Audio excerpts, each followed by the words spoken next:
Hey, how's it going? JPChivalry going live with Umineko when they cry. Kai? Cheeto? Cheeto. Right. It's the answer arcs. I'm getting answers. Let me check some things real quick. Still haven't fixed BTTV or FFC, but that's fine. Monday, you know. Got some time. But yeah, last night we started episode 5. It was good. It's enjoyable. I'm enjoying it. It's been intriguing seeing what's happened. Also, I got spoiled by the Steam trading cards. So I think we said previously 2 characters because Erica got introduced. So that was one of the characters they had heard about.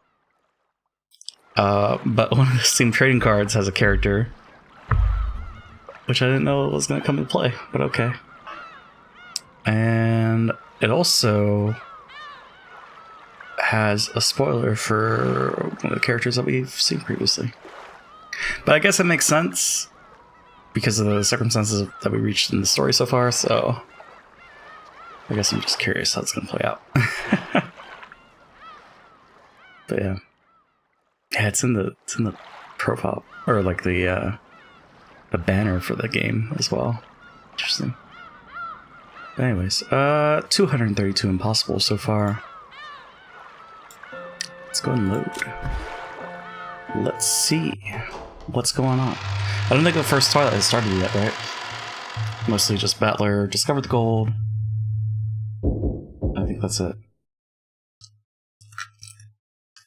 Ah, the knocks. Also, let me check something. Now we'll get this started. Oops. I don't know where to put the phone at.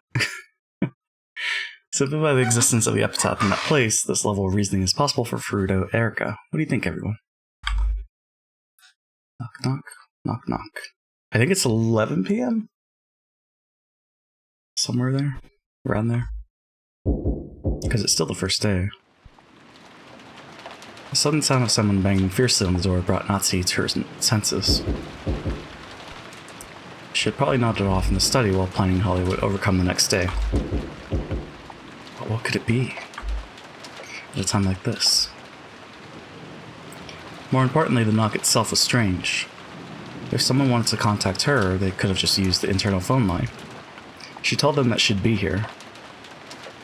Realizing that something strange was going on, Natsuhi shook her head one more time, completely throwing off her drowsiness.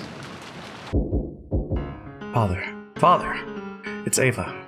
I have an urgent, vital matter to discuss with you. It was Ava's voice. What is this? I thought I told them to lock the doors and windows of the mansion tightly after everyone left for the guest house. So why is Ava here? Natsuhi ran up to the door, responded with a small knock, and spoke through the door in a quiet voice. What is it? You're too noisy. Natsuhi Nisan? Why are you in Father's study at this hour? I told you to be quiet. Have you forgotten that the head values peace and silence more than anything else? Now's not the time to be saying that. Stop harping on that and open up quickly. Bring Father out. The head just went to sleep. I don't know what business you have, but I will deal with it tomorrow. I don't have any business with you. Just open up right now. Sometimes, multiple schemes and assumptions can fall apart due to the most direct, simple, and emotional of strategies. This is bad. If I open the door, Ava will probably throw herself forwards and rush into the study. Now, I can't even open this door. At that moment, the phone suddenly rang. It's okay. Both the keys to the study are here. No one can open this door. Natsuhi inched away from the door and grabbed the receiver. Hello? It's Natsuhi. It's me. Things are bad. I want you to come down to the parlor quickly. It was from Kraus. His tone was strained. What in the world happened? It would seem that Battler-kun and this guest called Erica solved the witch's epitaph and found the gold. Huh? Is that true? Rudolph and the rest have forced their way in.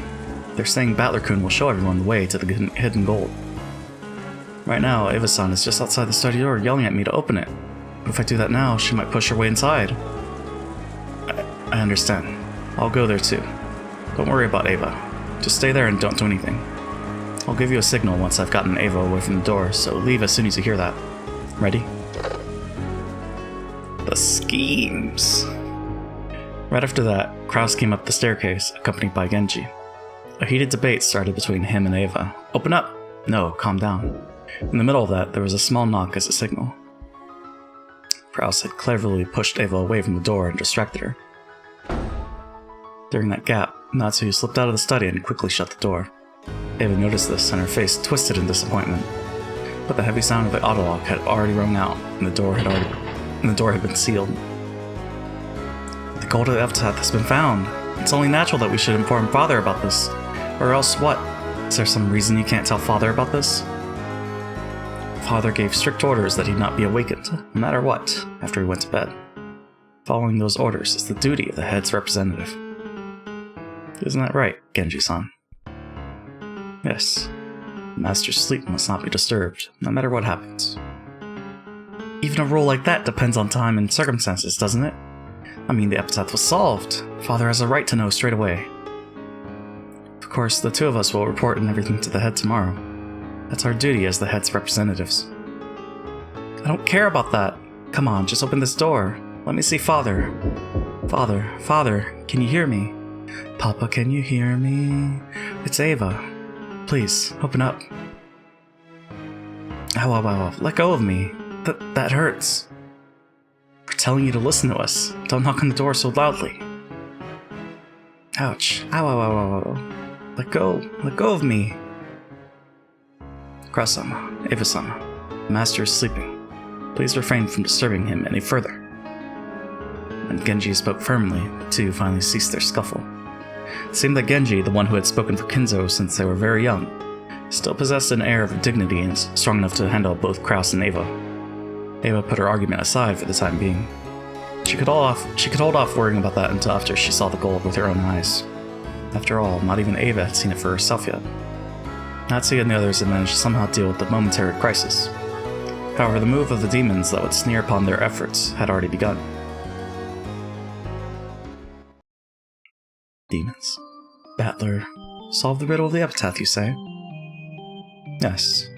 Though he had a lot of help from that Erica girl. Battler was the one who reached the answer. Erica has proclaimed that she will abandon her rights to the Golden Land. Therefore, the one who reached the Golden Land is Battler. Fate can be truly amazing. To think that Battler-sama would make it there. What will you do, Beato? You promised to stop the ceremony if anyone solved the epitaph's riddle. Yes, that was the deal. That was the deal. Indeed. Apparently, Battler-sama does not intend to become the master of the Golden Land. Now it seems that no one will become our master. That is also fate. It has been several decades since we first manifested in the human world through our bond with Lord Goldsmith. The time since then has been so very fun. Come on, Leah, you sound like an old lady. So, what are we gonna do? If we go by Riche and Goldsmith's rules, now that Battler solved the epitaph and decided not to become our master, we've been relieved from duty, right? That's true. I have no regrets at all. I've been prepared to be kicked down to Quickitus, all this time. Let's see.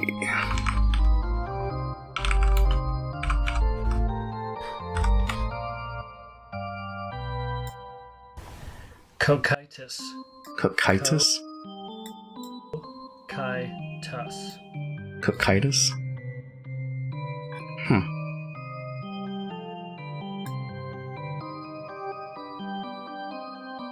It's another video. Cocytus. Okay. Well, alright then. So move some things around. Kicked down to Cocytus all this time. Wait, you can't let that happen. You might not have any regrets, but I'll keep on serving Natsuhi. It would be quite irresponsible to let ourselves be relieved from duty just because Battler solved the epitaph. So I touched the mic accidentally.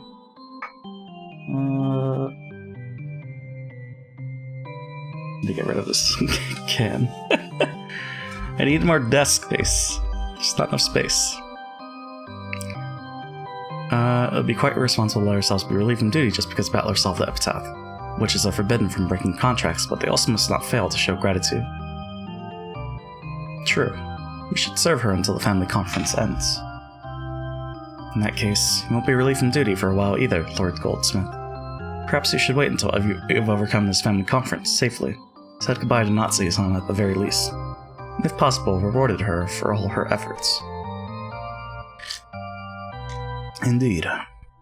She has done well supporting my foolish son. You're a fallen angel with one of its wings plucked off, aren't you? Just leave the other wing as a parting gift and go. Indeed. Perhaps that would be fitting. Natsuki may be worthy of bearing my wing. However, we are approaching the critical moment. Your reward is waiting for you. Try to make it through this test unscathed, Natsuki.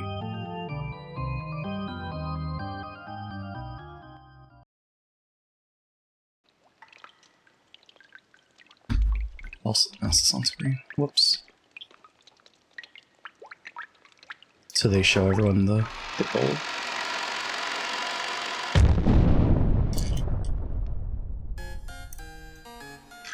The mountain of gold left everyone speechless, regardless of how strongly they had believed in its existence. No one could look at this much real gold and not be shocked. To think a place like this existed. Can't believe it. That dad. Everyone was stunned by the gold. The first one to break the silence and jump around in ecstasy was Hideyoshi. Letting out an excited laugh, he clung to the wall of gold, and he felt the cold, hard touch of it all over his cheek. Whoa.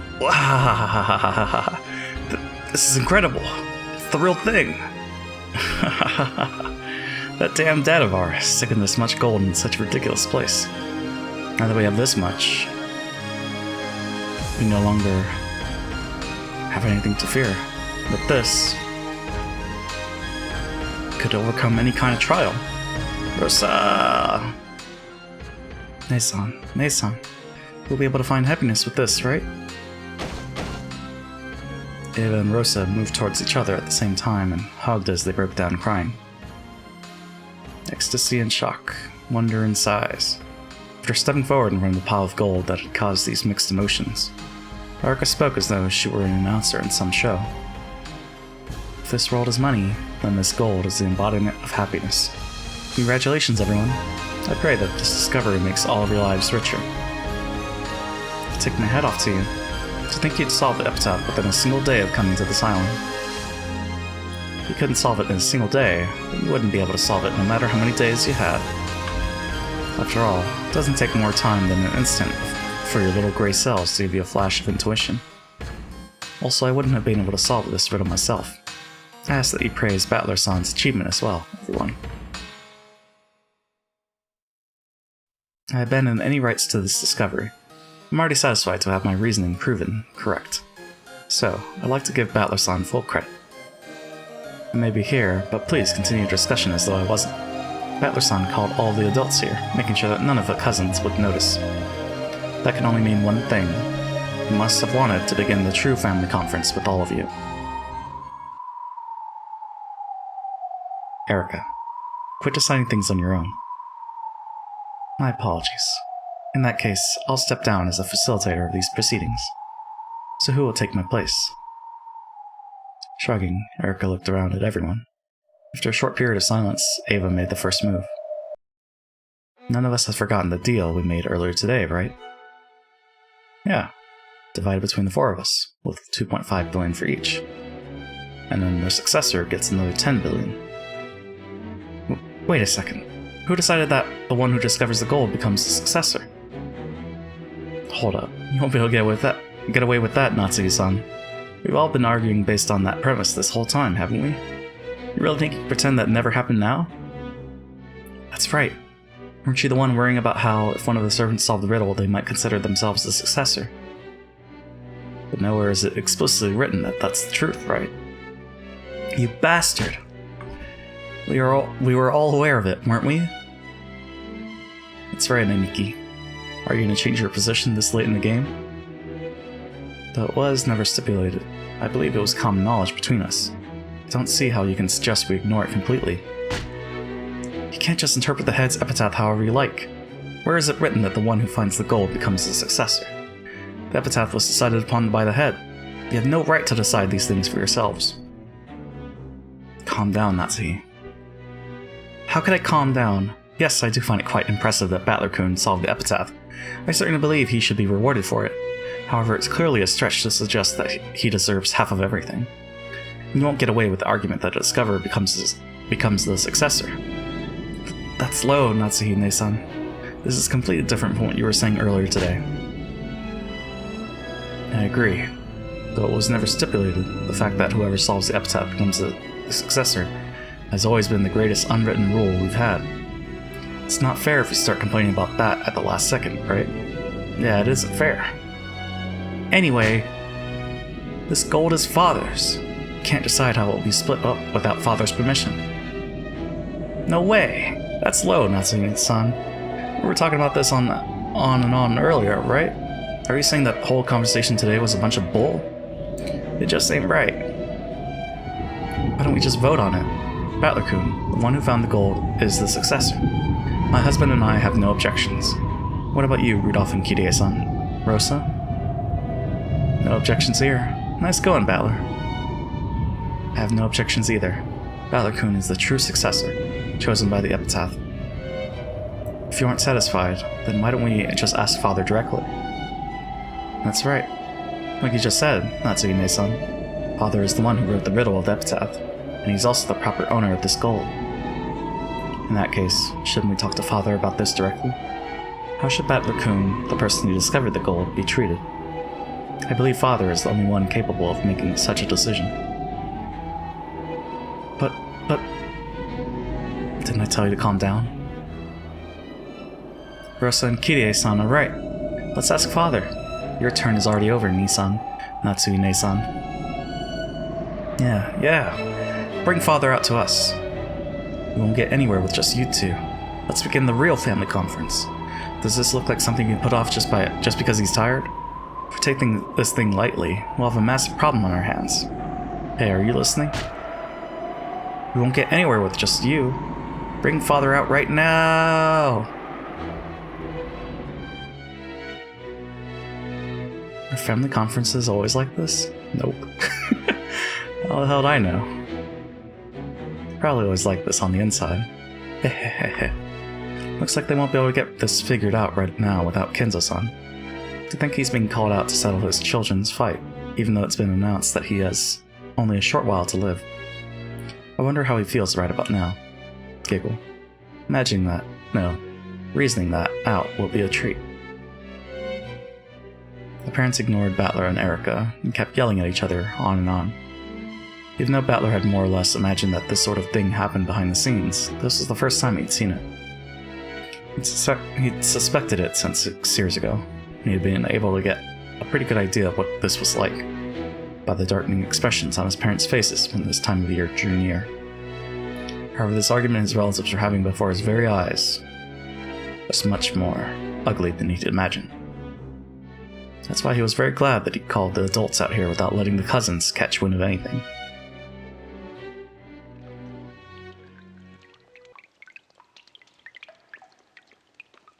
Perhaps because everyone was tired out from this seemingly endless argument, they took a short break. It was decided that this family conference inside the Golden Land should be moved over to the mansion. This place may have been gorgeous, like a VIP room. There was no heating and it was a little cold. It wasn't well suited for a long conversation. They thought of the possibility that someone might snatch the gold away while their backs were turned, but of course no one could manage much with just human hands in a small amount of time when it's 10 tons of gold they're dealing with. In fact, it might be said that having this mountain of gold in the background was actually robbing them of the ability to make sound decisions. So they agreed to return to the mansion, in part so that they could regain their composure and continue the conference more cold-bloodedly.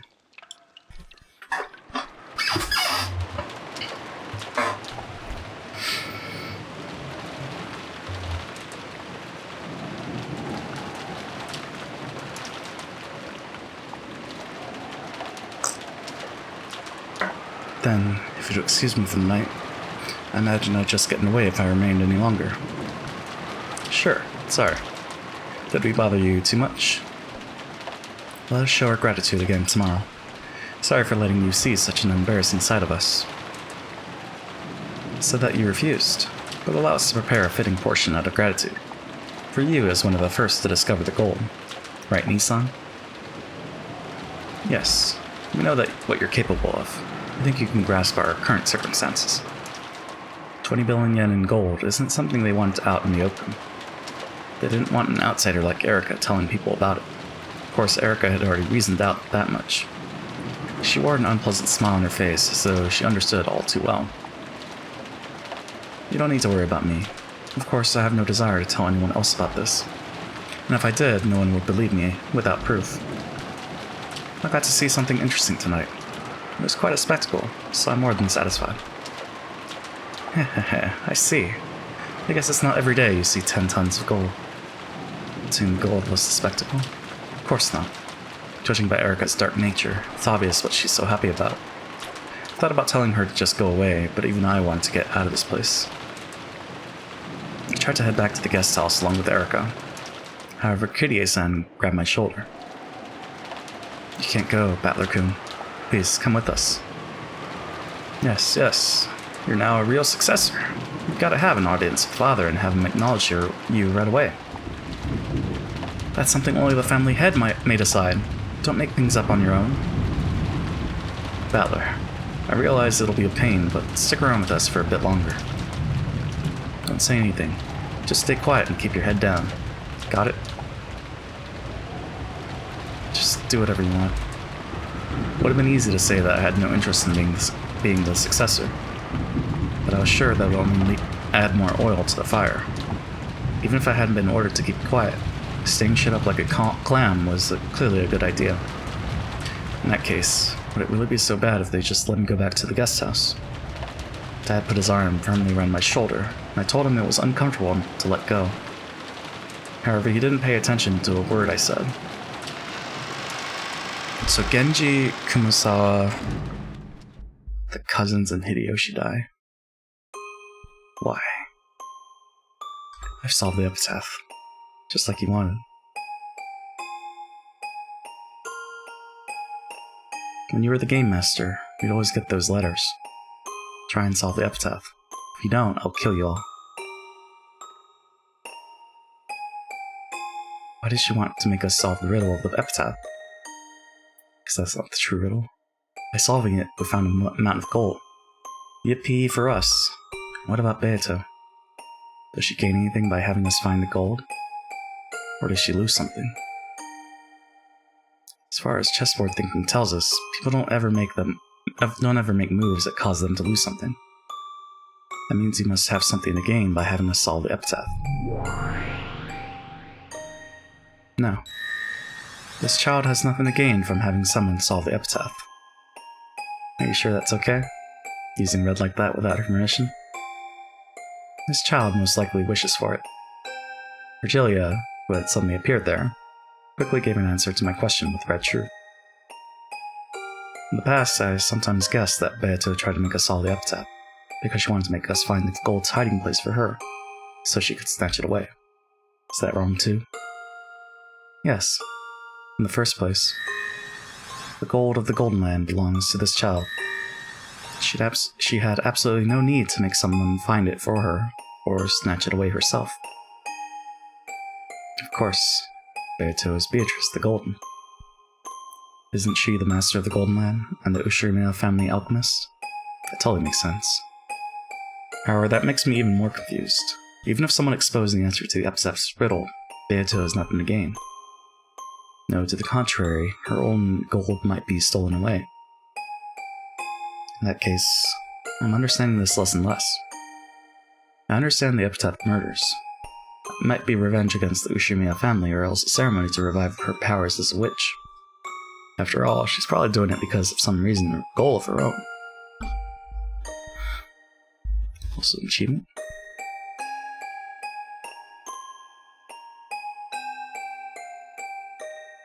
Achievement, I mean a text.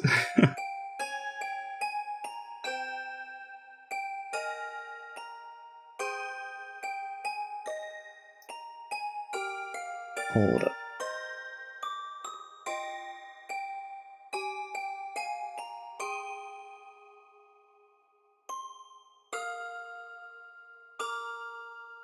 Huh.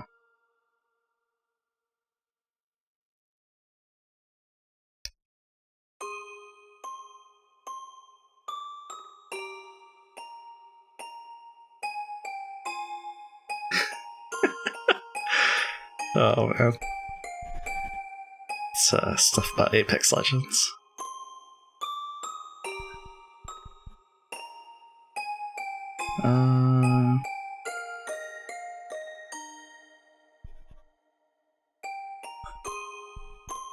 Okay. Why is my phone doing that? That's weird. Okay. What's the point of her telling us to solve the epitaph? Whether we solve it or not, she has nothing to gain at all. In other words, the whole issue of whether the epitaph is solved or not is immaterial in Beto's eyes. You're right. Whether the epitaph's riddle is solved or not, this child stands nothing to gain at all. It doesn't matter whether it's solved or not. In other words, could we say that the epitaph's riddle itself is immaterial to Beto?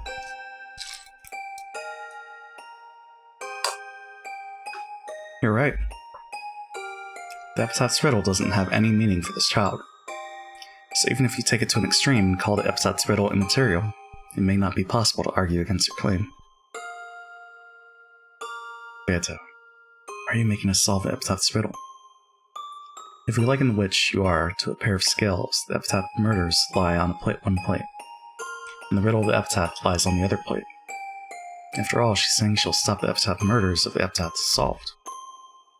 In other words, the epitaph murders and the epitaph's riddle are worth the same to Beto, like two sides on a balanced scale. It means that both the epitaph's riddle and massacring all the relatives are equally significant from Beto's point of view. Vigilia responded with the red truth. Regardless of whether the epitaph is solved or not, Beto has nothing to gain. She has nothing to gain, and this epitaph's riddle is meaningless and immaterial to Beto. In that case, how much are the epitaph murders, which lie on the other side of the scales and are equal to the epitaph's riddle in value, worth to her? Think. Don't stop thinking. The epitaph murders and solving the riddle of the epitaph have equal worth. As long as the epitaph murders, which are Beto's goal each time, have the single way that they can be stopped, a way that she decided on herself, both are worth the same thing to her. X equals Y. And whether the epitaph's riddle is solved or not, Beto has nothing to gain. Y equals 0. So in this case, what is X?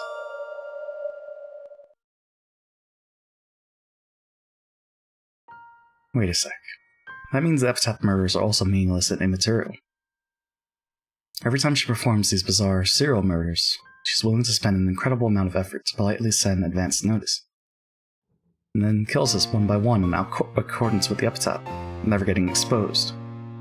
So all that is meaningless to her? I spun the chessboard around and searched through Beto's moves over and over. This is always the first place I stumble. The significance of the epitaph murders. Why did she have to commit serial murders in a way that reproduced the witch's epitaph? If she wanted to kill the whole Ushirimiya family for revenge, it'd be much simpler, safer, and more reliable if she just put poison into their dinner. Or else went around killing people one by one in the middle of the night while they were sleeping. However, on the first evening, Beto sent us a letter that sounded like an advance notice, and then carried out a 3-part serial murder with large gaps in between. 6 people of the first twilight, the 2 people of the second twilight, and the 5 people of the fourth and later twilights. We aren't fools. It's because it's not for Beto. Once the first murders occur, we barricade ourselves in somewhere to stave off any further murders. Furthermore, we quickly suspect a culprit among us and start analyzing each other's alibis. As the victims increase, the number of suspects decreases automatically. Beto's chances of success in the serial murder drop closer and closer to 0. All the epitaph murders are like she's strangling her own neck, making it harder to succeed in the serial murder she's attempting. All for a useless embellishment, all just for show. She's raising the difficulty of completing her own objective. That does follow. She really is a strange child. Did you know? In mystery novels, they call things like this, these epitaph murders, plotline murders. I think you can split the possible motives for plotline murders like this into 3 groups. And what are those? Well, first off, maybe following the epitaph gives rise to misconceptions about evidence and alibis, which might benefit the culprit.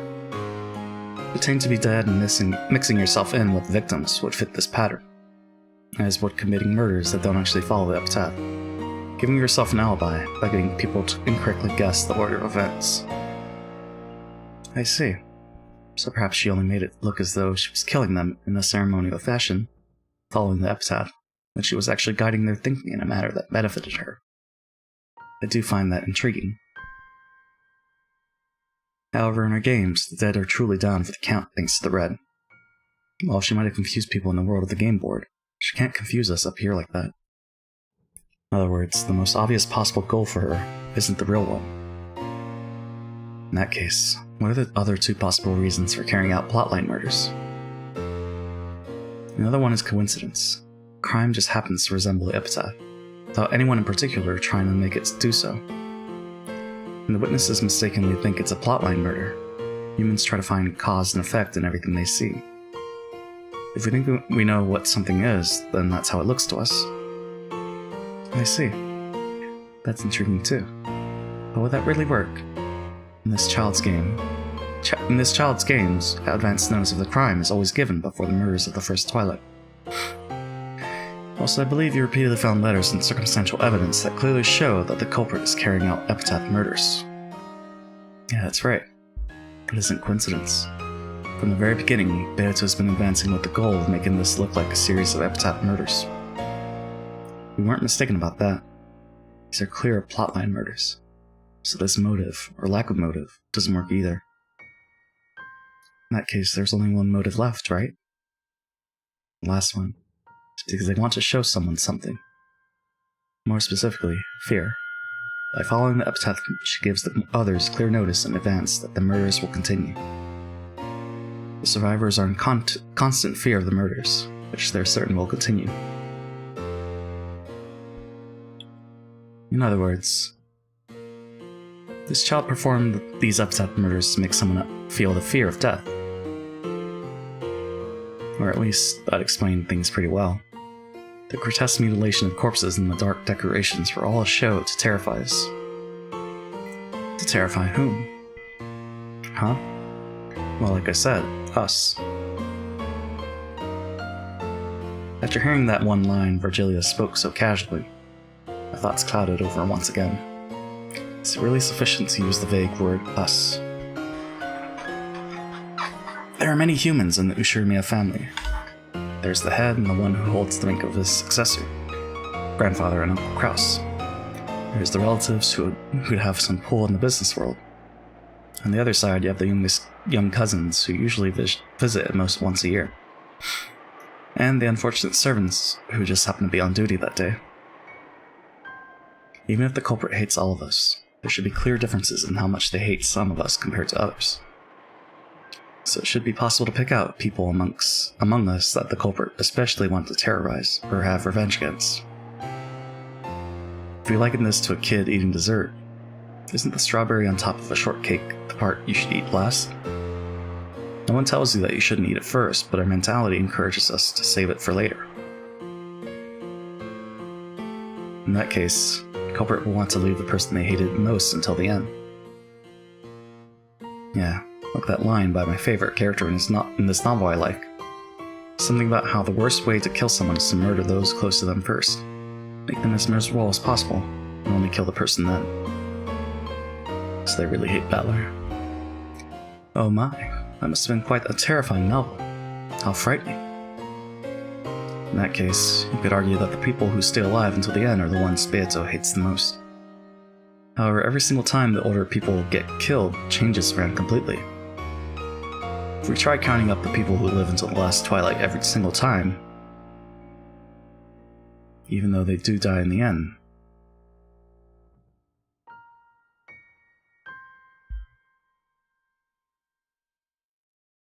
it's you, Battler. I'm the only one. Let me first speak with the red. Battler-kun isn't the culprit. Battler-kun didn't kill anyone. This can be said of all games.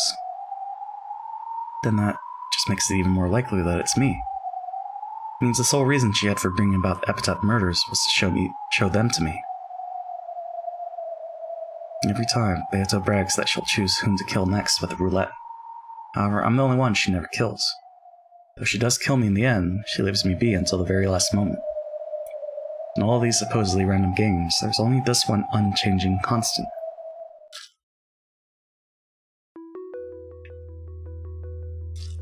She wants revenge? Against me? So is she performing the epitaph murders to make me feel fear? That's wrong. Her goal is not to make someone experience fear. And it isn't to have revenge on someone either. In that case, the epitaph murders really don't mean anything to her. The epitaph's riddle is meaningless, and the corresponding epitaph murders are also meaningless. X equals Y equals 0. But even so, she's clearly trying to show these meaningless things to me. What could she want from me that'd be worth the same to her as something meaningless? I don't get it. The more I think about it, the less I understand what she's thinking. Beatrice, the fickle witch who committed a meaningless, worthless string of serial murders. Even the epitaph's riddle, which that witch used as the trigger that could suspend those serial murders, is meaningless, immaterial. And yet, she's thrusting this meaningless, immaterial thing in front of my face. What is it that you want from me? Or else, what is it that you're giving me? My idea that Beato has clearly been taking revenge on me has already been denied by Virgilia's red truth, both X and Y. That the epitaph murders and the epitaph's riddle hold no meaning for Beatrice. X equals Y equals 0. However, since she's thrusting those things in front of me, they must have some meaning. She showed us the scales representing if you don't solve the epitaph, I'll carry out the epitaph murders. In other words, neither the epitaph's murders nor the epitaph's riddle have any significance by themselves. However, it becomes meaningful when she puts both halves on the scales and puts them on display before us. No, before me. In other words, it should be like this. X equals 0. Y equals 0. X plus Y is greater than 0. A scale of meaningless, weightless things on both sides. However, it has weight itself and gives the rest meaning. It's almost like playing. Like kids playing rock, paper, scissors. Rock, paper, scissors is an extremely familiar method of randomly determining a winner and a loser. You sometimes wager some sort of reward on the outcome, but kids often do rock, paper, scissors just to play, without betting anything in particular. Unless you bet something, you have nothing to gain or lose except happiness and frustration. In other words, the two sides of the scale, both winning and losing, are immaterial. However, the very act of seeing which way it will tip is the reason kids play rock, paper, scissors. After all, the kids are enjoying the communication that surrounds the game. And they aren't purely interested in the value of winning or losing. They aren't overly concerned about who wins and who loses. That would mean it doesn't matter to Beata whether the epitaph murders succeed or not. It almost feels like she's just enjoying the process. In the past, I cursed her, deciding that she was a heartless witch who kept murdering people for no reason.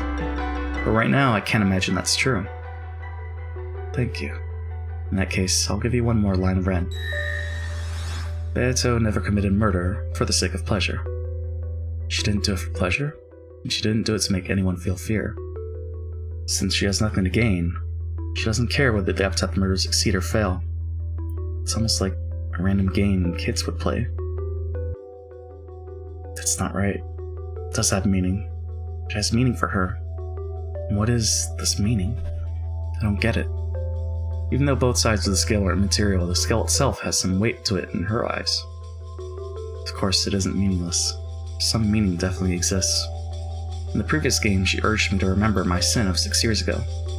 I suppose believe that was meaningless too? No, that definitely isn't the case.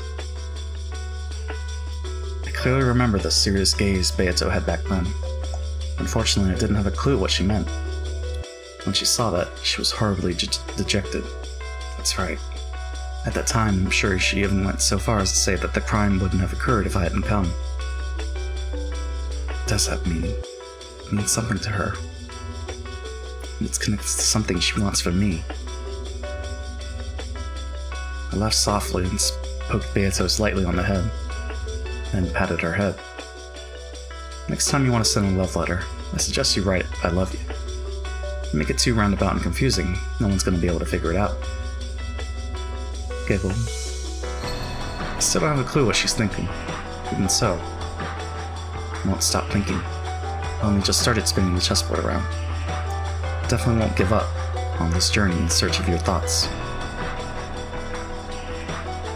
JPPPP? Hey, Pippin. How's it going? Oh. Well, that's the, chapter break. It's almost midnight. So it's 11:48? 49. Yeah, how's it going, Pippin? Goes good, how's you? I'm doing well. Had a good rest, some good breakfast, ham and eggs, tortillas. And we're continuing episode 5, trying to figure out this mystery. Battler did nothing but gaze blankly out the window. The fighting between the relatives went on without end.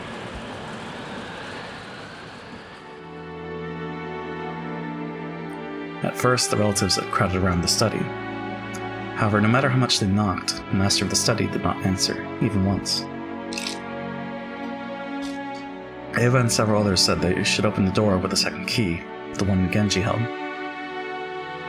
However, in a flash of brilliance, Natsuki said that Kinzo had been in a particularly bad mood, and had taken back the key he had previously given Genji, which meant that he now had both keys himself. She claimed that this was the reason they couldn't open the door.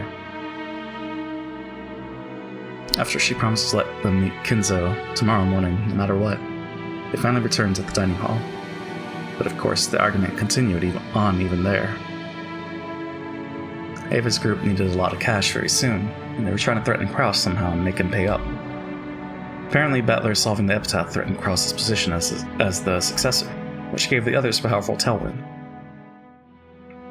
On the other side, Kraus and Natsuki based their argument on the claim that it had never been specified that ownership of the gold would be handed over to the person who solved the epitaph.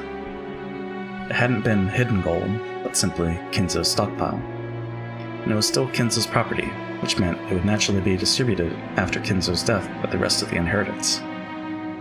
Once they made that claim, Ava's group once again started demanding to be allowed to see Kinzo.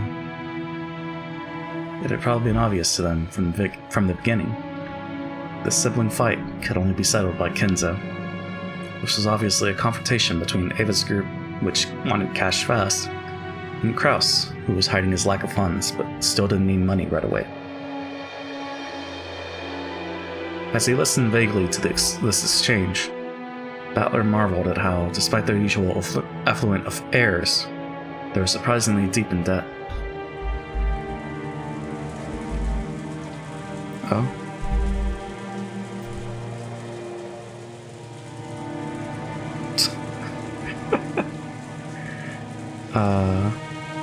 My sister's going through old family photos.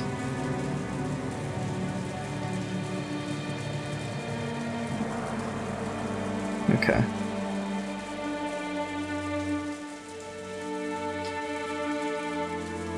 Interesting. Well, that's gonna get saved. Didn't you say the same thing a short while ago? Enough. Let's take a break. We're all repeating the same things over and over again. According to the clock, it was almost 2400. It certainly was the perfect time for a break. The atmosphere relaxed just a bit. And I agree. It would be good for both sides to take a breather. Hey, why don't we start keeping a record when we start up again? I'm tired of fighting over what was said, or what was or wasn't said. Seriously, we really can't do without a record of proceedings, not when Nissan can be so easily deny something he said before the words stop reverberating off the walls. A mere written record would be a pain, and it'd be an easy target for forgery. Good point. Aniki, wanna fire this up? tape set, is it? I see. This way we can keep a record without bothering to write it down, and forgery will be impossible. It's fair for both sides. Make sure you don't mess anything up. Those are Father's precious music tapes. The dignified tape set had a sense of weight to it that matched this majestic dining hall perfectly. On pleasant Sunday mornings, it would sometimes be used to play famous tapes or records. However, right now was the most neutral and impartial conference record keeper around. Rudolph fished randomly around the cassette rack, searching for a blank tape. Every time he found some tape with sophisticated music on it, he'd complain about how pompous it was.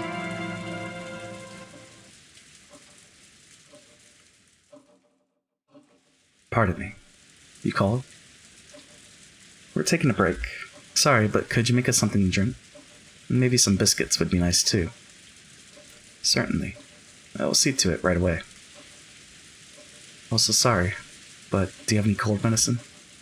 I've been feeling a bit feverish. Then don't overstrain yourself. Get some sleep. If you really feel like it, why not get some sleep, Rosa? Of course, I wouldn't step out of such an important conference because of a simple cold. Really? Really? Allow me to take a rest as well. Natsuhi, why don't we take a short rest too? Yes, dear. Sensing that he meant to have a strategy meeting, Natsuhi stood up. Even if that hadn't been the case, she was so desperate to get out of the room even for a moment that she'd have taken any excuse. Cross and Natsuhi left the dining hall, and the tension in the room truly relaxed.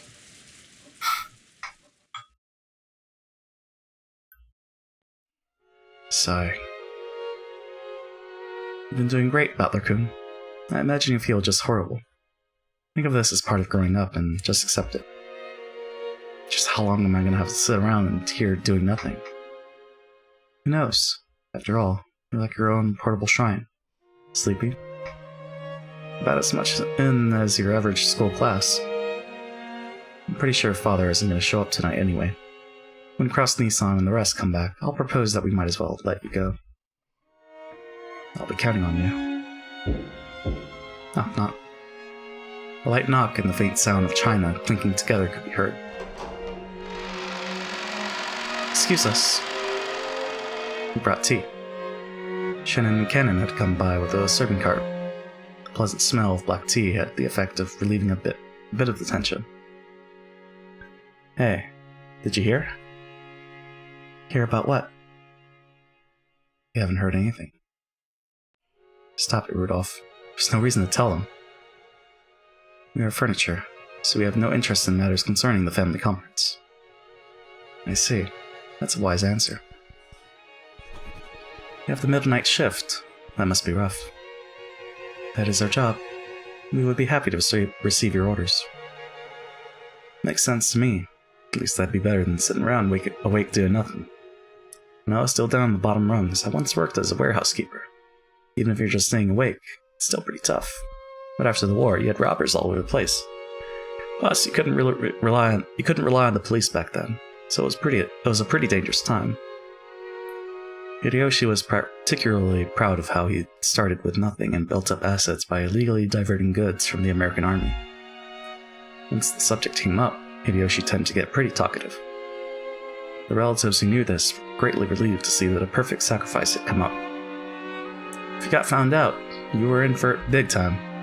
Those Americandy people are scary. There's strengths in other leagues. There's strengths in another league because of all that beef they eat. If you got caught, it'd end with them shooting you or death by hanging. Get it? Death by hanging? Oh yeah, and then I figured it out. It's all about the meat. Japanese people gotta eat more meat. And that's when I got the revelation that I need to start up a business, to win over people's stomachs. I see. That must have been quite a difficult task. Stop it, dear. No matter how much you tell people born after the war, they'll never understand how we suffered back then. Oops. Looks like my bad habits jumped out again. Sorry. Wahahaha. You two should have some tea as well. Every now and then, I think it might be helpful for you to use your own tongues to learn more about the tea you're always brewing. No, we'll be fine. There's no need to be concerned for our sakes. Hang out with us for a bit. Being surrounded by adults makes me feel like I'm gonna suffocate. Hear that? That's an order from Butler-sama, the successor. Sit over there and have some tea with us. Then you can talk about recent events, your hobbies, TV shows you're watching, whatever it is that's popular with the kids these days. There's a lot we could learn. Giggle. It's a brilliant idea. Come on, you two sit down too. Why don't you become sacrifices for us now that we crave something to talk about? Wahahahaha. That's right. Thought it'd be nice to talk to some young kids, but that'll be pretty hard when I'm too old even to go to a cabaret club. How long are you planning on standing around there? Rudolph told you to sit. Sit down. I give you permission as well. After getting Ava's permission, Shin and Kennen looked at each other and finally obeyed, nervously. Just pour some more. For a while, the two were pounded by questions that became the relatives' playthings. Then, a reserved knocking sound could be heard. All the servants tend to knock in a similar manner, so no one found it strange. However, Shannon and Cannon turned around with surprised looks on their faces. Why? The servants here today include the two of them, Genji, Kumasawa, and Goda. Goda had the midnight shift at the guest house. Kumasawa had gone to bed in a spare room in the guest house. Two of them were right here, so Genji was the only person left. They knew very well that Genji wouldn't knock like that. Who is it? It's not locked, just come in. Rudolph didn't recognize the knock either. When he asked who is it, it became apparent that no one knew whose knock it was. After that, the same knock knock repeated just once more. Could it be that someone had their hands full and was asking that the door be opened for them? As a slightly odd feeling began to encompass the room, the sound of the large clock in the hall could be heard. There was a sign that October 4th had ended, and October 4th had begun.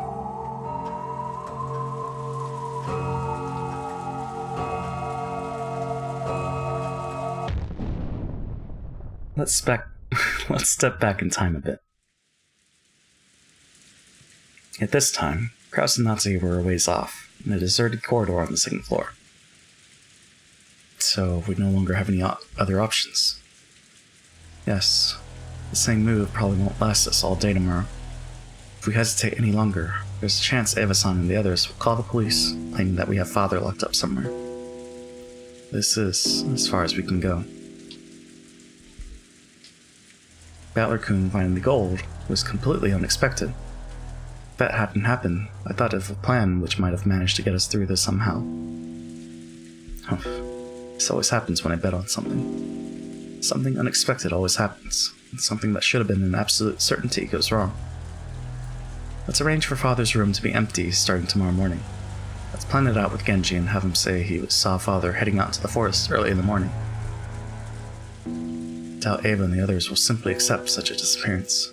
I'm fully aware of that.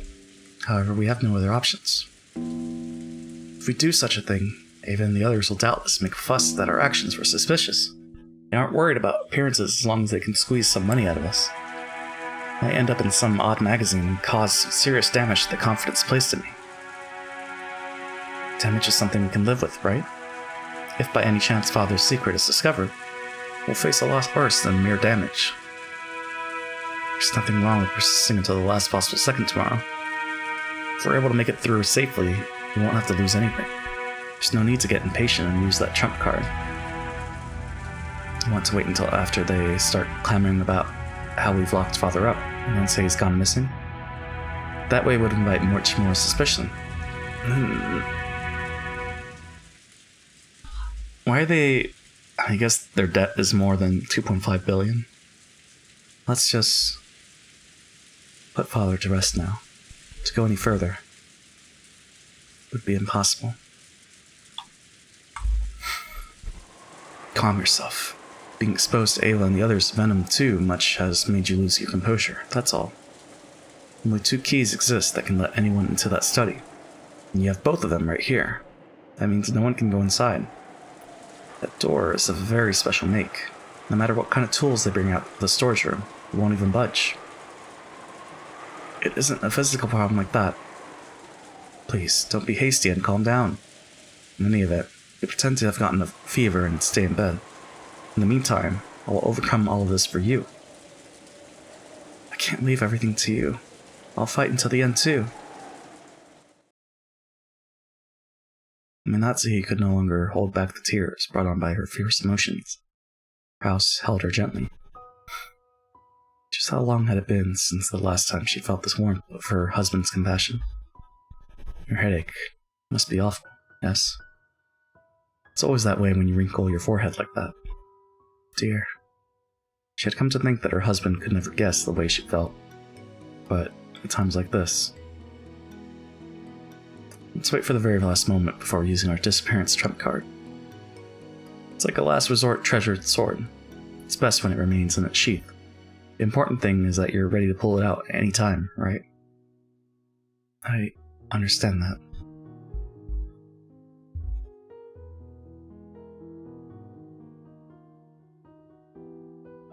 Jeez.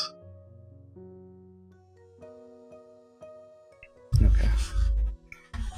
Would you let me handle that trump card? Of course, at the final moment, I'll take all of the responsibility. Won't get you and Jessica involved. What do you mean by that? When the Ushirimiya family is destroyed, it is enough that I alone am crushed in the rubble. When the typhoon passes, let's make sure we're ready to file for divorce. I will sign the papers and let you hold on to them. I have secretly left some of my assets in your name. If you add on some compensation money, that should be enough for you and Jessica to live on without any hindrances. JP, hey Supa, how's it going? What is going on? We're in episode 5 right now. Trying to solve this mystery. Hey man, later start today, huh? Yeah. Well, because I streamed last night. What time did I start? Like 9? And I think we stopped at like 4 a.m. Is this the final episode? No, we still have 3 more after this one. Episode 8 is the last one. But yeah, I stopped at 4 a.m. and then what time did we start? Like noon? About noon? Oh, noon, 12:30, right. Oh damn, this game is so long. Yeah. I think the first 4 arcs, the question arcs, added up to about 86 hours. The episode 4, the one that we did yesterday, that was about 26 hours. But I guess it makes sense because it's like the... Holy crap, yeah. That makes sense because it's like the last episode of that arc. So, it's a climax. It's exciting.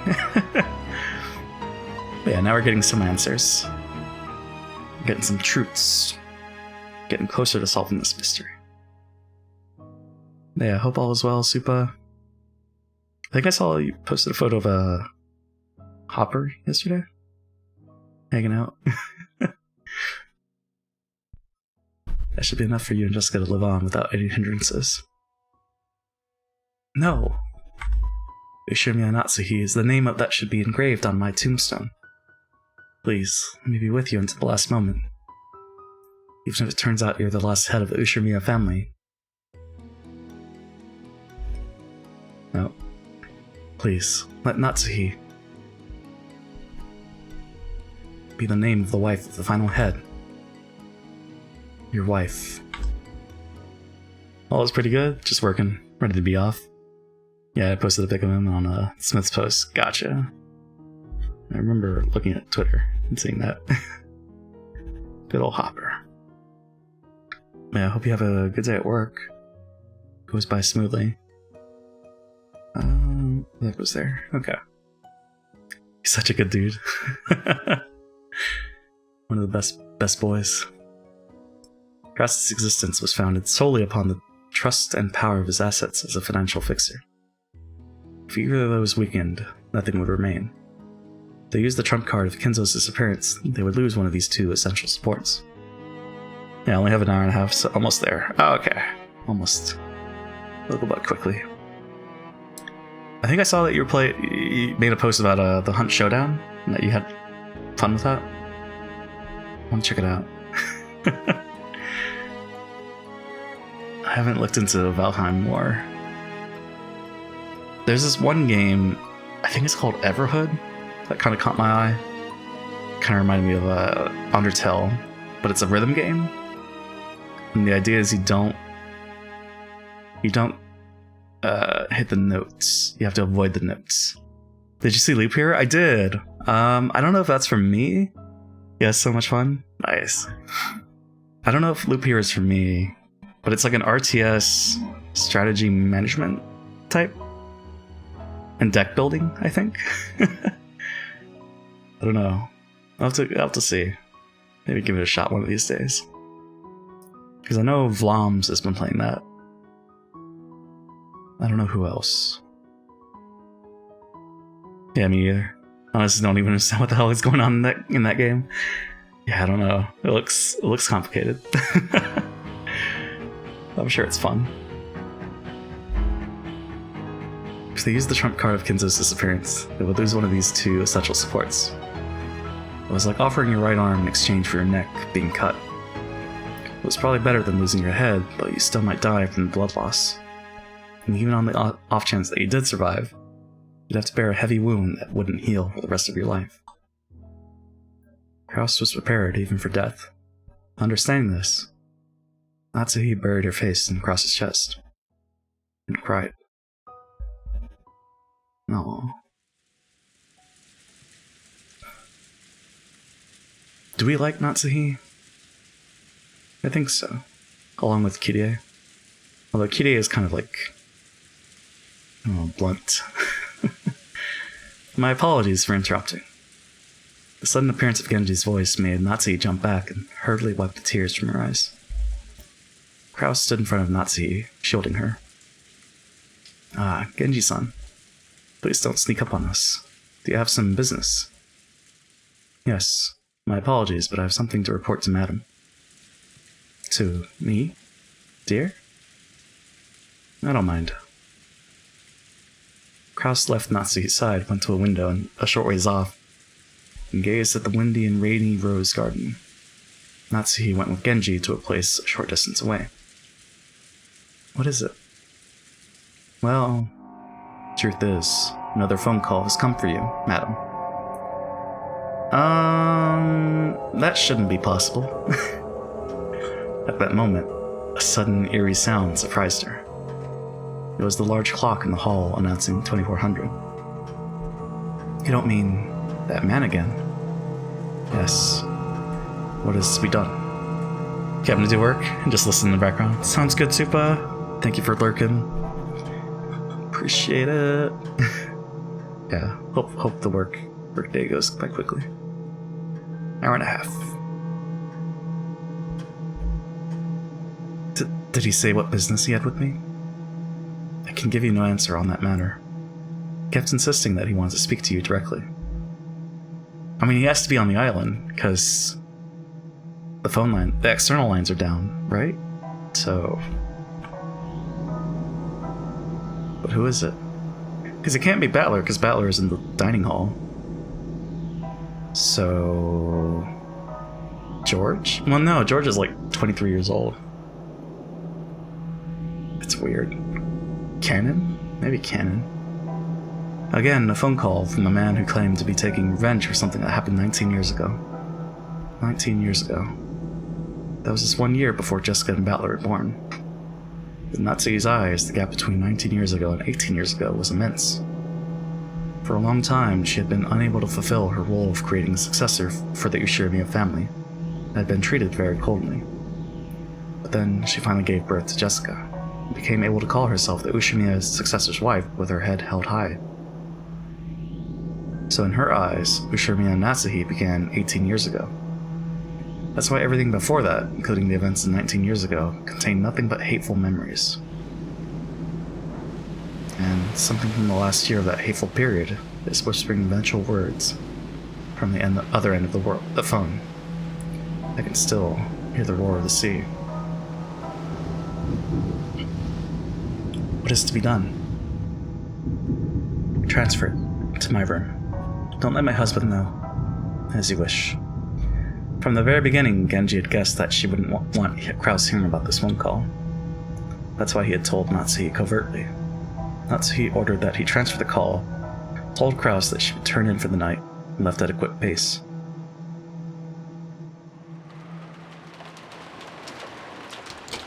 She returned to her room and locked the door. There was nothing peculiar about that. In the Ushirimiya family, hallways are like public roads. There's no special meaning in locking the door when you enter your own room. This is what she told herself. Then, as though it had been waiting for her, the telephone rang. Genji had probably transferred the call.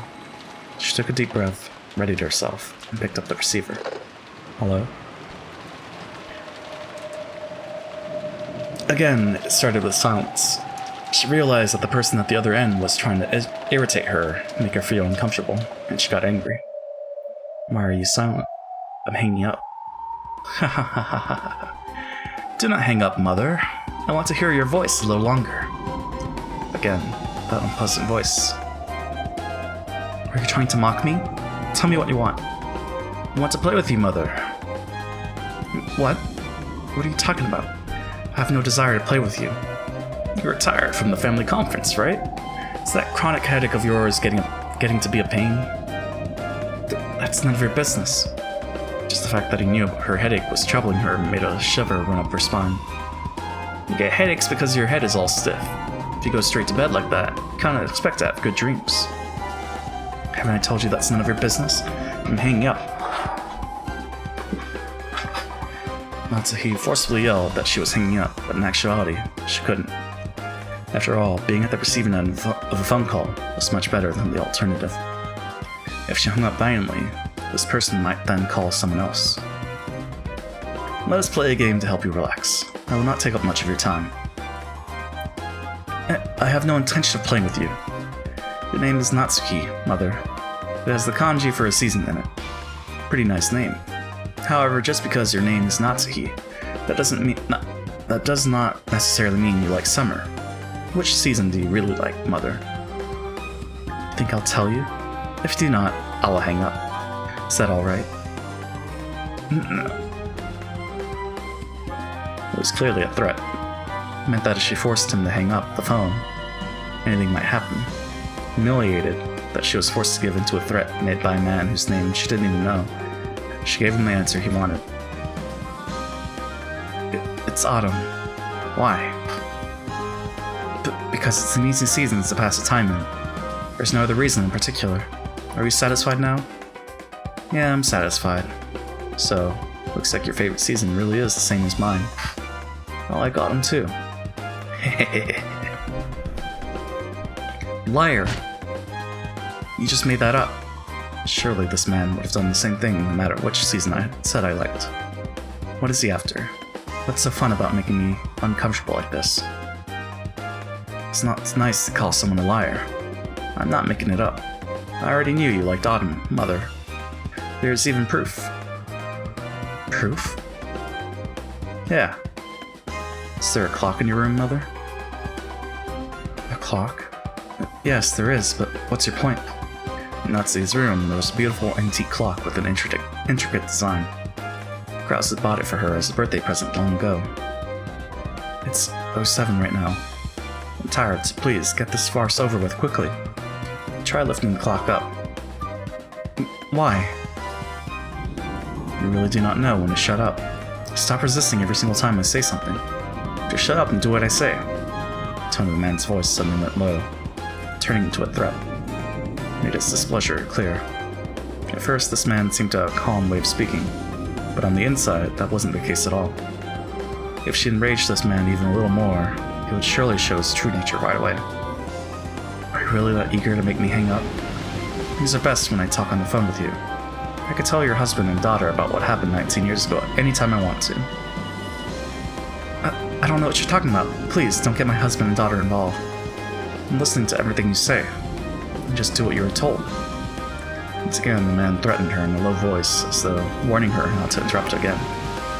My head was filled with pain from my headache, the sound of my beating heart, and the roar of the sea. can't disobey him anymore. As the man had ordered, I lifted up the antique clock. There lay what appeared to be a single playing card. Is it the warranty for the clock? Thinking this, she took it and turned it over. Is this your card? Are you wide awake now? Eek! What? Why? Why is this here? Well, it would please me if your headache's gone down a bit. Tell me that you're a happy mother. How did you? Why? How? I want to hear you say you are happy, murderer. How dare you act like a normal neat freak mother? You make me want to vomit. Do you want that to land on your husband and daughter as well? You don't, right? You want me to keep quiet, don't you? Okay, I'll keep quiet. Come on, aren't you happy? Aren't you? I'm happy. So please, stop. Don't bring my husband and daughter into this. What is it you want? Money? How much? Oh, I do not want money. My wounds could not be healed with any amount of money. But there is a medicine. That is right. It is like a kind of ointment. Thick, syrupy, and dribbling. And that is my hatred. My resentment towards you. Slathering myself with that is the only way to hold back the pain. Did she get an abortion or something? That's what this is? Guilt about that? Natsuki had never had anything so hateful said to her in her entire life. So she suspected many times that she must be having some sort of bad dream. However, this definitely wasn't a dream. You couldn't possibly be on this island right now, are you? I am. Did I not promise you? I said I would be at the family conference. That's impossible! There's no way you could have come during this typhoon. That would be no problem if I came before the typhoon reached here. And I'm pretty sure this guest called Erica or whatever arrived even during the typhoon. My blood froze. Perudo Erica had supposedly been brought here by coincidence. If he knew that name, he would have to be very close by. What? Where? What are you? I will not appear in front of anyone until you introduce me. Do not worry. Oh yes, it is useless to try and search for me.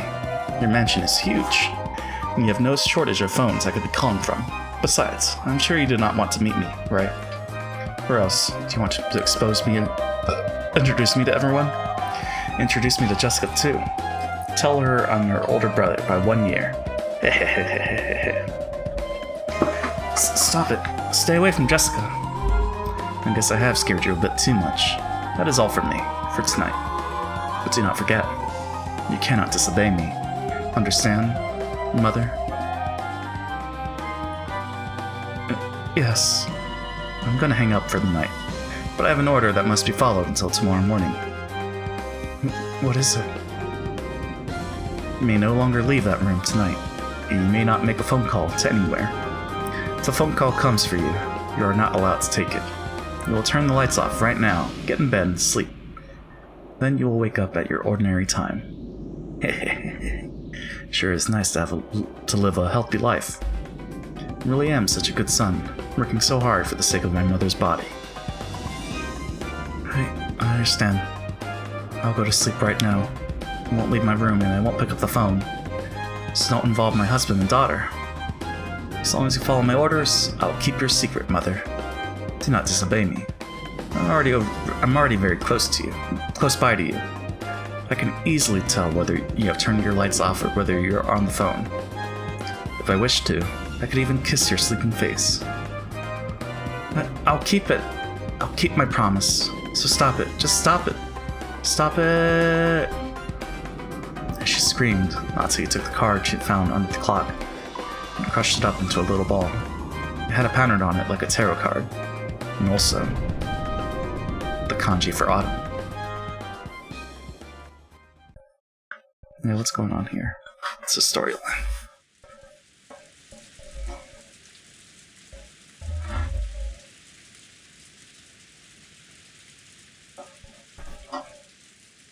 let's step back in time once again. Right now, it is the exact moment that the large clock in the hall announced 2400. Wondering who the person who knocked twice was, the relatives in the dining hall stared at the door. Rudolph told them to come in, but there was no answer. Until the end of that long tone, marking the arrival of 2400, which had come from the large clock in the hall shortly after the knock. They were unable to move in the slightest. Maybe their hands are full and they can't open it? Maybe, but it's a bit creepy that they won't say their name. Should I open it? Do so. Cannon nodded back, then slowly opened the door.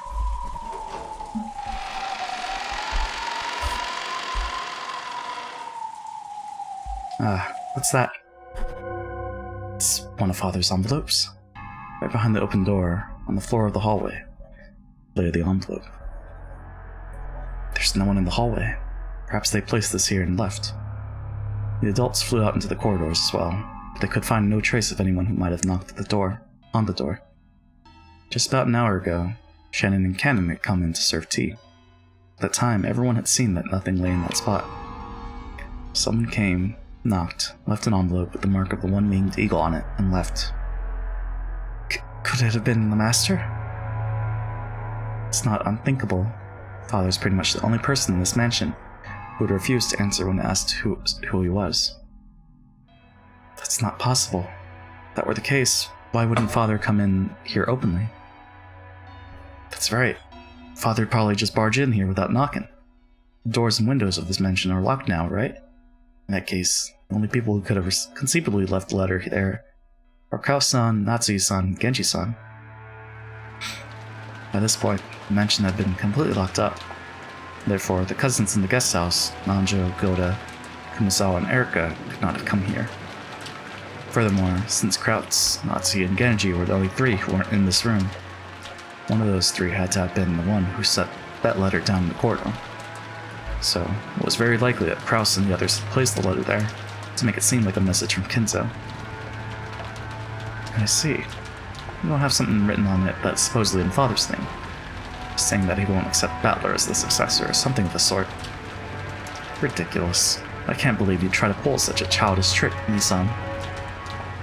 Well, it's not like I give a damn about being the successor. Give it up. That's just your fate. Anyway, why don't we read what's inside? Rudolph set the letter on the dining hall table and let everyone see the front and back to show that there were no tricks or hidden mechanisms, almost like a magician does before performing his act. Can we be sure this envelope is one of Father's? Yeah, no doubt about it. Father liked to use this kind of envelope for handwritten letters. What do you think, Shan-chan? Yes, to my eyes as well. Looks like the type of envelope that the master uses. That doesn't mean Father was the one who wrote it. It would be pitifully easy for Nissan to snatch one of these from a drawer in Father's study. Even Kraus-sama would not be able to enter the study easily. Might be hard for him to steal an envelope. Let's try opening it. We can worry about all that later. Feels like there's something in it. I wonder what.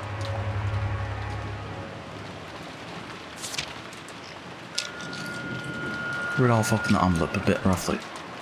Then a folded letter, and a glittering object fell out. It was a ring. Huh? Wait a second. Isn't that ring... Ava noticed it immediately and grabbed at it. This is... Father's ring, isn't it? It's the head's ring. What in the... Seriously? Are you sure it's Father's? Could it be a replica? No, this is the real thing. I've always dreamed about wearing this ring on my finger someday. Even though Father wore this on his finger, I know more about it than anyone else. This is Father's ring, no doubt about it. Why is it here? If it is the ring, how did they seal the envelope? Just an answer text.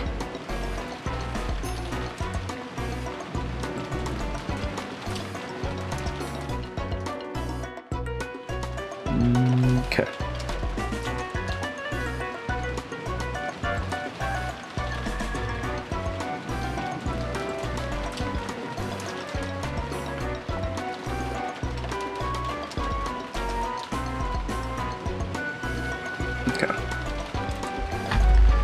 Does that mean it really was Father who wrote this letter? The sender isn't Father. It's much more interesting than that. Then, who is the letter from? The Ushirmiya family alchemist. It's from the Golden Witch Beatrice-sama. Riddle showed everyone the part of the letter where that was written. He really did say that. It's from Beatrice? What's it say? I'll read it. Congratulations! I acknowledge that Battler-sama spectacularly solved the epitaph's riddle and reached the golden line. All of the gold belongs to Battler-sama. Furthermore, Battler-sama is the new head of the Ushirmiya family. As proof, I send the head's ring, which Kinzo-sama left in my charge. Battler-sama, I beg that you take the ring, become the new master of the gold, and guide the Ushirmiya family. I sincerely pray that you flourish as the new head. What the hell? I see. Dad just won't come out of his studies, so Beatrice, the Witch of the Forest, has acknowledged Battler directly.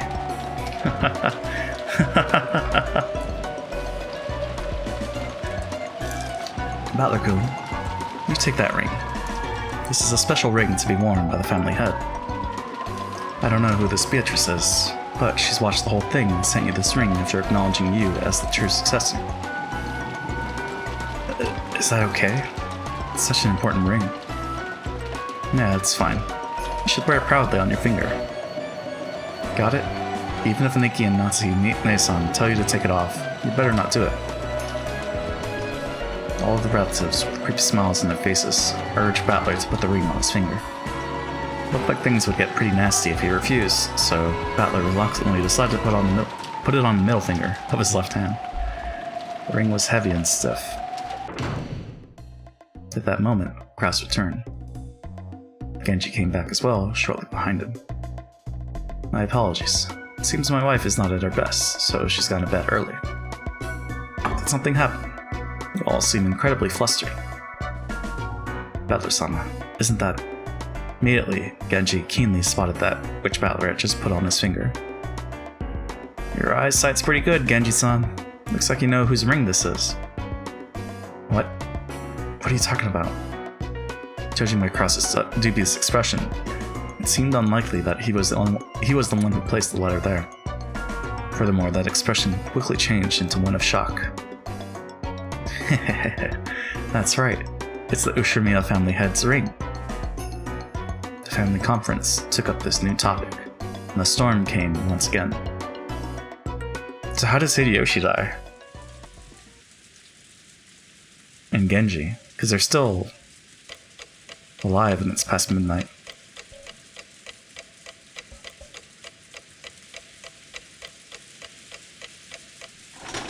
.305 or 331. The rain was still pouring down as hard as ever. This weather was supposed to continue all day tomorrow as well, which made me feel a bit depressed. Oh wait, given the time, I should say today, not tomorrow. It doesn't really matter now. I'm sleepy. With half-asleep eyes, I opened my umbrella. Large drops of rain pounded mercilessly against it. Technically, the end of the family conference had been declared at 1 a.m., but external scuffles kept continuing sluggishly. I'm really just jealous of Aunt Rosa, who managed to slip out of there at that time. She cleverly got away by saying that she'd check on Maria, who might have been staying up too late.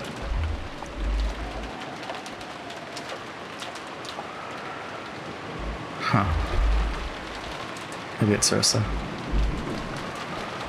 Staying up too late. Dad caught me, ruining my chance to escape, and they made me stick around until now, 3 a.m. So, what have they decided on after all this time? Nothing at all. They just kept on arguing about who said what, like elementary school kids. I'm sure they're tired too. It's probably why they keep on dragging on with the same pointless questions. I no longer felt any shock or anger towards them. I guess drowsiness is the best painkiller. I left them behind and finally returned to the guest house.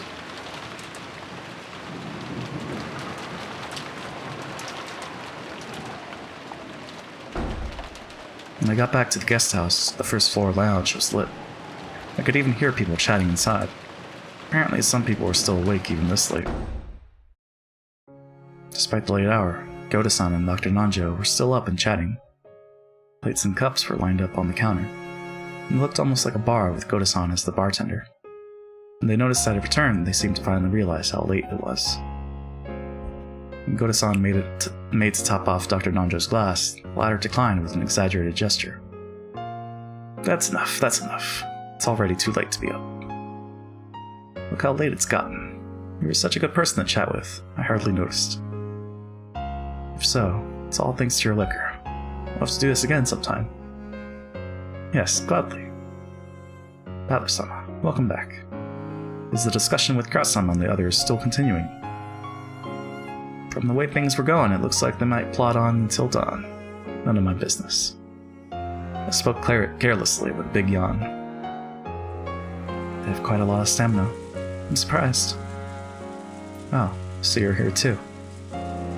With one thing and another, they ended up having a small night party to hear. And they let me join in. Don't worry, I haven't said a word about that. Erica could be seen on the sofa. She had taken her shoes off and was lounging around as though she owned the place.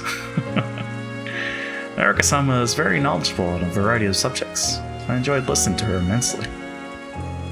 Your knowledge truly is extensive. Very impressive for one so young. You're very welcome. I, Furuta Erica, know quite a bit about trifles such as this. Erica grabbed the corners of her skirt and posed. This was somewhat less than graceful considering that she was lounging on the sofa with her feet up. Where's Aunt Rosa? She returned at 1 a.m., but she went straight upstairs to sleep. That's probably true. After taking part in that conference for so long, I feel like flopping down in bed right away myself. I've had it. Tired enough that I might float over, right here. Well then, let's call it a night. Don't you have to get up early tomorrow morning to make breakfast, Goda-san? Preparations for breakfast have already been made. I would be most pleased if we look forward to it. In Goda-san's eyes, the family conference is an open stage on which to display his culinary skills. Maybe this invigorates him so much that he doesn't even get sleepy. Erica stood up, laughing at how youthful Goda was. This became a sign that it was time to disperse. I'll clean up here. Please, go out and sleep, everyone. Leaving the cleanup to Goda-san, I went to the bathroom and then cleaned the stairs to the second floor. Climbed the stairs. Good night, everyone. These old bones have stayed up a little too late. Good night, Dr. Nanjo. Good night, Butler-san. Yeah, good night. Then, in the second floor hallway, we split up. Dr. Nanjo went to his own room. Erica went to her room. And I returned to the cousin room. Are they dead, though? I couldn't hear any sounds of playing coming from our room. Could they have fallen asleep already? No surprise at this time of night. If they were still playing, they would have been staying up way too late. And I opened the door quietly. As expected, the room was already pitch black except for a small nightlight. Everyone was already sleeping in their beds. I'm sure they all had a great time and played a ton. Then they probably talked about youthful things and enjoyed staying up late. If only I hadn't found the gold, I could have enjoyed my time with them. I'm already tired. So tired. Forgetting even to change my clothes or brush my teeth, I crawled into bed and immediately began to descend into the marshes of sleep. Today's been so insane. I wonder if that old bastard is still in that family conference now. How does he not get tired? Come to think of it, what was it that old bastard said when he parted company? Tomorrow, there's something important I want to talk about, as a family. It's about you. I'm sure it's more stuff about being the successor. I don't even want to hear about it. If I tell you about this, I'll probably be killed. What? Kill you. Whatever you want, you old bastard. And then, what was it he said next? It's about your birth. My... birth? Oh, don't blue ball us. Probably just something about the noble Ushiromian lineage. Not interested. Just let me... sleep. At least Rudolph lives, but because of the murders, they don't get to talk about it. Goddamn.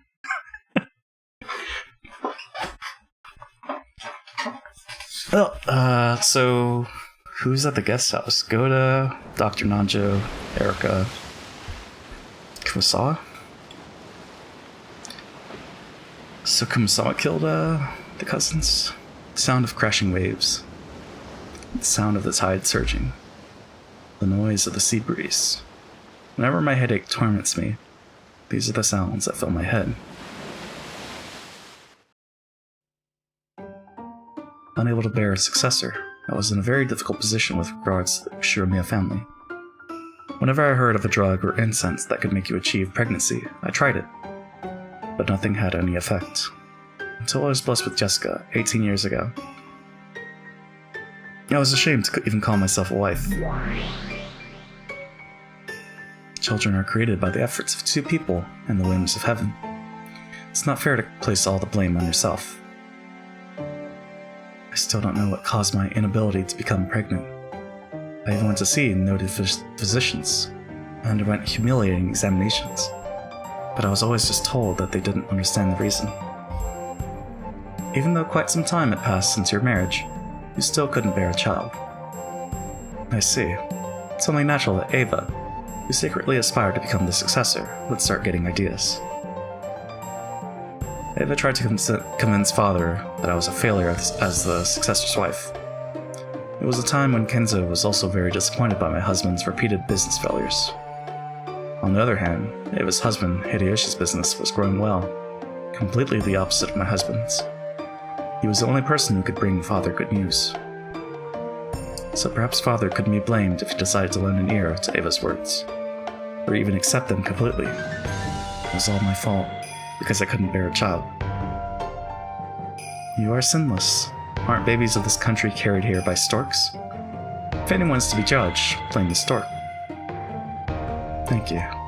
However, even though he was still in good health then, the head was already well past his prime. It's not hard to imagine that he wanted to see his grandchildren's faces as soon as possible. Who cares? If he wanted a grandchild, he could have just done what he wanted with that appalling amount of money he had. This is Kinzo, the man who always bragged about how money could create anything. If he wanted a grandchild, why couldn't he just manage something with that money he was so proud of? Yes, that's right. The head gave up on me when I couldn't bear a child, and did just that. The head gave to many charities, thinking it the duty of anyone in possession of so much money. One among these, an orphanage known as the Fukuin House, had been given especially large donations, possibly because he had old ties with that place. The Fukuin House.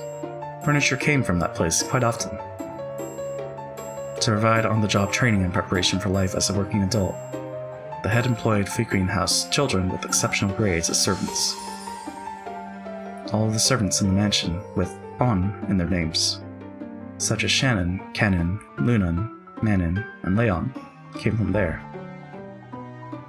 There were quite a lot of them, weren't there? Though most quit after just a few years. That's probably because a few years of wages from working here would earn them more than enough to live on their own. Experience as a servant for the Ushiramiya family would be a wonderful thing to add to their resume.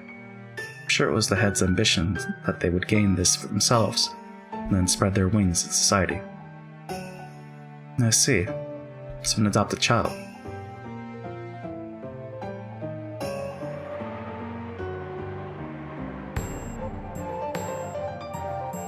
Father, what did you just say? Accept this baby as my grandchild. Oh, there. Apparently the baby that Kumasawa was trying to soothe didn't like the steady air at all. Kept on crying, upset. My apologies, Father. What is it you just... Accept this baby as my grandchild, and raise it to be the one who succeeds Kraus. In other words, you want me to raise this baby as me and my husband's own child? That's right. It's clear now that you cannot bear children.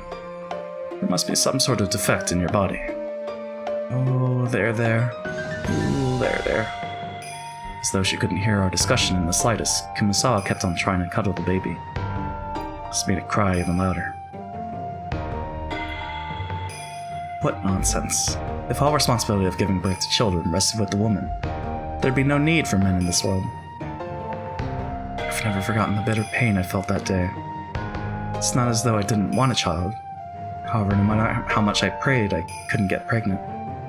Thinking that something to do with my body might be the cause, I went to see several famous doctors. But even so, no matter how hard I tried, I couldn't become pregnant. And in the end, this was the result. I see.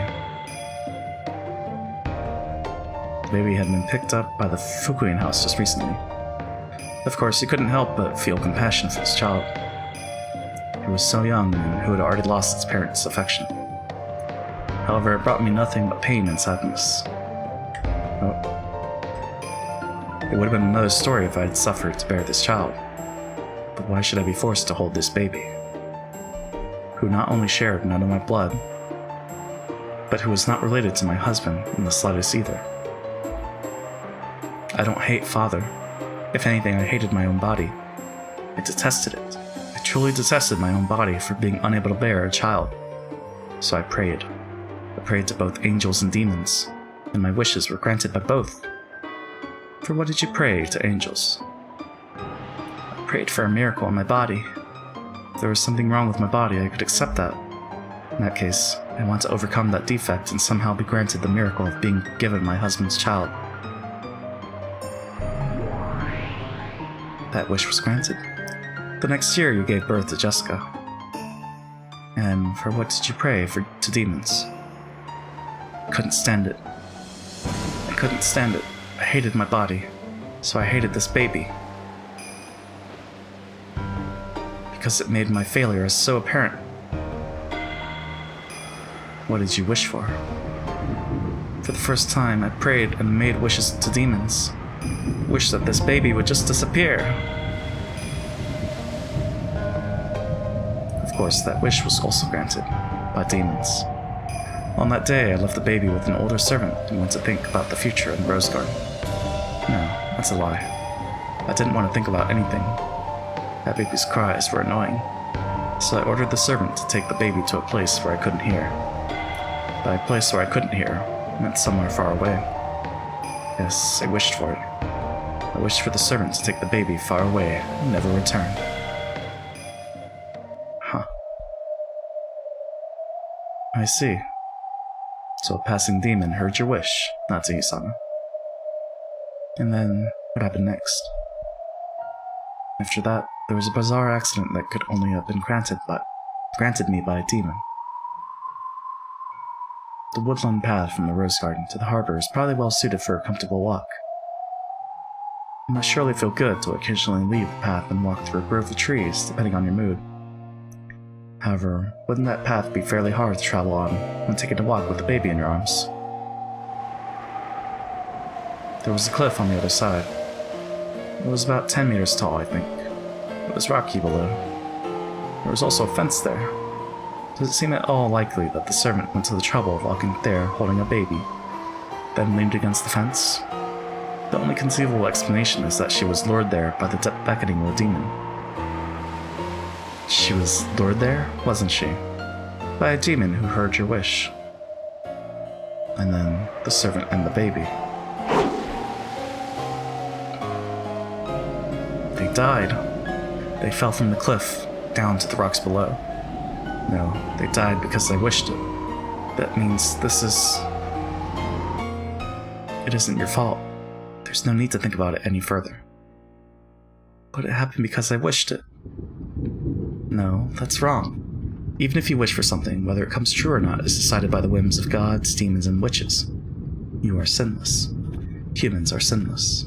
You can even say that I killed them. No, I did kill them.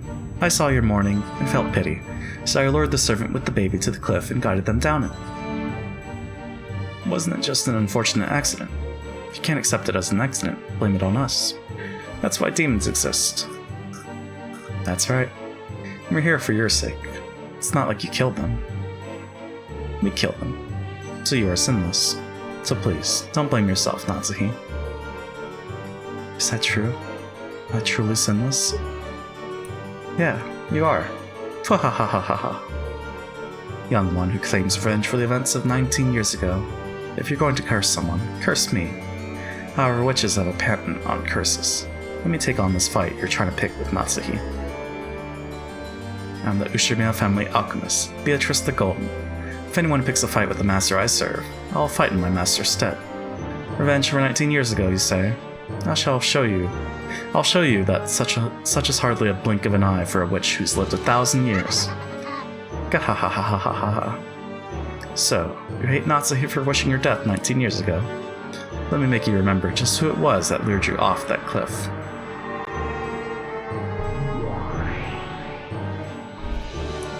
As the middle-aged female servant cuddled the sobbing baby, she walked on a small path through the trees. Natsuhi had told her that the baby was too loud, so she had tried to get as far from the rose garden as she could. She was completely unaware as to why she'd gone out of her way to head in this direction. However, the sobbing baby suddenly stopped crying. Something was reflected in its eyes, but the servant couldn't tell what. However, thinking that the baby had stopped because it had taken an interest in something, she headed in the direction of the baby's gaze.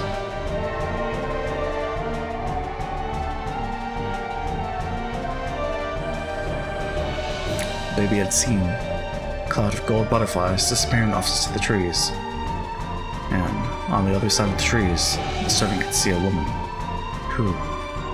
She didn't recognize this person. It didn't look like anyone who was supposed to be here. The baby stopped crying and stared in that direction. Then, the servant's legs started to automatically carry her that way. Come this way, woman.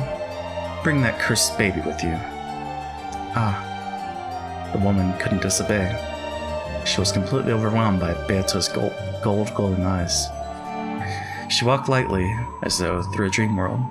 At some point, the scenery surrounding her had changed, but she did not notice. She could not notice. Though this should have been Rakanjima, at some point it had become the garden of a mansion she had never seen before. It was a garden she had never set her eyes on, even grander than the great rose garden of the Ushimiya family, a garden of gold roses. There stood an arbor, and a woman wearing an elegant dress beckoning to her. There was a man who looked like a butler.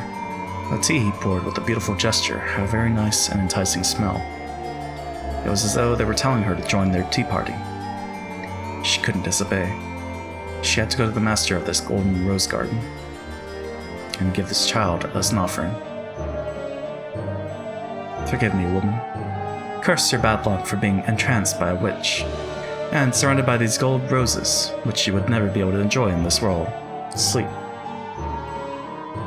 Gap. Yes, understood. And Gap snapped her fingers. A pitch-black hole opened at the woman's feet, and she was swallowed up along with the baby. The scene of the moment that followed must have burned itself into the eyes of the woman and the baby. Oh? The two floated in the air and looked down at the gold rose garden spread out below them. Below their feet was not the earth, but a golden rose garden that stretched as far as the eye could see, without any gaps.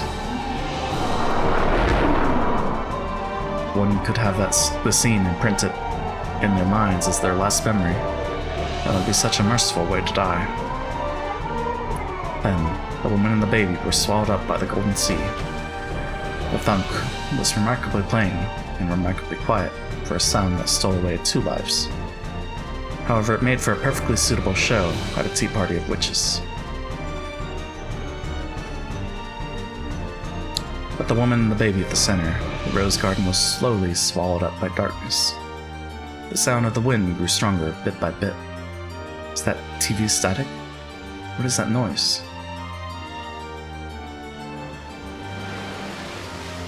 It was the roar of the sea.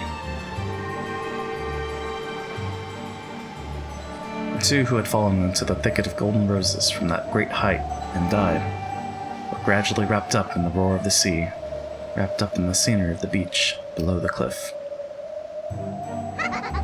I guarantee it. You are completely sinless. I'll accept this revenge from 19 years ago. Wahahahahaha. Eek! When I spotted the two of them on the rocks below, I went pale. Then I dashed back to the mansion, and there was a huge uproar. They took them to a hospital in a boat as soon as possible. But from that height, it was a miracle that they had even avoided an instant death. Both the servant and the baby died. In less than 3 days from the time Father had entrusted me with the baby, I had killed it. My husband had been on a business trip. Rosa-san, who had still lived on the island at the time, had been traveling with her friends. Father and I were the only ones on Rakajima. Before anyone except Father and I really knew anything, a baby had appeared out of nowhere and then disappeared again. That's right, it was a dream, a nightmare. I was sure that Father would blame me. However, he seemed somehow strange.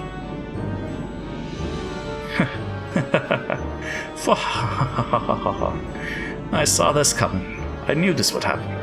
How long will we struggle? How long will it be before you're mine? I have no interest in an empty cage. Throw it away. When Father learned of the accidental death, he kept on laughing and laughing as though there could be no greater pleasure. Enough that just listening to it gave me a creepy feeling. Perhaps something had come loose in his mind. From that day onwards, Father shut himself up inside the world of the occult even more than he ever had before. When my husband came back, he was surprised to see that Father was even more bizarre than he had been before. However, he had already accepted that this would happen sooner or later. Of course, my husband had heard about the baby. However, he told me that it was surely just some whim of the Father's and to forget it. So I forgot it. It was an unfortunate accident. No, it wasn't an accident at all. I forgot everything, even that the baby had existed in the first place. After all, it was a twisted nightmare that lasted not even 3 days. That's right, it was all a nightmare. I remember. The cliff, the broken fence, the roar of the sea, and the cry of the baby. So, this baby is the baby from 19 years ago. Oh. Of course not. I killed that baby. It no longer exists in this world. However, there is no red truth in the human world. Nothing can be trusted there. That's right. Beato definitely killed that baby. However, you might find out that it's alive in the world of humans. Whether it's really alive or not, right? Do you mean to say that it actually survived? After falling to the rocks from that height? I don't know. But calm down. No matter how much this person hates you, it was an accident, and that's the truth. If he does hate you, his hatred is completely unjustified. But, even if I didn't lay a finger on him, inside my heart Calm down. No matter who the man from 19 years ago hates or what he yells at you, there's no way the sin he's after actually occurred. So calm down. Why don't I welcome the man from 19 years ago as my guest? Cackle, cackle, cackle. Just when the riddle was solved and I thought my job was finished, I've got to entertain this final guest of mine.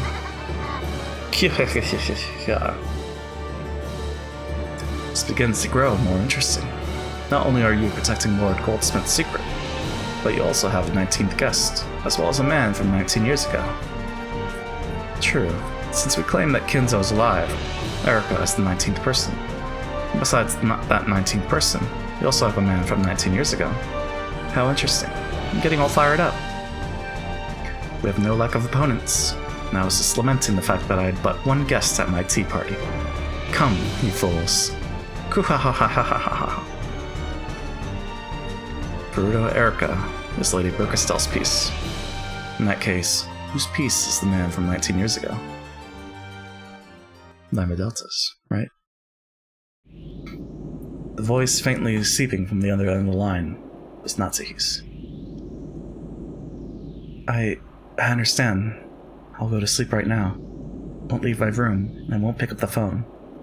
Just don't involve my husband and daughter. And this begging scream, which would shake the heart of any listener, could be listened to with the cold ruthlessness through the end of the receiver. As long as you follow my orders, I'll keep your secret, Mother. Do not disobey me. I am already very close by to you. I can easily tell whether you have turned your lights off or whether you're on the phone. If I wish to, I could even kiss your sleeping face. I'll keep it. I'll keep my promise. So stop it. Just stop it. Stop it! The receiver was slammed down. He knew very well that the way you hang up a phone can leave a nasty aftertaste from the other side. Okay, good night, Mother. And there you have it. Now Natsuhi won't come out of her room tonight.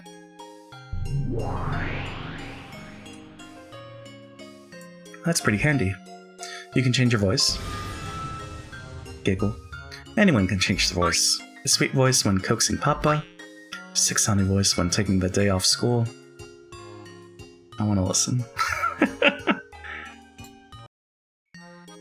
Okay. I forgot you could just switch it and then,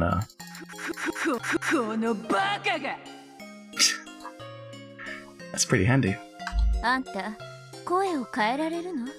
You can change your voice. 声くらい誰だって変えられるわよ。パパにおねだりの時は甘い声。学校休む時は風っぽい声。実は嫌いな友達に断る時は申し訳なさそうな声。お望みならどんな声でも使い分けて見せるけど。Okay. Just curious. It's pretty handy. You can change your voice. Giggle. Anyone can change their voice. A sweet voice when coaxing Papa. Sick-sounding voice when taking the day off school. An apologetic voice when turning down a friend that you actually hate. If you want, I can do any kind of voice at all. Got it? You should stop being a witch and become a voice actress. So, are all the pieces set up on both sides now? Frito Erica? What a wonderful piece. She's a much more suitable piece for you than Angie was, Burn. Your praise honors me, Lady Lambda Delta. The pleasure is mine. She really is wonderful. Truly cute. I'd like to make her surrender to the illusion of the witch and see her face twist in humiliation. Hear that? Don't embarrass me, okay? Prove yourself to be a much more useful piece than Angie was. Yes, leave it to me. Lady Bickerstel, my master. But nothing like that gloomy, dull-witted, totally uncute piece. Giggle, giggle, giggle. She's right. That Angie didn't do anything useful except get turned into meat chunks to egg Battler on. I have absolutely no interest in family love or sibling love. The game we want to see is more gruesome and sticky. A grotesque, pop, and cute murder case. If Natsuhi is the king, then I wonder if that makes Beato the queen. Giggle. The pack of witches and furniture guarding Natsuhi is less like a set of chess pieces and more like bowling pins, right? Chahahaha. Natsuhi and Beato, kin's own illusions of a worthless furniture. Entertain us a bit, will ya? Especially you, Beato. I'm already bored of you. This Legend of the Witch Murders game of yours is over already.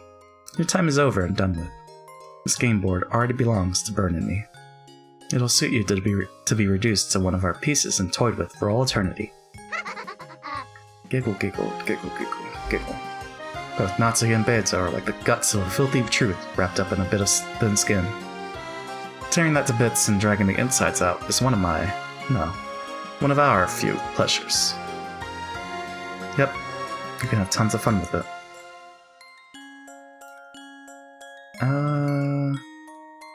Okay. Hey, are you watching? Beatrice? Look at how much fun can be had by playing with your game board. Let me show you. This fifth game's really gonna be fun.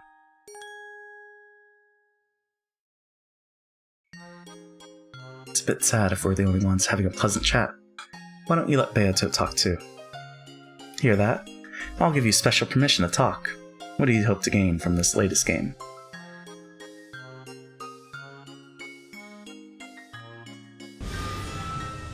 Ha ha ha ha ha. She said nothing. That's right. You're the loser who surrendered to Battler. Leave it to me, Kay. I'll put the witch side on top right away. But that means I'll have to sacrifice your piece. The epitaph has been easily solved before the first twilight. And Beatrice, the keeper of the gold, has lost face. Giggle. Isn't it great that you remain as a piece, as part of Natsu's illusion? Well, we're treating you as a pin now instead of a piece, okay? The Golden Witch Beatrice is out of the picture now. You and your furniture have only a minuscule role in my game.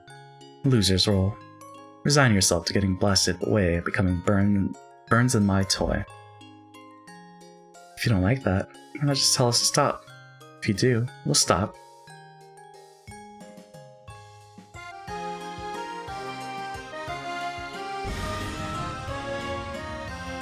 She's saying she doesn't mind. Giggle. You're totally a pin. Ah ha ha ha ha. Ah ha ha ha ha ha ha. Ha ha ha ha ha ha. Ha ha ha ha ha. Gwa. There's no need for a golden witch anymore. All that's needed is a sacrificial doll, so the two witches can enjoy some time playing. Die, disappear. Confess to your filthy past and your crimes. Speak out your sob story of regret and repentance as you throw yourself off a cliff and die. The Golden Witch will never again have her turn. Ha ha ha ha ha ha ha.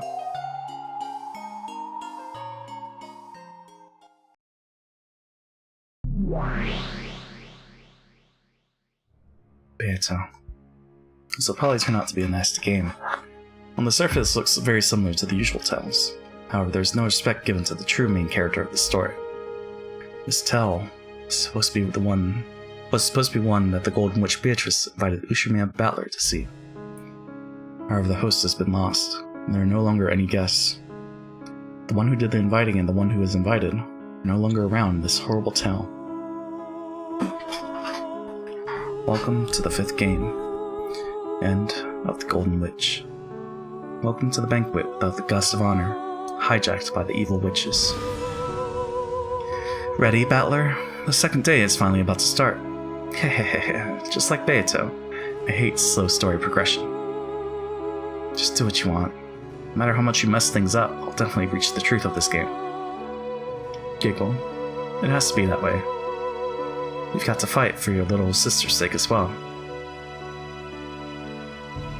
Don't worry.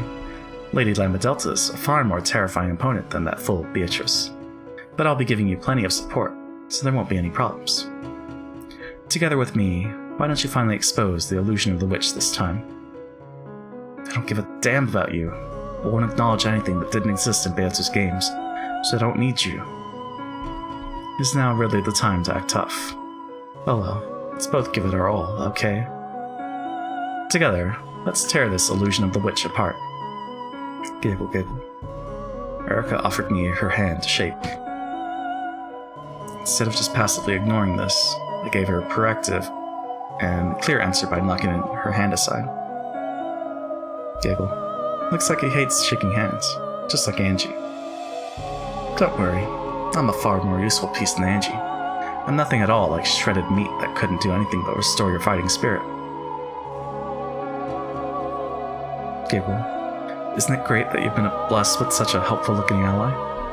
In the past, it was Virgilia and Renove. Then Angie came as well. Now you have Byrne and Erica. There are so many pieces supporting you. So how does it feel knowing that you still can't catch on to the truth? Despite that, how does it feel? It doesn't matter. This battle's between me and Beato. Everyone else besides us, it doesn't matter. Oh, is that true? Are you finally standing on your own? You've always had someone helping you, someone sympathetic to you, so I wonder just how far you'll get on your own. Entertain me.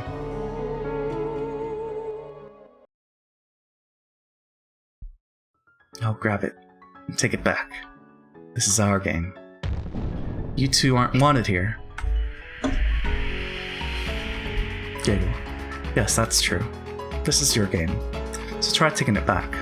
Let's see how far someone like you, who couldn't even win Beato's games when she went easy on you all over the place, can get in Lambda's completely ruthless game without any help. Well then, wake up, Umineko Battler. Welcome to the morning of October 5th.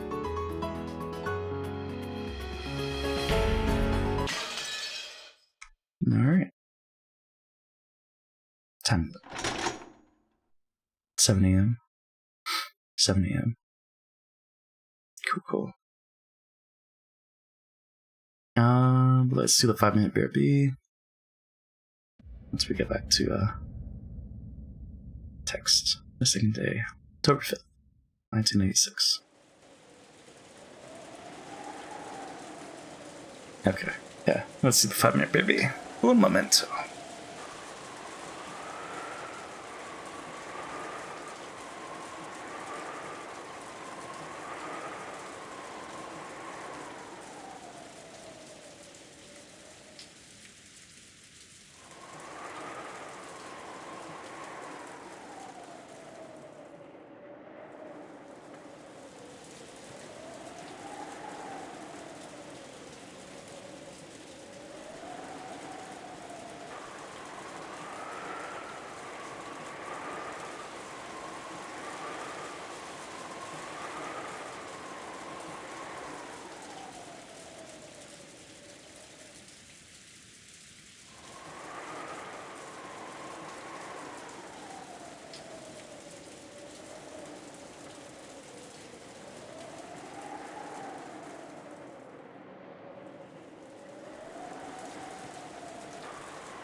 And we're back.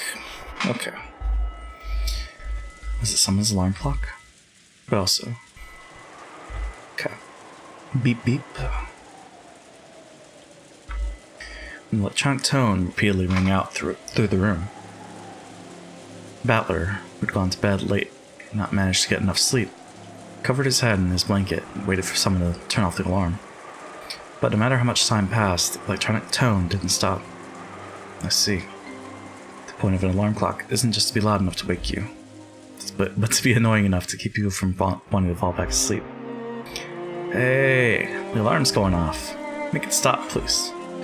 Why do waking up voices always get this annoyed? Well, it doesn't make sense. After all, people are still sleepy and in a bad mood. However, there was absolutely no sign that my annoyed voice had caused anyone to turn over in their sleep, or crawl out of bed to stop the alarm. Letting out a deep sigh, I stumbled to my feet. With the shutters down on the windows, there was almost no light getting in, and the room was as dim as it had been earlier. Though, even without the shutters, there's no way this dull weather would let in enough sun to make this a pleasant morning. The cousins were still wrapped up in their beds, sound asleep and taking no notice whatsoever of that beeping. Normally, once any person gets up, the others tend to automatically follow. Annoyed that this law of serial summer camp awakenings that I'd made up had been broken, I searched for the source of the sound. I could hear it coming from a wristwatch sitting on a table. Judging by the style of the watch, it was probably JPChivalry's. Anyway, when I randomly pushed a small button on the side of it, the sound stopped. Apparently it had been set for 7 in the morning. Isn't it already 7? Is it already 7? Sorry, I don't really feel like I slept at all. Playing cards were left on the table as though they had stopped mid-game. The game had probably been 7s. Damn it. Got this piercing headache. What the hell happened last night?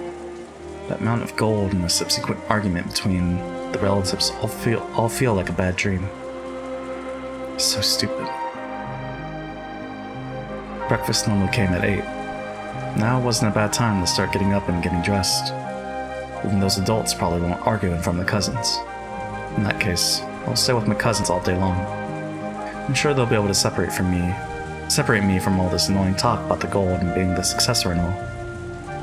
In fact, I should have done this from the beginning. It felt disgusting, having slept with my clothes on last night, which caused me to get all sweaty.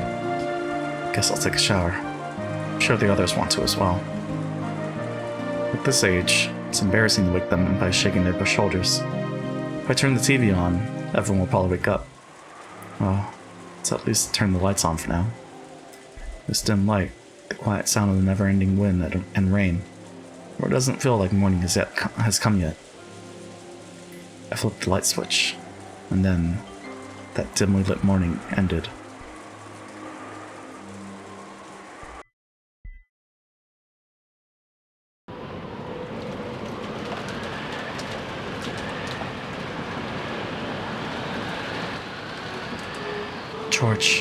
George!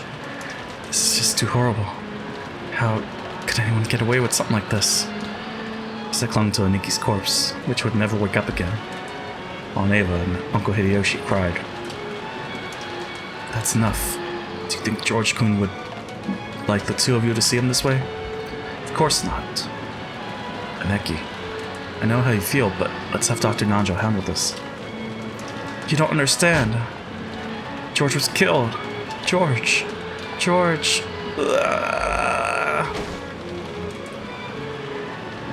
Nanjo's right. We mustn't keep staring at George in such a state. This is for George's sake. We have to restrain ourselves for now. And Aunt Eva tried even harder to cling to that corpse. Dad and Uncle Hideyoshi dragged her away and had a heated debate with her beside the wall. No, George! Dr. Nanjo, help him. If he's lost too much blood, do a blood transfusion. George and I are the same blood type. I beg you. Dr. Nanjo. Eva-san, it pains me to say this, but your blood can't do George-kun any good now. Dr. Nanjo shook his head slightly, then nodded across to where I stood. giving me a signal. I softly pulled the blanket up, covering George Aniki's corpse. His neck was split wide open. It was probably larger and deeper than his mouth. Would covering that part up make the corpse look neat and clean? Of course not. The large amount of lost blood stained the bed a horrible red and black. And even covering him with the blanket couldn't hide the traces. After all, even the blanket had large red-black stains. And covering him with it made his corpse look even more gruesome. So I stripped the blanket off of my bed and placed it on top of the first one. But there were only 2 extra blankets, so if we covered one more of the corpses, we wouldn't be able to cover anymore. I feel bad about the ones we can't cover, but for some reason, times like these make me feel like muttering, "Don't complain about it being unfair" inside my head. Kirie, put blankets over all of them. Wouldn't want them to catch cold. Sure. Kirie-san and I started covering the other corpses up to their heads with their blankets, just like George and Iki's, so that they wouldn't have to undergo any more shame with their terrible wounds exposed like this. In one bed rested Jessica. Jessica was exactly the same as George and Iki, though she appeared to be resting quietly in the bed. Her neck had been sliced deep and the wound lay open in a brutal way. Maria was the same. And not only Maria, there was one more victim. Lying on the same bed, as though they'd been sleeping alongside each other, was Aunt Rosa. Wait, Aunt Rosa dies? Huh. So it was Aunt Rosa, Genji, and then Kimasawa, right? I think.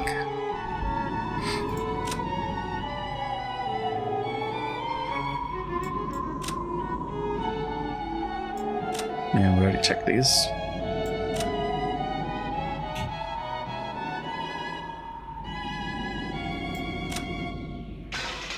Okay. George and Iki, Jessica, Maria, and Aunt Rosa. In this room were 4 humans who had been killed, their necks sliced open. They'd probably been like that since last night. Had returned without noticing anything, gotten in bed, and fallen asleep. All of them had a horizontal cut across their throats. I had been forced to see all the way into the depths of those gashes in everyone's throats. At worst, the wounds might have been deep enough to stretch halfway through their necks. If you tried to open it up, you'd probably be able to see that the gash reached all the way to the bone. The only wounds were the single gashes on each neck. So if you just cover their necks with your hand, you might be able to persuade yourself that they were merely sleeping. But even so, this frighteningly deep wound was incredibly gruesome. There's no such thing as clean or dirty ways of killing. All methods of killing are equally brutal, but even so, brutality here was just horrible. And there was one more thing that adorned these brutal murders, making them even more unsettling. Drawn very large on the wall, something like an eerie magic circle. It was drawn in bright red paint that looked like blood, and made it look as though some creepy ceremony had taken place in this room. But the 4 of them offered as human sacrifices. However, that wasn't what we were concerned about. No one has a heart so cold that they could witness the deaths of those close to them, and still worry about some scribbles on the wall.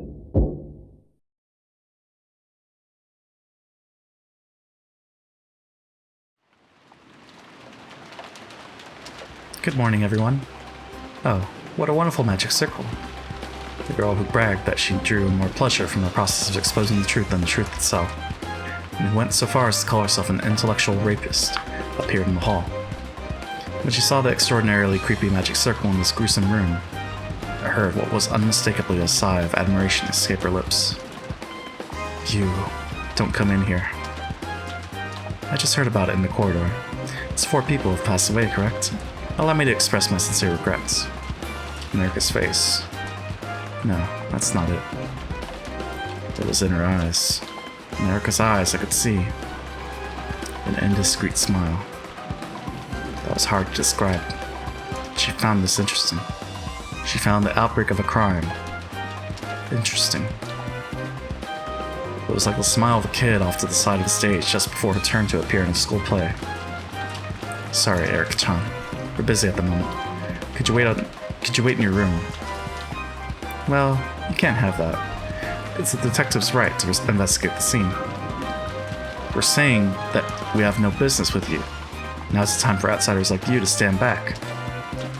In my personal opinion, only third-rate mysteries have a suspect who tries to interfere with the investigation, then turns out to be the culprit. Who gives a damn about what you want? Get out! You aren't wanted here. Erica-chan, I'm really sorry, but could you go back to your room? We're busy right now. George! George! Wow. Stand back. I can't investigate the scene like this. If it's necessary, we'll do it ourselves. The police will do it. Like hell you have the right to bring more shame to everyone's remains than they've already endured.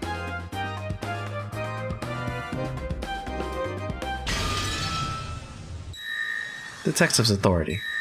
The detective has the right to inspect all crime scenes. Stand back, Ushiromiya Battler. This is an official privilege of this game, which the human side has accepted. Those words, which seemed to be utterly ridiculous at first, were words of power that had come from a world on a much higher plane than the one they were in. Battler was thrown back by an unseen power and landed on his butt. Struck silent by this quiet intensity, nobody was able to prevent Erica from entering the room, suffocated by this bizarre atmosphere. Don't worry, my goal is not to profane the dignity of the deceased. It's not like I want to peek into something as disgusting as a slit through someone's neck. I want to know something completely different. In other words, who committed these murders? I asked Dr. Nanjo and everyone else too. In particular, the first one to discover them, Battler-san. There are many things I want to question you about, so I request your cooperation. Like I said, by what authority are you doing this? Because I am the detective. Battler couldn't argue against this incomprehensible nonsense. No, he wasn't permitted to argue. It was a restriction placed on pieces.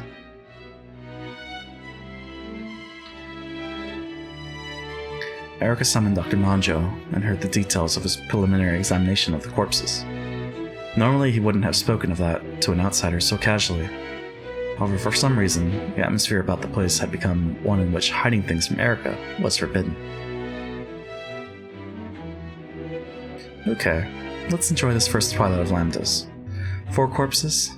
That's 2 corpses short. Well, she doesn't necessarily need to have 6 people killed, but that's how we've been playing. That girl isn't completely clueless, so she must have killed 2 more people somewhere. On the wall was a magic circle representing the first twilight, similar to the ones in Beato's games. Giggle. That girl talks tough, but I wonder just how closely she'll be able to imitate Beato. Giggle giggle. Ha ha ha ha ha ha ha. That Hebrew sure is crappy. It isn't written exactly right.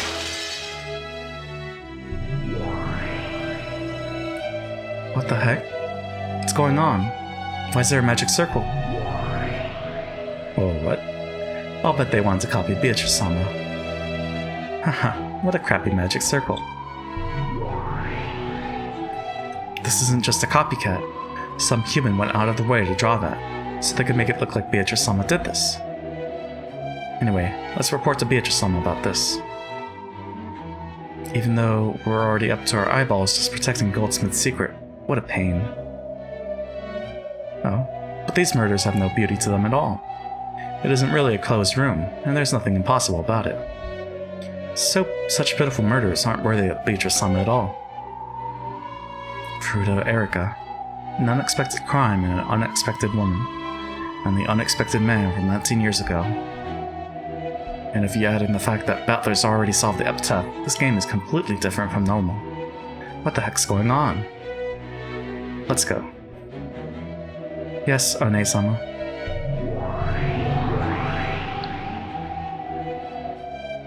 New art for the sisters? That's cool.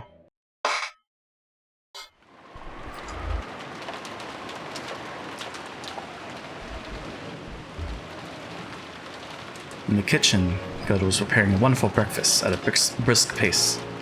The main dish would be herb omelets. Even simple foods could become an invigorating feast under Goda's skillful hands. He would pre-cook everything beforehand and prepare the food in the dining hall right before everyone's eyes. Pan, pan, pan, pan. Goda hummed as he continued his work in high spirits. When Shannon, who was helping out, saw Goda like this, her mood was also brightened. She arranged the salad in a neat little pattern and showed it to Goda. How's this? I think it makes the tomato look a bit cute. Very nice. You really know what you're doing, Shannon-san.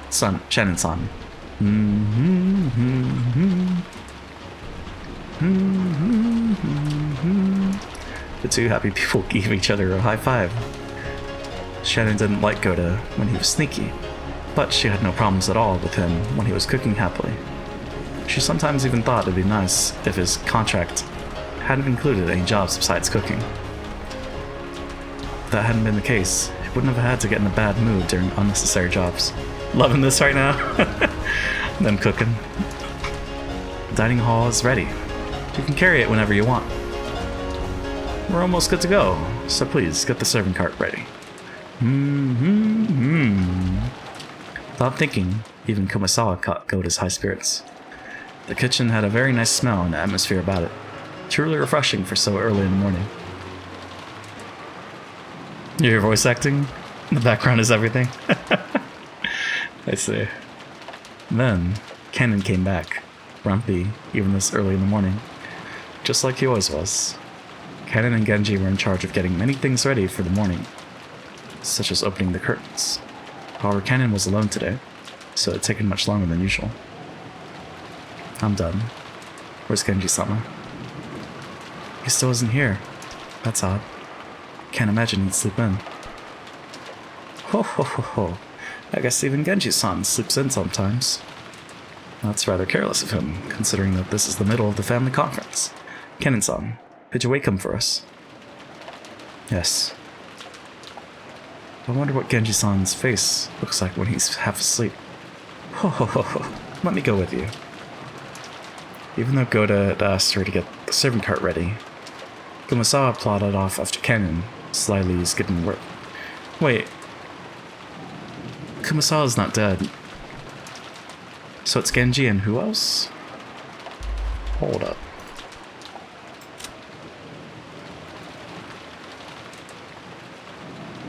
Genji and... No, Dr. Nanjo is there, right?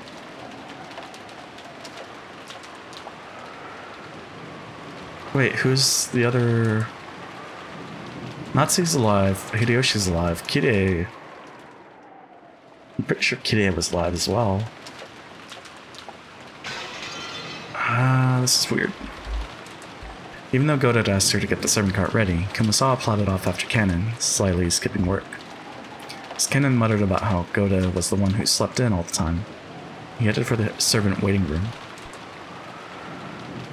So, you didn't wake him up this morning, Kennen-san. Last night I fell asleep while I was still in the servant room, so I didn't return to the waiting room. Last night, Kennen had dozed off while in the middle of his late-night shift, falling asleep in the servant room. Shannon had been kind enough to put a blanket on him, but that had just made it so warm that he fell into an even deeper sleep. So he hadn't returned to his bed in the servant waiting room the previous night. Because of that, he hadn't met Genji even once this morning. There was a knock on the door. Genji-sama. It's Kennen. Good morning. Oh my, I wonder if he's still sleeping. Pardon me. When he tried to open the door, Kennen noticed something strange on the upper part of it. What's that? Packing tape? A small strip of packing tape was stuck along the frame of the door, almost as though it was sealing the door shut. Furthermore, there were notches made with scissors along the center of the packing tape, so that if you opened the door only a slight amount, it would be torn apart. Also, written sloppily across the packing tape with a thin pen was what appeared to be someone's signature. It was written in a very intricate and decorative manner, so even if it was a signature, there was no way of telling whose it was. It's probably some sort of prank. I don't get it, but it's no use worrying about it now. Genji-sama, pardon me.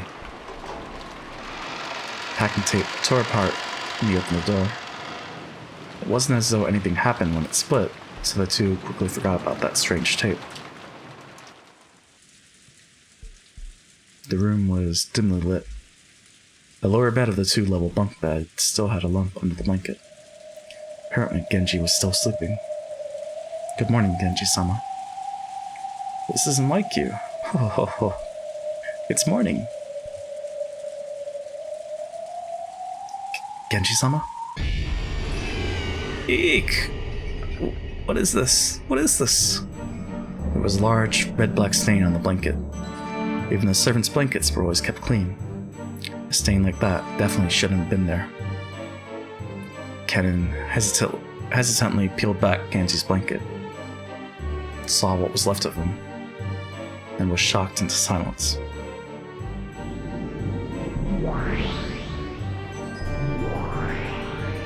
What the heck? His neck's been cut open. It's thin. You wouldn't be able to leave a cut this deep without a fairly long blade. What's going on? Battler solved the riddle of the epitaph, right? Why are there murders happening? I don't know. In any event, this isn't good. We should report this to Beatrice-sama and Natsui-sama. Belfa, hurry and report to Lucy Ni. Nay. Understood. After dashing out, Kumasawa called Goda and Shannon over. Then, this new pair let out screams identical to the first two. No! Don't stop making breakfast, Goda! Is now really the time to be saying that? There's no chance they'll have a quiet and peaceful breakfast on the second day. I have a bad feeling about this. Genji might not be the only one. Let's check the entire mansion. Something else might have happened. Yes, One-sama.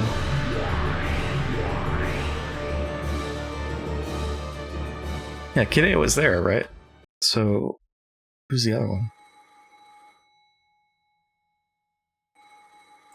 Natsuhi sprang awake at the sudden sound of the phone. Even Natsuhi was surprised that she'd woken up. She thought she'd spent the whole night unable to sleep out of the fear that the mysterious man might come in at any moment. But she dozed off before she knew it. Of course, Natsuhi didn't feel rested at all. Though she groaned from the dull pain in her head, which hadn't gone away once since last night, she managed to get out of bed. Morning, Natsuki-sama. Morning. And what a horrible morning it is. Don't worry. No one tried to enter this room. I see. Thanks for keeping watch all night. Even so, that didn't mean she'd been able to sleep peacefully. The continued ringing of the phone had made her headache throb even more strongly. I think you should probably answer the phone. And then, got some bad news to report from my sisters. Let's save the bad news for later. I'll answer the phone first. Natsuhi shook her head to wake herself and picked up the receiver. Then, she regretted not listening to Lucifer's bad news first, because she wanted the first thing she heard on this horrible morning to be something better than this. Morning, Mother. Did you sleep well? That voice told her that this horrible morning, this nightmare, would not stop. I kept my promise. I've been holed up in this room the whole time. Of course, I haven't been able on the phone either. But you did pick up the phone just now, did you not? Well,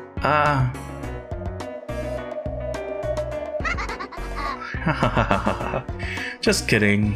This is just a morning call I'm giving my beloved mother. Morning, Mother. Giggle, giggle. How far do you intend to mock me? Natsu gripped the receiver so hard it creaked. I wanted you to leave your seat so that I could set up for the party. Thanks to that, everything is ready now. Of course, you are the main guest, Mother. What are you planning to do? That is for you to look forward to. Do not worry, I will not keep you waiting. It has already begun.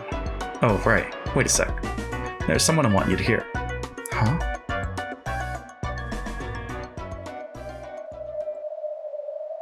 There was the sound of the receiver being jolted around.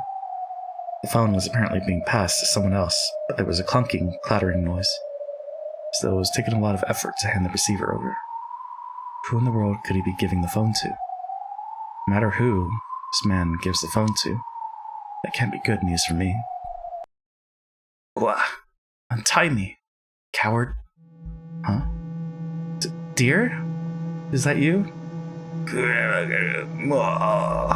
Untie it! Untie it! It was, without a doubt, the voice of her husband. However, he didn't respond to Natsu's voice. Perhaps it was bound somewhere in the darkness.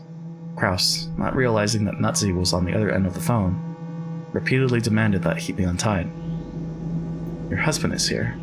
His eyes and ears are covered, so you won't be able to talk. But I think you can tell that he is in perfect health. What are you after? Let my husband go. I will let him go tomorrow. If you keep 2 promises, that is. What are they? One is that you keep it a secret that I have your husband in my care. There will probably be a fuss when they are unable to find Kraus anywhere in the mansion. But you know nothing, so you will say nothing. Understand? I understand. What's your other condition? Oh, just a little game. At 1 o'clock today, you will go into the foremost guest room on the first floor of the mansion and hide in the closet. A guest room? Why should I go into a closet? Just a little hide and seek. If you can hide there for an hour without anyone finding you, you win. If someone does find you, you lose. And if I lose, what happens? Nothing in particular. Is that not what playing is all about? If you play along with this hide and seek, I will release your husband tomorrow. Will you really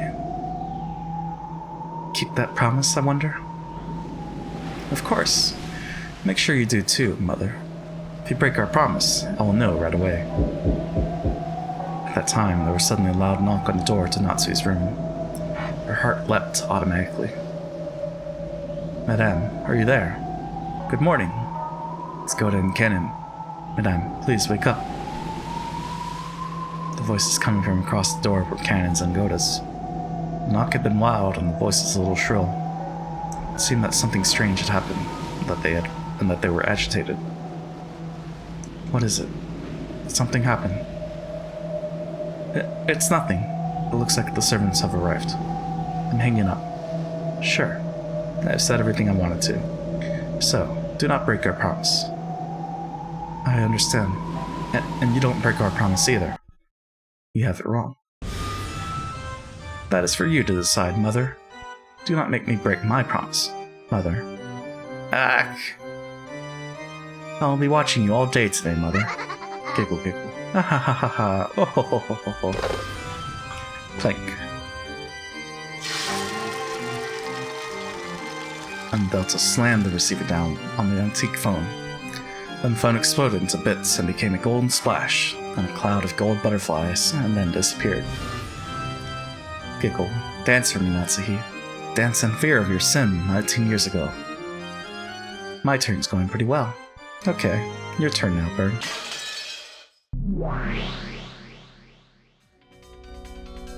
Oh? I'm sure this is a waste of time, but let me confirm whether correspondence with the outside world, including reporting this to the police, is possible or not. It's impossible to make use of the external line. Looks like you can use the internal line. It's impossible to use a boat inside the Typhoon. I guess the closed circle is complete now. Congrats, you're a full detective now, Byrne.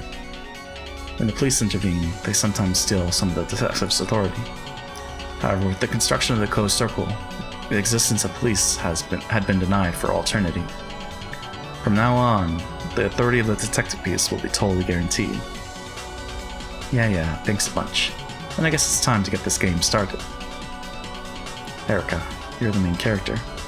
Now, begin. Even Genji-san? 5 people have been killed? Yes, and it was so horrible. It was exactly the same as the 4 in the guest house. The neck was sliced open, with a terribly sharp blade. To think that even though I had the midnight shift, I didn't notice anyone suspicious. Don't blame yourself. If you bumped into the culprit, I might be the one dead right now. On top of that, the phones aren't even connecting. Doubt any boats will come this weather. This is serious. That makes it very likely the culprit's still nearby. Eek. Then what? Does that mean we'll be trapped here with the murderer until the typhoon passes and the boat comes? It'll be okay. If we all stay together like this, even the culprit won't be able to lay a finger on us. Even Jessica? I can't believe it. We won't let ourselves be killed. I'll avenge George. I won't let them get away. No matter who the culprit is or what their reason was, I won't let the one who killed George get away. I'll kill them. I'll kill them. Wow. Okay, everyone. Are you done crying yet? Silence, please. Has anyone seen Kraus-san yet? We've been calling for him for a while, but he hasn't answered. Could the receiver be off the hook? No, we could hear it ringing. There's no way he didn't hear it.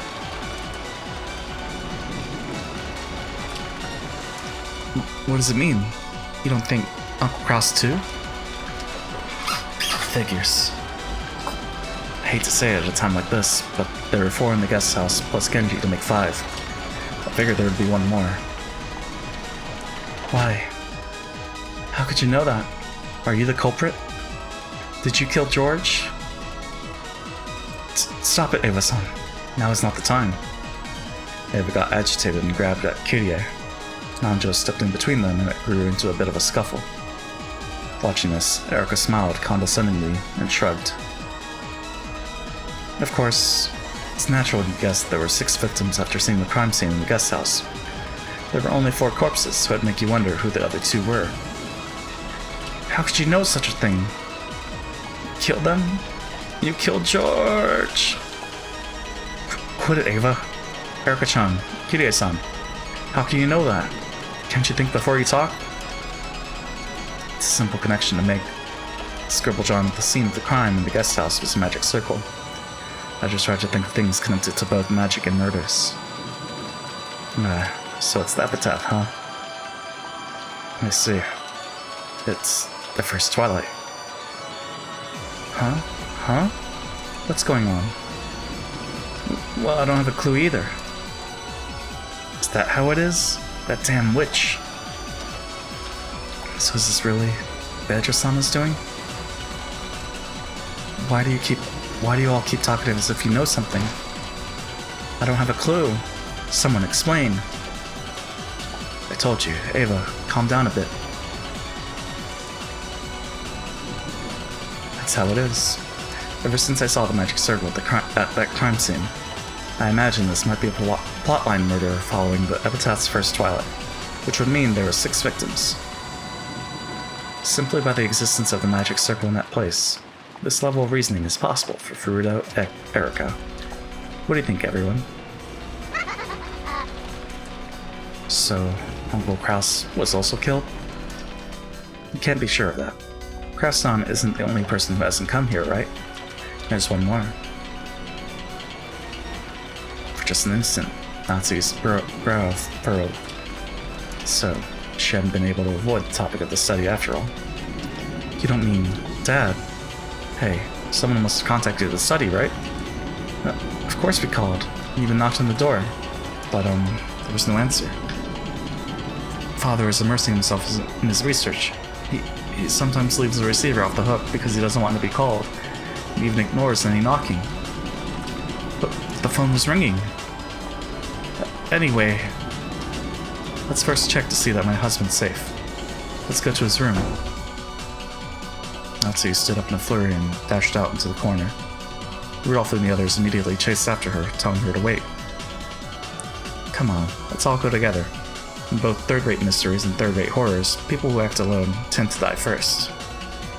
Yeah, this game is just the same. Beato really is third-rate. Giggle, giggle.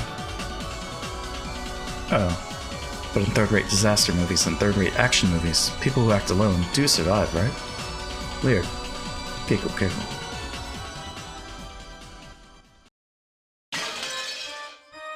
Even though the epitaph has already been solved, who's behind this farce? It might be the work of this man from 19 years ago, who was thought to be Lady Lamadelta's piece. Ah yes, that can't be true. In the games up until now, Beato has already stated that Kinzo has vanished, meaning that no more than 17 people exist and no 18th person exists. Now that Erica has been added, it's been stated that no 19th person exists. There is no room for this man from 19 years ago to appear on the island. So the man from 19 years ago is disguised as one of the existing humans. Or else... Cackle, cackle. Even if a 19th person isn't permitted by the red, slipping in a 19th person is no trouble for me, no trouble for witches. Now it's getting interesting. Why don't we watch this a little longer? Still, those two witches have finally started to do whatever they please with my game board, haven't they? Didn't you know that would happen when you invited them? Humph. As a witch, I have the same dislike for boredom as they do. Even the unexpected brings the kind of joy a witch expects. Very well, bring it on. It's great that you're so eager, but things have taken a nasty turn. Get it? Indeed. Perhaps this isn't the best time to wait and see what happens next. I know that.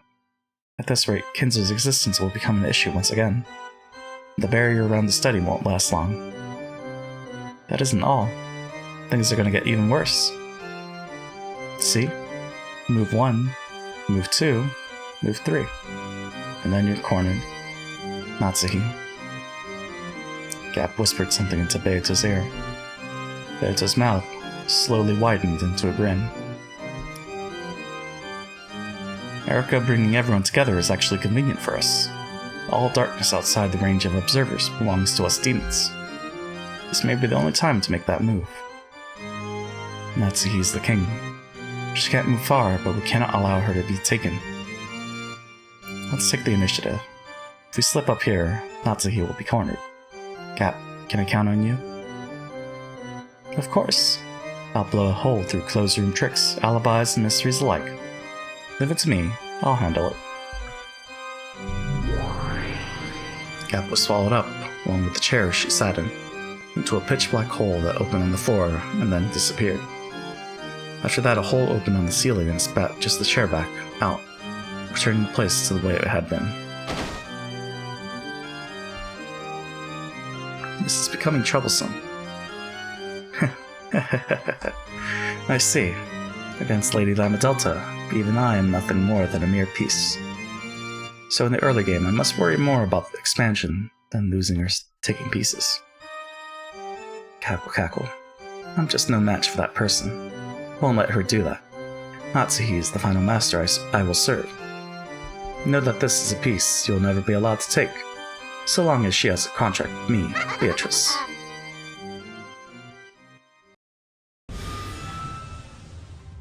Krause's room was empty.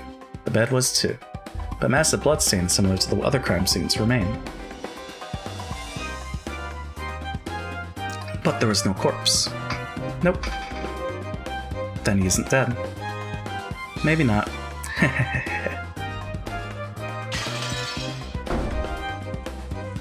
What's going on? Where's Nissan? Judging by this bloodstained bed, I don't have to think about it, but we should probably assume that he was killed and had his neck cut open, just like the people in the guest house. Probably. Judging by the amount of blood lost, it's hard to imagine that he's okay. But where did Krause-sama go? Large amounts of blood stained at the top of the bed, but there were no similar marks on the floor of the room.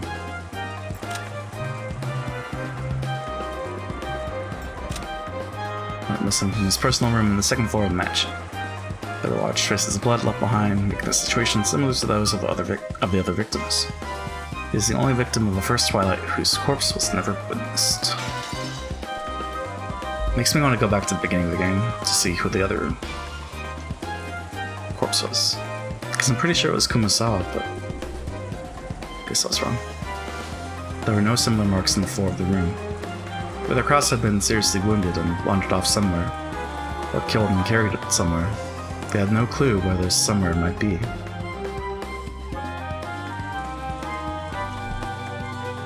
Natsuhi knew. Though Cross had been sounding far from his best over the phone, at least he hadn't sounded like he was on the brink of death. In other words, these bloodstains had to be a setup. That might not even be blood. However, just what was that man thinking? What's this supposed to be? What the heck? So on the first Twilight, there were 6 sacrifices? Was Cross Nissan in the habit of locking his door? We just came in without unlocking it. Yes, Cross-sama also has a habit of locking up. At this house, Madame has ordered that all non-public areas be locked. How many keys can unlock Uncle Cross's room? In addition to the 1 key Cross-sama held, there's the master keys. Oh, all that stuff about keys is a pointless argument. Did you forget that Genji-san is already a victim, whose master key is missing? That means all the locks in this mansion are meaningless. How boring. In other words, no closed room murders have existed or will exist in this mansion. Sheesh. This is getting to be a pretty boring mystery. Erica left off this murder in disappointment, as though it was something she was watching on TV. I can't understand it. Why is her world so different from ours? It's almost like she's in a separate dimension from us. Was Jessica also like this, in a bed? Yes, that's right. Just like George, her neck was cut. Jessica. Let me be with Jessica. I haven't even seen Jessica's face yet. Jessica. Jessica! Wait up, Natsuhi-san. The culprit might still be hiding nearby. It would be dangerous to let her be alone. Natsuhi flew out of the room and dashed towards the guest house this time. It was only natural. Natsuhi still hadn't even seen Jessica's dying face. Everyone probably thought that. Of course, even Natsuhi was half thinking that. The other half was her desire to shift everyone else's attention away from the study. Strange crimes had occurred, the gold had been discovered, and some relatives had even recommended Battler to be the successor. Even in these twisted circumstances, she had to protect Kinzo's secret. If my head is going to be racked by this suffering anyway, please just let my head explode right now. That way, I won't have to suffer any longer.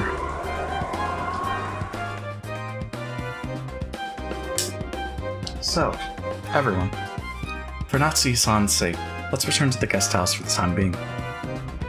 Though it's not as though seeing their dead faces is going to lead to any new developments. Do you even have a heart? A heart? What's that? Just seeing her daughter's dead face wouldn't bring Jessica back to life, nor would it heal Natsuhi's anguish. On the contrary, she would probably wail, wasting a considerable amount of time before being able to think properly again. This probably sums up Erica's screwed up argument. Just seeing their dying faces won't lead to any new developments. Like hell it won't. Cackle, cackle, cackle. Beato's pieces have brought about a really interesting change. Giggle, giggle.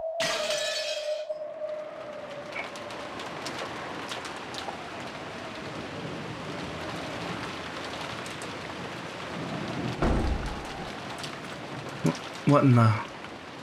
Natsuhi flew into the cousin room on the second floor of the guest house, and was struck dumb by the blood-stained beds and the eerie magic circle, which looked like it might have been drawn with the victim's blood. Where's Jessica? Where is she? Jessica! In that... bed. A bed? Where? Huh? George? Where is he? Wait a sec. What the hell? What's going on here? We made sure to lock this room when we left, right? We can now be certain that the culprit has a master key. Once again, my reasoning was correct. Who cares about that? Where did they go? Where did everyone's corpses go?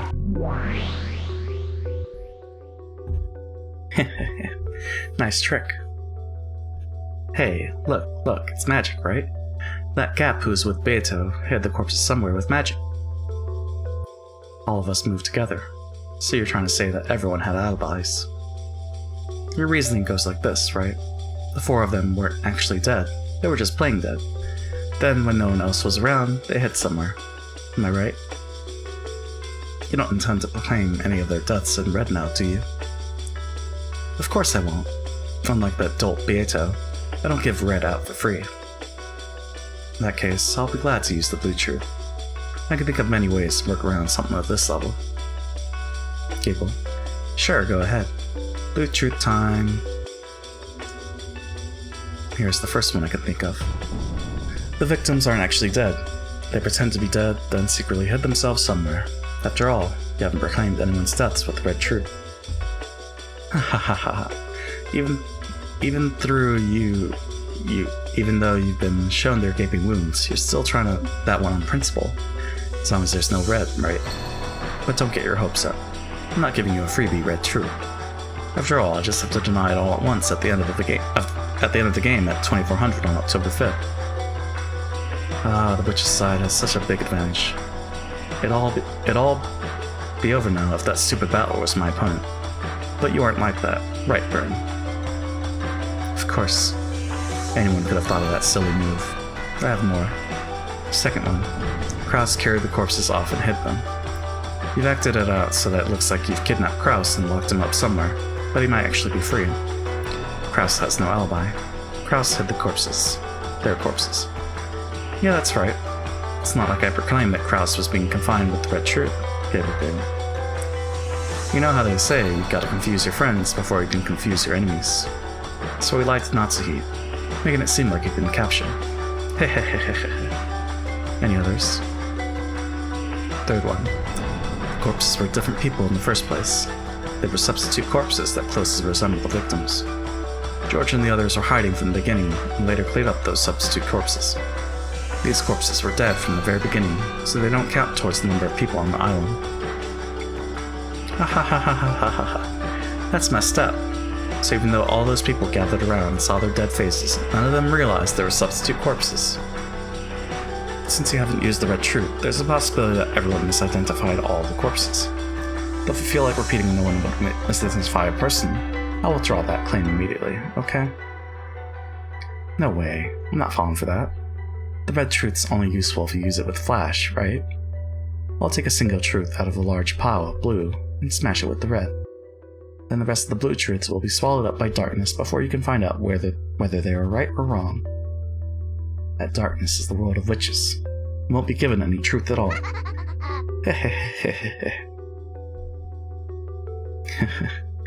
This girl acts like she's stupid, but she's not bad at all. She'll never rise to provocation. Looks like she understands the darkness of magic even better than the true game master, Beato. Apparently Gap also understood that well. That move of hiding the corpses. It was pretty effective for both Lambda and Beato. In any event, I've thought up a full 3 theories about the disappearing corpses. 3 blue wedges for a single riddle. That doesn't mean she can just deny one of those 3. Unless she eliminates all 3 wedges, this riddle has been defeated. That's the ironclad rule of witch hunting. A single wedge isn't nearly enough. Only vampires die from a single stake. Compared to witches, vampires are weak. True witches won't die unless you stab them all over the stakes, right? It's the same with assassins, isn't it? It's only in Japanese manga that you see assassins kill their targets with a single perfect shot. Real assassins will empty out an entire magazine's worth of bullets. That's how you do things, right? Of course, it's the same for me. But if it's this girl we're talking about, so she might slice it all in 2 with a single swipe of the red. By simply letting off a few quick lines confirming their deaths and Kraus's innocence with the red. She can remove all 3 of my wedges. Well, that's okay.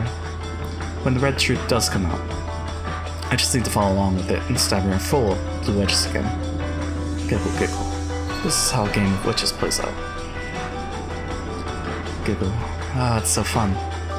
Battler's sluggish battles always piss me off, so I'm loving this.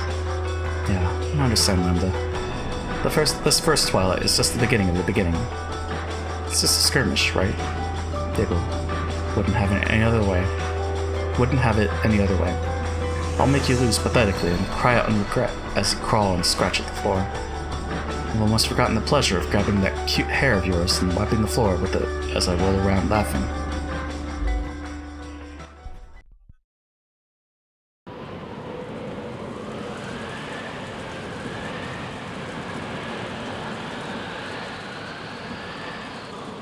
The servant waiting room in the mansion had once again gone silent. There lay Genji's corpse, which had been covered completely with a blanket. In the ceiling of this cramped room, a pitch-black hole appeared. Captivating legs sprouted out, and Gap floated downwards.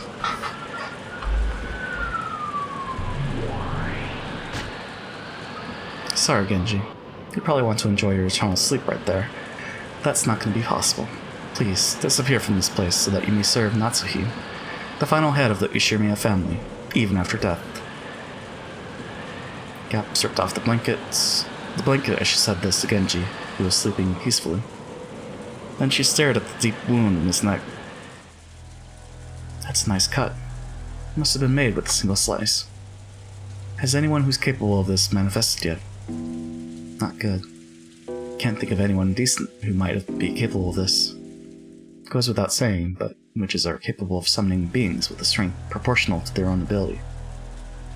The great Lady Lambda Delta called that being here as a trump card 19th person. Even optimistically speaking, this is on par with Renove and me. Pitch black hole opened on the bed, and Genji disappeared as though the bed had swallowed him up. Just like the floor in the guest house, Genji's corpse was also hidden in some unknown place. It was a place that no one could find, located neither within this world nor the next. No longer would anyone be able to find their corpses. No longer would anyone be able to confirm their deaths. She carried Genji's corpse to this place of endless silence, where it would never be disturbed. When there's no corpse, a person goes missing. When the person is missing, people both suspect that they might be the culprit and suspect that they might be victims, truly like the inside of a cat box. The darkness inside of cat boxes that'll never be opened is where we demons and witches reside. You were a bit too slow, Miss Great Detective. Gap licked her lips and gulped. I wonder why Gap-sama is going around hiding corpses. I don't know, but Gap-sama is pretty cool. She's just so awesome. Don't be stupid. What happened to standing guard? The humans are returning from the guest house. Gap-sama. Yes, let's disperse. This should be enough to give Natsuhi a way out. Gap jumped into a pitch black hole that had opened near her feet. Mammon said, I'm going in too, and jumped in. Followed by Atsumo, who said, me too, and hopped in, giggling. As Satan hesitated over what to do, the hole closed. And you call yourselves members of the Seven Sisters of Purgatory. How childish. So stupid. Satan went bright red and got angry all by herself, then turned to gold butterflies and disappeared.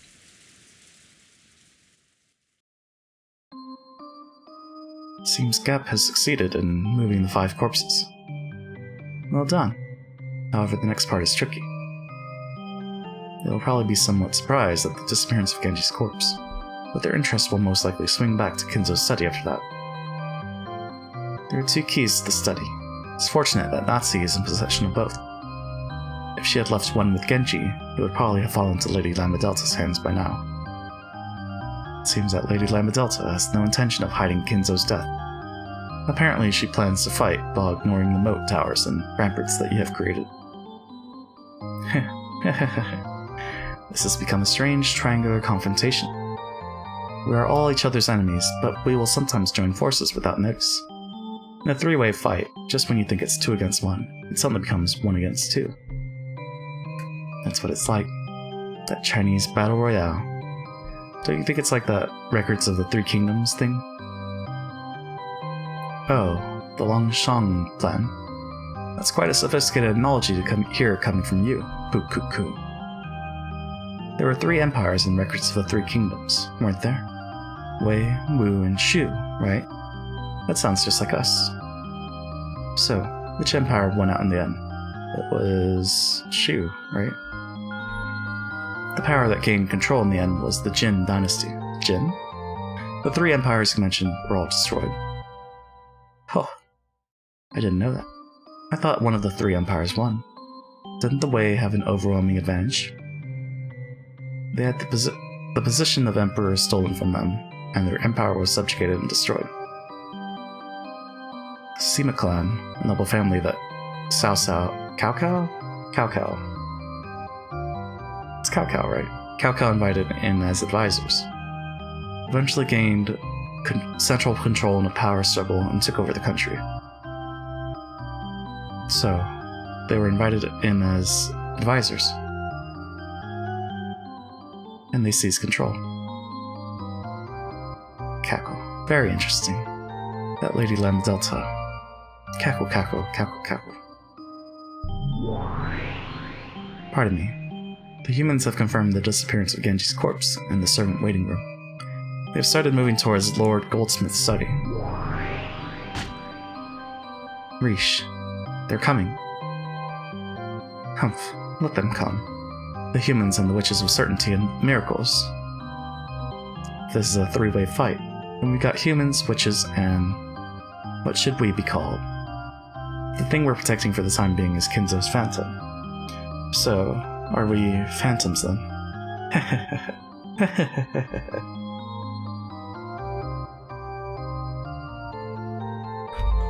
Chapter break.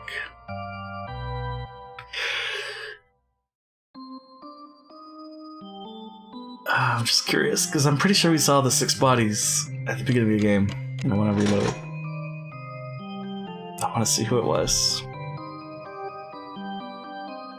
Because I could have sworn Cross was there.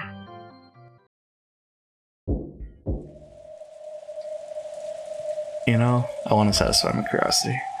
So, let's go.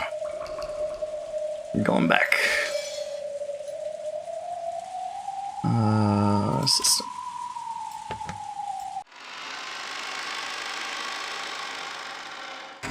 I want to see. I mean, it's not gonna matter, but I just want to know.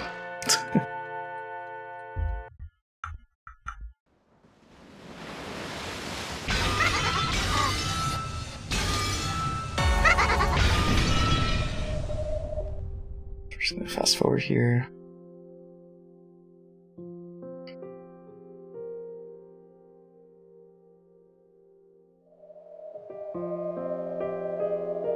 This is when we get to Rokkenjima, right?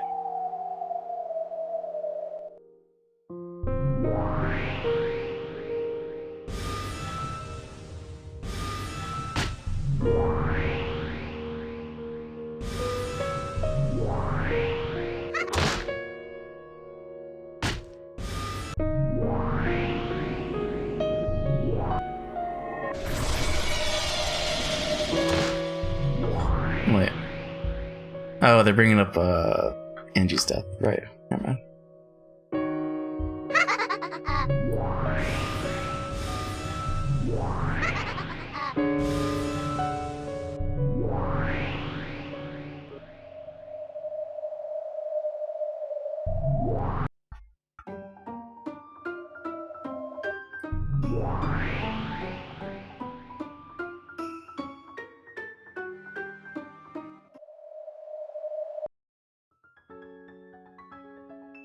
So then he proclaims his willpower. He's gonna participate in the game, and he's gonna check. Okay. 1, 2. It was Hideyoshi! So wait, what?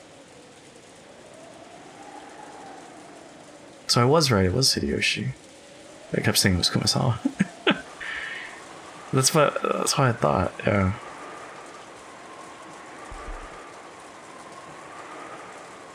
I guess from the first one I mentioned.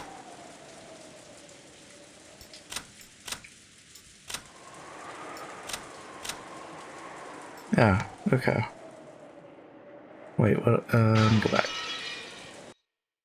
Shit. Go back.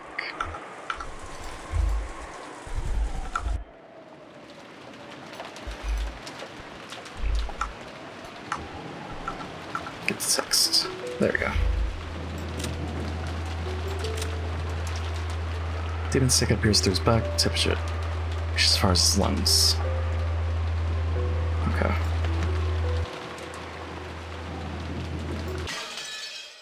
Alright, we're good. It was like a 5-minute detour. Father, it's Natsuhi. Good morning. There's no way he'll wake up if you do it like that. Father, it's Ava. Please wake up. It's an emergency. Ava pushed Natsuhi aside and knocked repeatedly with all her strength. Quiet down. You're being too boisterous. Is now really the time to be saying something like that? So, he isn't picking up the phone and he isn't responding to knocking either? That's troublesome. He might be in a bad mood again. Kinzo-san sometimes considers even the slightest change to be an omen. He gets into a bad mood for reasons only he can understand. Ho, ho, ho, ho, ho. Yes, that's true. This isn't something that started today. Is that how badly grandfather wants to shut himself away in the study? Yes. It's not uncommon for him to stay in his study for more than a month at a time. Don't tell anyone, but even though I work here, I sometimes forget that the master even lives here. Goda, that's not the sort of thing a servant should be saying. My apologies, madam. I am truly sorry. Anyway, isn't it bad that we can't get into contact with him? In the worst case, father might not even know there's been a crime, right? Well, I wonder. Keenly noticing that people were starting to doubt Kinzo's existence, Cannon mumbled those words. Who was the last person to meet father? And when? It was me. Last night. Up until the time of the uproar from when Battler found the gold. I was in father's study, giving the daily report. So at around 2300 last night. No way around it. Let's open it up. What did you say? This is the family head's precious study and research room. No one is permitted to trespass without permission, okay? Who here holds the highest rank? Me, right? I'm the third in rank of the Ushiro family. If we open it and get scolded by father, that's also the responsibility of the highest ranked. Because of the urgent circumstances, we'll open this door. You have a key, right? Open it. No, I believe you know this, but the study door cannot be opened with the master key. The master has recently taken away Genji-sama's key as well. So he has both keys on his person.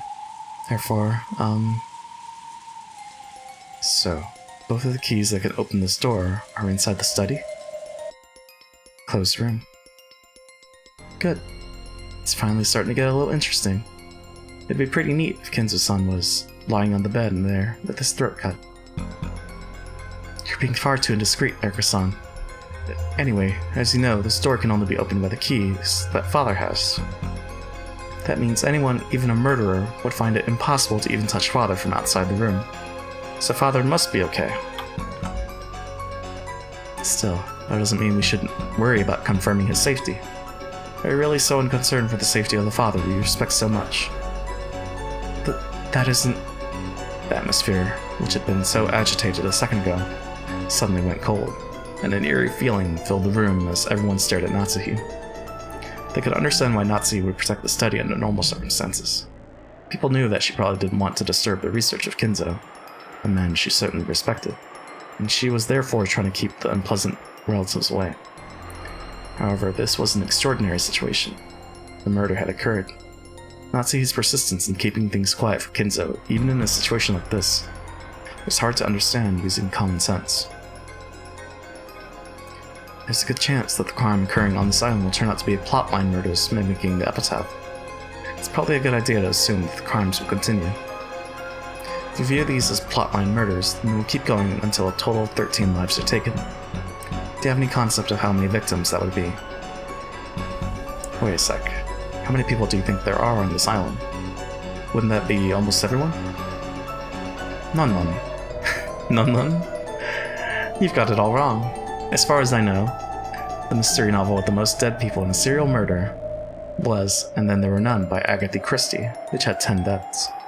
In the realm of Japanese mysteries, it's probably the Tokyo Zodiac murders by Shimada Soji.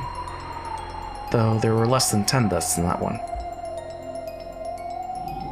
Did you know? If 13 people die, as it seems they will, it'll lead to the most infamous and famous development in the history of the mystery genre. The completion of a 13-person serial murder case, right? And if everyone on this island is killed, that'd make it a historical achievement in the world of serial murder mysteries. With even more deaths than the longest murder mystery in the world, and the longest one in Japan put together, don't you see? Hey, didn't you know, everyone? The culprit in this crime is giving us an incredible challenge, one that might even surpass all the mysteries throughout the world and throughout history. Of course, everyone realized that long ago, right? If you like mystery, Chris is a must-read. If you're Japanese, then it's only natural that you've read Shimada Soji's works all the way through. Are you sure you've been reading enough, everyone? Giggle, giggle, cackle, cackle, cackle. It's useless. Huh? Looks like you haven't read enough yourself. Did I say something wrong?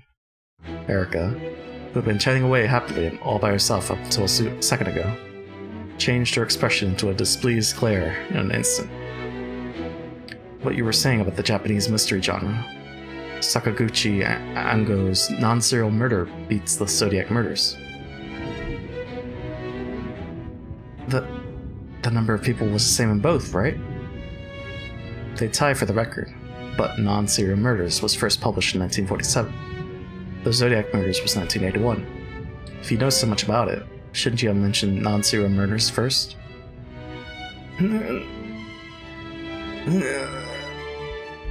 Erica glared at Battler with an expression that couldn't be fully described with the word shock, and her arms shook as she stood there, lost for words. Ha ha ha ha ha ha. That's so totally lame.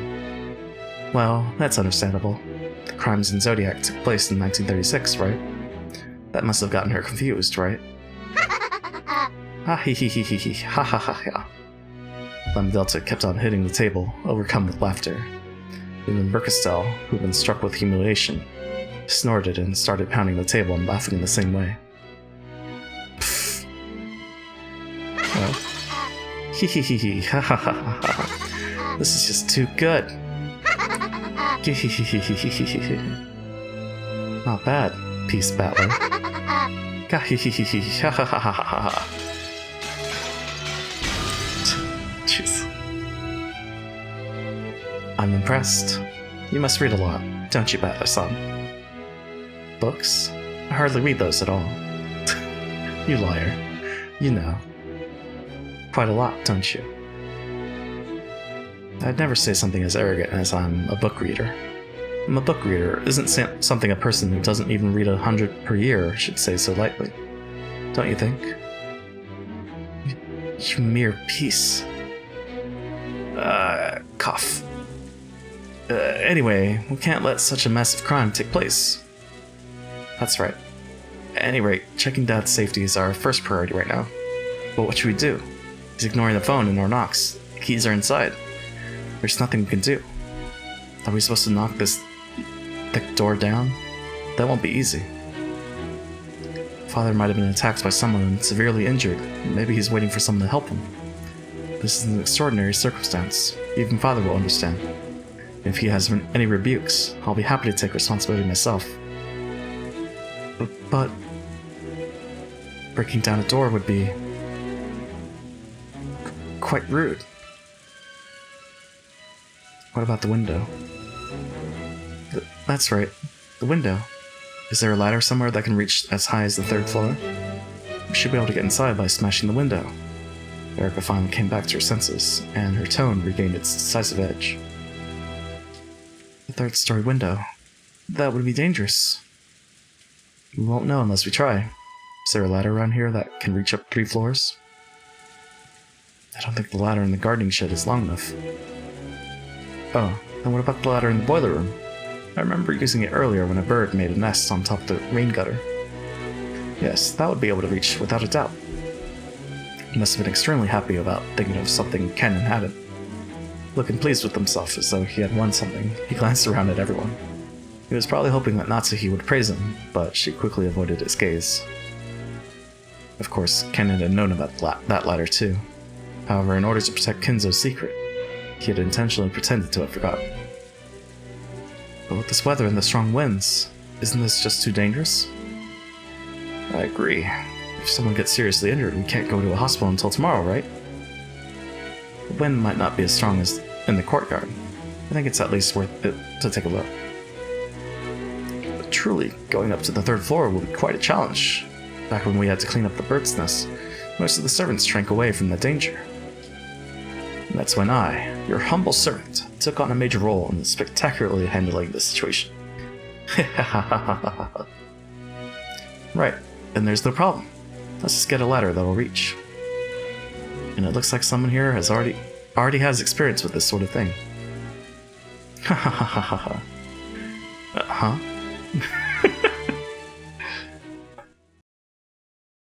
God, Goda-san. Sorry for suspecting you, Goda. He's like the Yasuhiro of this game. With this story. The courtyard was surrounded on all 4 sides, so while the rain was still fierce, the winds had almost no effect. Fortunately, the ceiling jutted out a bit, so even the rain wasn't so bad. Okay, let's try signing the ladder up. Be careful. Don't hurt yourself.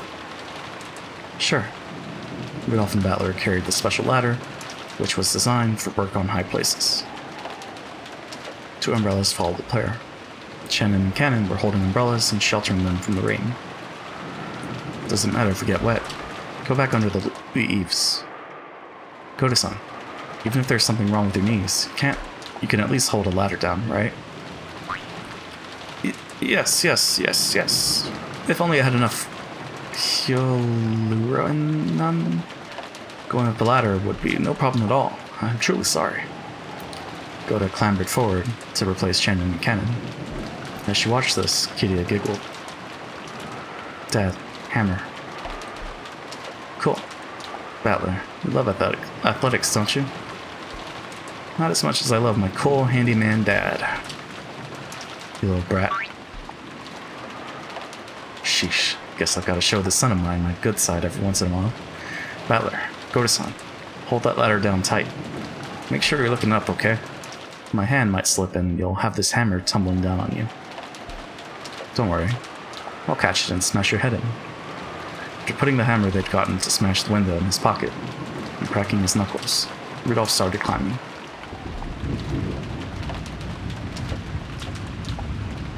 Will Rudolph-sama be okay? He'll be fine. That guy could totally be in an action movie. Plus, sports are one of his strong points. You should tell me how my skating prowess is supposed to help me climb ladders. I am Ina Bauer, always in a big pinch or whatever. He'll manage to avoid dying, so there's nothing to worry about. More importantly, we're really lucky the shutters aren't down. Isn't it a common practice to lower the shutters to Father's study for the night? Yes. When we're permitted to enter and exit, we open and close them in the morning and at night. However, I think it was decided that such a thing was unnecessary for the time being, so it was left open. I see. Father will be pretty mad, won't he? If his son smashes his window and comes in while he's sleeping. That's probably... It'd be wonderful if we didn't have to smash the window, don't you think? Both Shannon and Cannon knew that Kinzo no longer existed in this world. Natsuhi had ordered them to interfere as much as possible, but now that it had come to this, there was nothing the 2 of them could do. They tried to interfere by pretending they didn't know about a ladder that could reach up to the 3rd floor window, but because of Goda's showing off, that ladder had been found. Rudolph carefully climbed the ladder. He would reach the 3rd floor window very soon. As he did this, Shannon and Cannon stared at him, looking uneasy. After this, what will happen next? To the 2 of them, to Madame, to the Master. Very soon, Rudolph would reach the window. So, It's already the end for this room's barrier. Hahaha. Soldiers are scaling the ramparts, trying to reach the other side. The moment of surrender is truly right before our eyes. I'm prepared to be erased at any moment. I can't let that happen. You have to remain alive, even if it means crawling through the dirt. I'll think about what to do next. For now, escape from this place. You may say that. What can I do?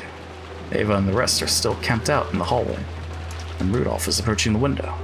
There's no way to retreat through the door or the window. In that case, perhaps you could hide under the bed. Humph. So I'm not even permitted the chance to wait for the enemy's arrival on my throne. You might have done that while you were still alive, but now you're a ghost that Nazi had I brought to life. Ghosts should do what ghosts do best and hide under the bed or in a closet. Will something like that really deceive their eyes? My. Don't worry, I'll be with you. I'll let you escape at the last moment. It will be dangerous for you. Even though you're a demon, you won't get away unscathed if you're burned by the magic-resisting toxin. Don't worry about that. Anyway, I need things to get at least that bad before my heart starts pumping. How comforting. I understand.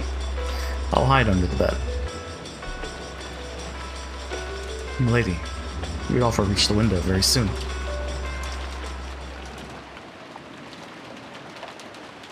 Gap. I've changed my mind. I'll guard this place. Hide yourself along with Renov.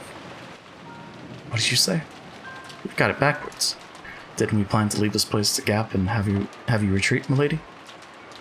The Renov should have been used to her fickleness. This surprised him for the first time in a long while. Beato may have been a powerful queen, but she was also an important piece that mustn't be exposed to danger. Though she was strong, running to the front lines without any plan would not be a praiseworthy move. What kind of whim is this? It's just a whim. Not so fond of boredom that I could simply sip tea while leaving everything to you.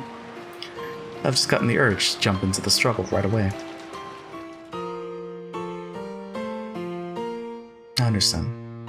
It is your game, after all. You can do as you wish. I'll carefully watch over the corpses of the first Twilight that I erased, making sure nothing happens to them. Sorry for stealing your time to shine. Is this really acceptable, milady? You should know I like showing off even more than my 3 meals a day. I've done nothing but gobble up Gap's turn. Don't worry about it. Renova and Gap both fell silent. 2 of them had already noticed. Lady Birkenstall, used for Rudo Erica as a piece, was a terrifying opponent. This fight would probably be terrifying as well. Beato couldn't expose Gap, her friend, to this danger. Beato bluffed and said that wasn't the case, but Renova and Gap had already figured it out. Therefore, after confirming Beato's resolve one last time and seeing that she was completely firm in her decision, they nodded in silence and accepted it. I understand. I'll leave this place to you. I'm rooting for you. Take care. Yeah, please, watch over my efforts to your heart's content. Lady Birkenstell will probably start trying to expose Kinzo's absence with a closed room argument. Fights in a closed room are normally Gap's area of expertise. Queens are commanders because they're best at fighting in wide open areas. This won't be an easy fight. I'm fully aware of that. I currently serve Natsuki. Watching Natsuki's danger from above and letting Gap take care of it doesn't make sense to me. Understood. I wish you luck in battle. Be careful. If it becomes a complete closed room, we won't be able to come in and help you. I'll laugh at them a bit, and if things get bad, I'll just grab Kinzo and run for it. It's easy. With the door and the window, the past and the future to choose from, there are plenty of places to run to. Of course, I won't let this become a closed room. Though you won't see us, we'll be cheering you on from very close by. Good luck. Sure.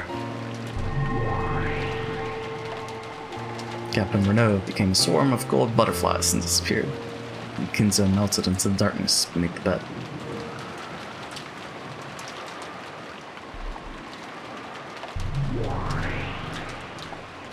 Then, Beato also became a swarm of gold butterflies and melted away inside the study. After that, all figures and signs of life had disappeared from the study, and it once more regained a silence as though no one had been there from the beginning. Then, Rudolph's outline slipped into view from beyond the window's curtain.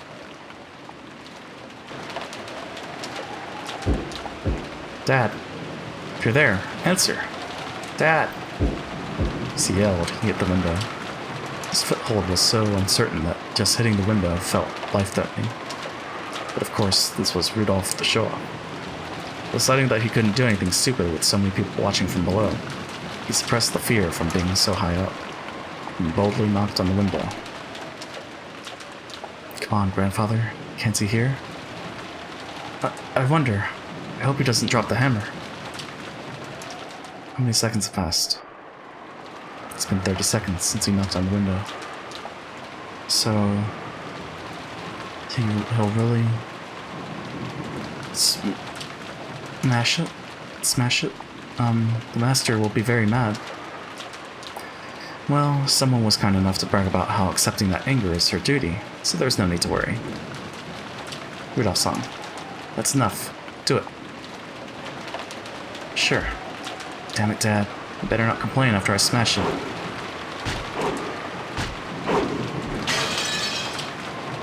He hit it several times, and eventually, a fist-sized hole opened up in the glass.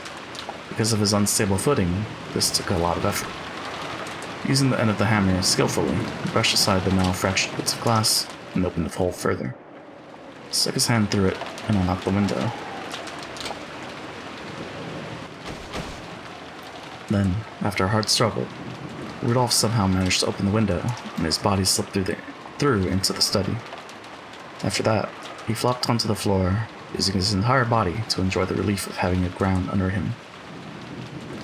"Dad, it's Rudolph. Answer me." It wouldn't be an exaggeration to say that Kinzo's study was a small villa he had created inside the mansion. A study, a library, a place to sleep, and a bathroom and washroom. It was divided into multiple rooms. That's right. With all this at your fingertips, it wouldn't be hard to spend your days in this study without leaving it all. The bed was empty. There were marks on it that made it seem as though someone had slipped out. There was no one in sight.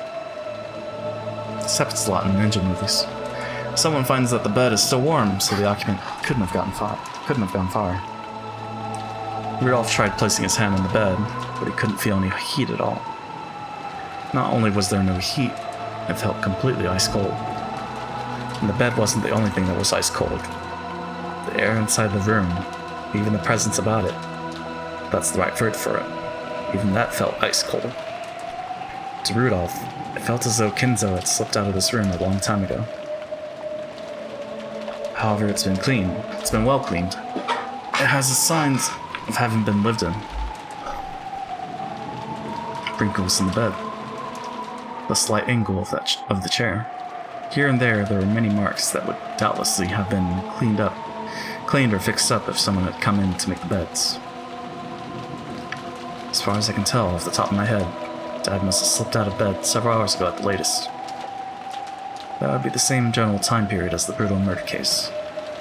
Guess we can't be sure Kinzo's absence and the crime are completely unrelated. For the time being, he leaned out the window and told Kirie and the others in the courtyard to come back up since he was going to unlock the door. Then he pushed the button on the study desk and released the door's auto-lock.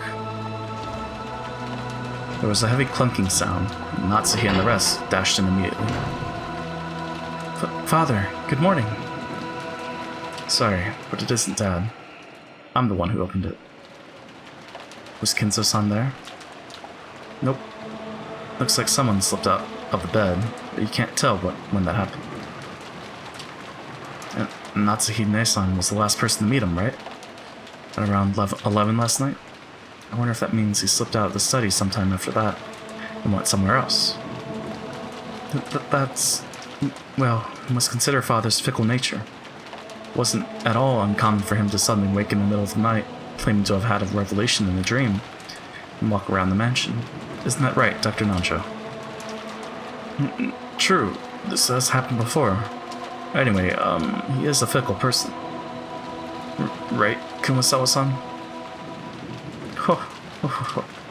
That's true. Perhaps he had a strange dream and slipped out of bed. That isn't uncommon at all, yes. Then where did he slip off to? Does this mean there's a good chance Father's been caught up in this crime? Let's see. We should have checked to make sure Father was safe from the beginning, right? We can't be sure he isn't in this room. Maybe the culprit tied him up and locked him in the closet or something like that. Good point. Let's search.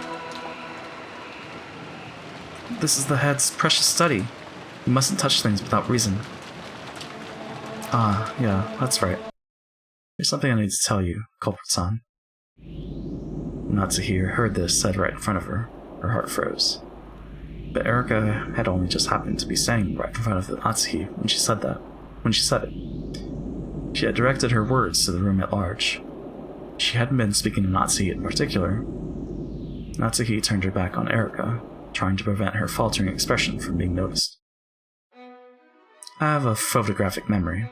If you tried to alter the crime scene by hiding some evidence, I'll know right away. Please don't slip up here and disappoint me. Any mystery where the whodunit is solved by a culprit's slip-up or a misspeak is only third-rate, don't you think? I don't understand what you're saying, but try to refrain from the incautious remarks. Father, are you there? Please, answer me. Natsuhi started walking around and calling out in a loud voice, refusing to let Erika say any more.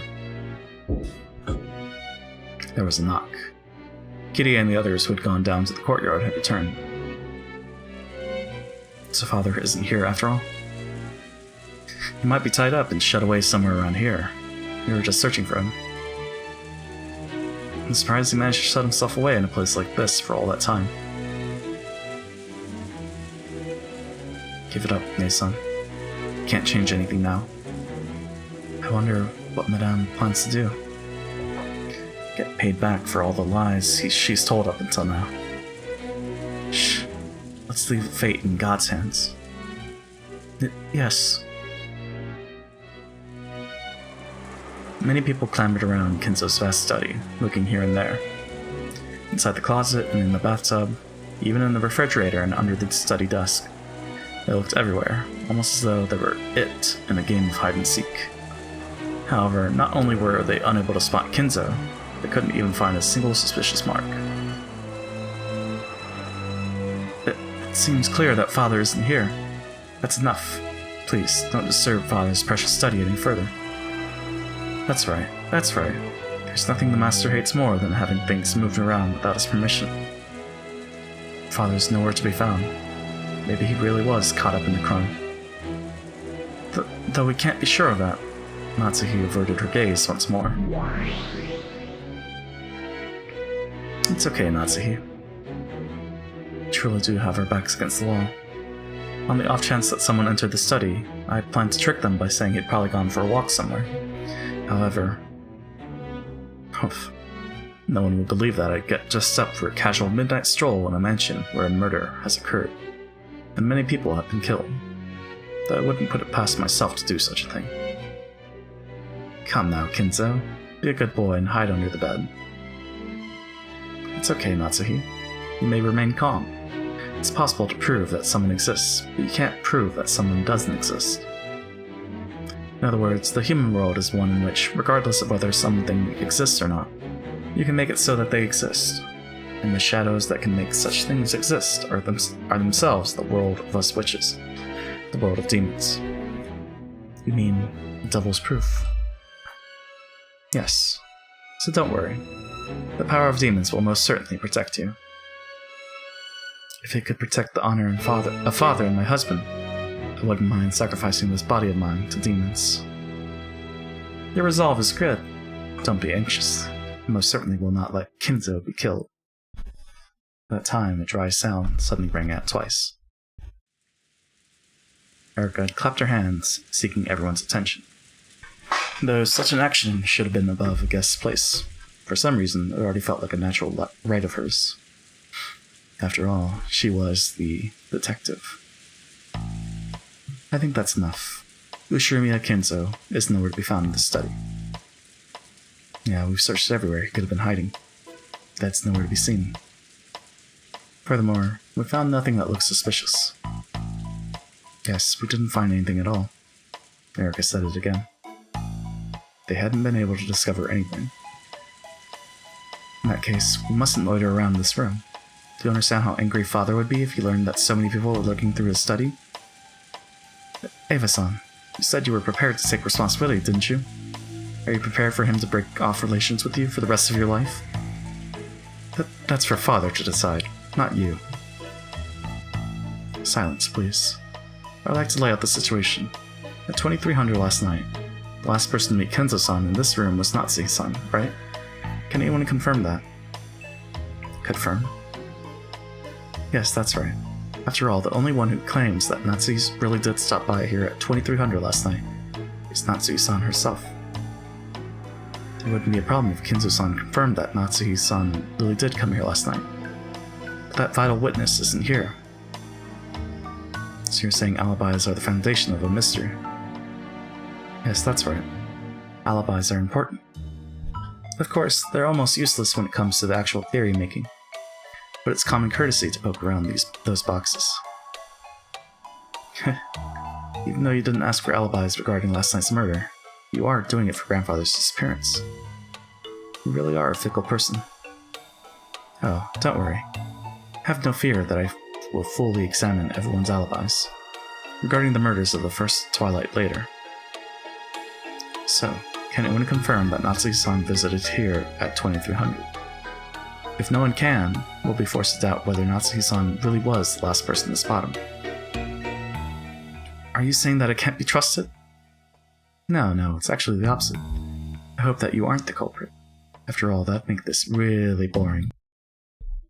Only the worst third-rate mysteries have the most suspicious person that's the culprit. Natsuki-san is suspicious? Wait a second. How can you say that? He's right. Calling Madame suspicious is the height of discourtesy. Be quiet. Dr. Nanjo, Goda, thank you.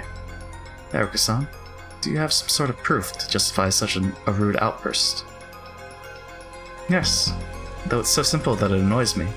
Sorry to bother you with this TV drama quality evidence, but if you don't mind, why don't you just let us hear it? The battler glared at her. A cold expression rose to Erica's face for an instant. But it was only for an instant. After smiling peacefully and gazing around at everyone, she settled to talk. She looked like the main character in a play, who had come out onto the stage, bathed in the spotlight. It's about this morning. Please remember the time after the murders occurred, during the big uproar that followed. We wanted to tell Kenzo-san about the crime, but he wouldn't come out, no matter how many times we called him on the telephone. Remember that time? Anyway, isn't it bad that we can't get into contact with him? In worst case, Father might not even know there's been a crime, right? Well, I wonder. Keenly noticing that people were starting to doubt Kenzo's existence, Canon mumbled those words. Who was the last person to meet Father? And when? It was me. Last night, up until the time of the uproar from when Battler found the gold, I was in Father's study, giving the daily report. It's at around 2300 last night. Hehehe. Erica chuckled significantly.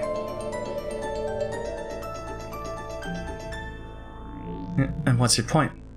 Ridiculous. I think Kirie-san probably did that intentionally. Am I right?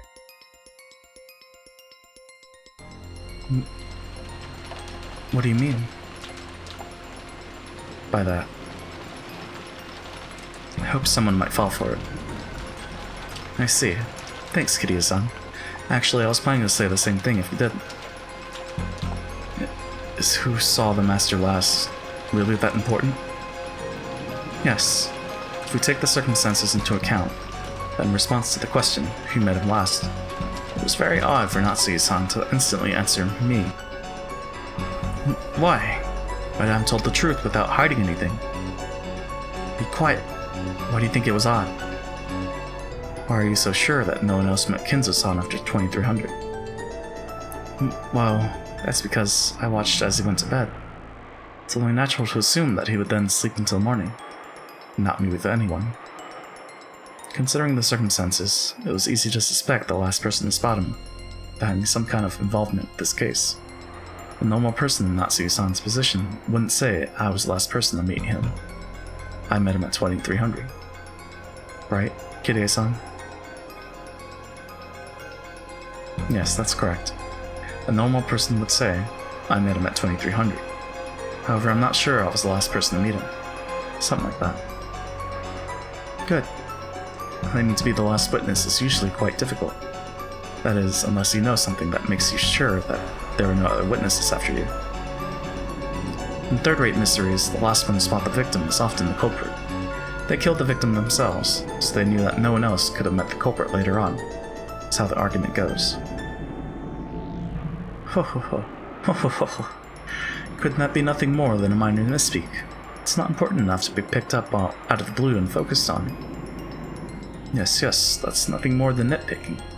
Isn't it a little too early to suspect Natsuki-san because of a little slip of the tongue like that? Furthermore, you said she'd need a reason to be sure no one else spotted the master. But of course she had a reason. She had such a reason. She left the room after seeing the master go to bed. Following common sense, it's perfectly natural to assume that he probably wouldn't meet anyone else until the next morning. No, that isn't natural at all. After all, Natsuki-san, Dr. Nanjo, and Kimosawa-san all made this claim a short while ago. Please, try to remember. And Natsuki-ne-san was the last person to meet him, right?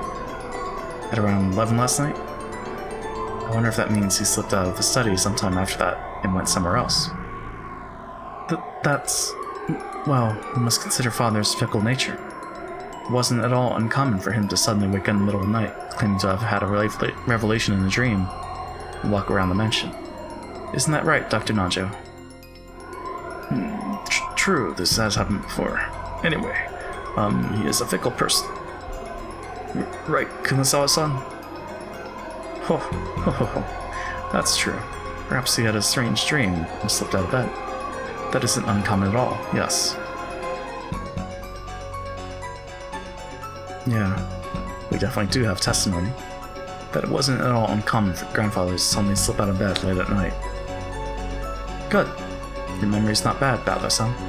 In other words, it's common knowledge to those in the Ushimiya head house, Natsuki-san included, that Kinzo-san might wake up in the middle of any given night on a whim and wander around. On top of that, they are aware that this happens quite often. Isn't that odd? If you knew Father often wanders around at night, there's no way... whoops. There's no way you could be certain that he'd stay in his bed until morning, right? It really is like a third-rate mystery. You know, that thing they do in the last 5 minutes, where the culprit asks, when did you first realize it was me? And the detective answers. Seriously, that's why I feel let down. If it turns out Natsuki-san really is the culprit, this will be worse than a TV mystery. That's why I want to clear away the suspicion surrounding Natsuki-san as soon as I can. I want to make sure this mystery isn't third-rate before I do anything else.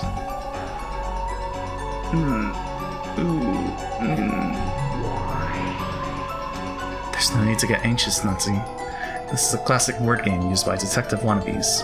What exactly is their point? How could she possibly corner you with this accusation alone? In the court of hell, all of the demon jurors will declare you innocent. So calm down and don't get flustered. It may be true that Aunt Natsu looks suspicious when you say it like that. Still, it sounds like you're just nitpicking to me. But it is suspicious. Isn't this more than enough reason to suspect that Natsuki-ne-san's hiding something? Of all the unfair accusations, and how cowardly of you, Eva-san. You're the sole person who can confirm that I really was here at 2300, aren't you? Is this true, Eva-san? Oh, did that happen? I'm sorry. At the time, I was losing my head because of the recently discovered gold, so I forgot all about bumping into Natsuki-ne-san until just a second ago. So, Eva-san, you can confirm that Natsuki-san was a witness at 2300. Yes, unfortunately. I'm able to acknowledge that one part of Natsuki-ne-san's story, but only that she came out of this room.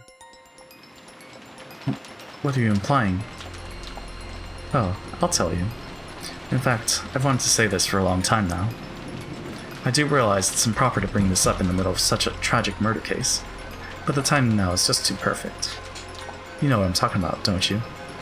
Natsui-ne-san. Servants gulped and held their breaths. Seems that they hadn't been able to hide it, after all. In the middle of this heavy silence, Eva fingered her trump card, and Natsuki tried to act calm. But space and time grew heavy as lead, and swallowed up everything. Just when did Kinzo-san disappear, I wonder? Erika's words, spoken almost casually, tore that atmosphere to pieces like shattering glass. Simply put, we haven't met him once at the family conferences this year or last. That's right, we've suspected it since last year, seeing as how my son and the others have just been killed. This may not be the time or place to press you on this, but there's a chance that this has something to do with the crime. Suppressing you is just what we'll do. It's possible that you have a motive for hiding Father's death. We have reason to suspect that you're embezzling his assets. If Father were to die, an investigation would be conducted for the distribution of the assets, and your investment will be exposed. That's why you hid the fact that Father's already dead. I see. It's more than enough for the why done it. This keeps getting more and more third-rate. Boring. I don't know what you're talking about. You say I'm hiding the head's death? I most certainly won't forgive such a reckless accusation. That's right. In addition to Madam, the other servants take care of the master on a daily basis, and they see him all the time. Genji-san, Shenin-san, and Kanin-kun. Even Dr. Nanjo and Kumasawa-san meet with him often. Perhaps because he doesn't trust me. I haven't seen him even once since last year, but... Be quiet, Goda. Eek. My apologies. Aren't all the witnesses, besides Natsu-san, servants employed by her? So you use money to make them follow your story. Oh man, this is really third-rate. Pitiful. I'm disappointed, Natsu-san. So I guess I'll have to finish this now. Finish what? Ishimiya Kenzo-san. What is it, uninvited guest? You don't exist, do you? You're a ghost whose death was concealed by those humans who didn't want it known because of the inheritance problem.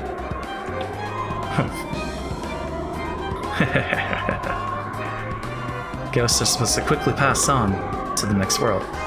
Even though this is the first time we've met, I've yet to give you a proper greeting. My apologies. Good day. Pleased to meet you. And goodbye. So close to Erika's face that you could barely have wedged a sheet of paper between them. Beato's pipe came to a sudden stop. And a good day to you too. I'm the Ushirimiya family alchemist, Beatrice the Golden. I'll be your opponent in this fight from here on out. Glad to meet you. I'm the detective of this game, Rudo Erika. It's a pleasure to make your acquaintance. And now, goodbye. So, you're Lady Burkestell's next piece after Angie. I'm afraid I didn't get to fight with her to my satisfaction in the end. I'm glad I'll be able to lock horns with you this time, Lady Burkestell's piece. My master is almighty, omnipotent. A fool like you couldn't even begin to compare with her. I accept your challenge. Cackle, cackle, cackle. You really are calm, even though a witch has appeared before you and is about to fight with magic and fantasy. If you were a battler, you'd be lying on the ground, screaming that this can't possibly be a mystery anymore. Yeah, even in the mystery genre, parallel universes like this have gotten popular lately. You know about pure reasoning space and all that. Ayatsuji Yukito doesn't make his debut until next year. You sure are picky for a witch.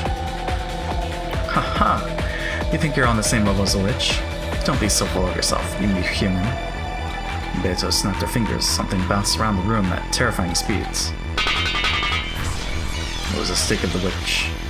The witch's wedge that contained the power of the blue truth within it. Of course, a mere human like Erika couldn't follow that terrible speed with her eyes. Erika understood this, so she didn't attempt to look every which way, stupidly trying to spot it. Eat this, fool. terrible sound, Lucifer's blue stake buried itself into Erica's right collarbone, pierced all the way through her back. Lucifer spun and rebounded, landed in front of Beato, and vanished with a shrill laugh. Erica wasn't blown back, but she had been run through by the blue wedge. So, this is that so-called blue truth. Well then, let me hear your views.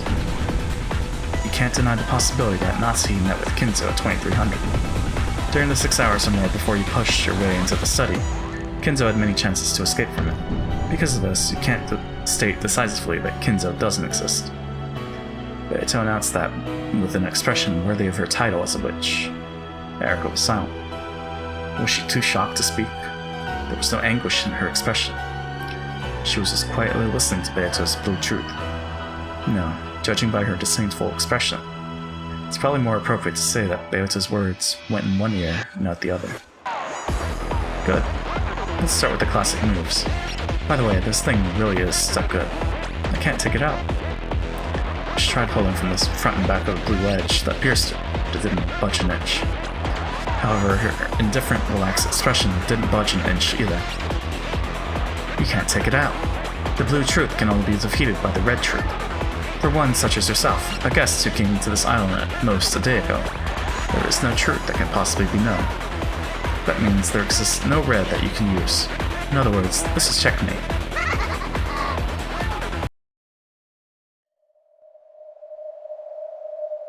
I see. So that's what kind of space this is. In that case, I'll need a piece suitable for fighting a witch. I'm the detective. My role is to take on the human culprit. You are a witch, and there does exist a fitting piece to use against witches and demons. Let me introduce you. Miss Delaner? Delaner? Looks like it's your turn. Delaner? Ha ha ha ha ha ha ha. I thought so. I was certain you'd bring that piece in sooner or later. The 10 wedges with which to hunt witches. The Archbishop of Witch Hunting. Delaner. Let's look up. So I like this thing. Very chill. Delanor? Delaner. Delaner. Delaner. Delaner. Lenor. Lenor? Lenor. Delaner? Lanner? Let's go with Lanner. The D is silent. Maybe. Let's go back. I thought so. Wait, if I alt-tab, does it? No, it doesn't. Okay. Oh, wait. I was wondering if the game goes away if I alt-tab. Cool. I thought so. I was certain you'd bring that piece in sooner or later.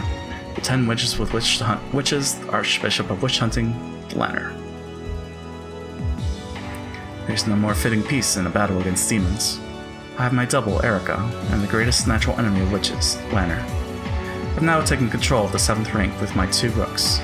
Let me show you, Lambda Delta, and you too, Beatrice.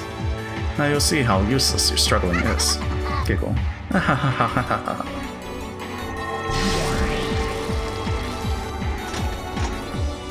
Okay. Well, there she is. So this is one of the characters that was spoiled by the Steam trading cards. So, cool. So that was 2, right. The air shone brightly, and the piece Erica had guided there showed its form. That form resembled a clergy member perfectly suited for confronting an evil witch. It is a pleasure to meet you. Lanner A. Knox is my name. Lanner A. Knox. Lanner A. Knox, a member of Yeserne Jungfrau, the 7th District Repentance Enforcement Agency of the Great Court. This outfit, though. Of the Great Court of Heaven, a head inquisitor of heresy and a first-class archbishop. She is commonly known as the Lanner of the 10 Wedges, or Death Sentence Lanner. The name Death Sentence comes from the fact that though Inquisitors of Heresy normally judge their targets to see whether they deserve death penalty or not. Head Inquisitor Lanner is only dispatched after a case has been vigorously inspected by the Great Court. Therefore, the very act of dispatching her is equivalent to a sentence of death. Her father was a legendary Inquisitor of Heresy, but he broke the rules and was executed. She was the one who performed his interrogation and execution. Since that time, she has stopped growing, and both her body and mind remain eternally those of a young maiden. It is whispered that her heart also died at that moment, but she does not see it that way. Primary weapons are the red key and the blue key, which take the form of a longsword and a short sword. Huh. Cool. Even though this space was like a bomb just waiting to go off, she introduced herself in a neat and frank manner. Her out-of-place appearance, completely different from those of demons and witches, felt blatantly odd and had a kind of severity to it. This is the first time I've met you, but I've heard all the rumors. So, this doesn't truly feel like a first meeting. Same goes for me, Miss Beatrice. The detailed Miss. Oops.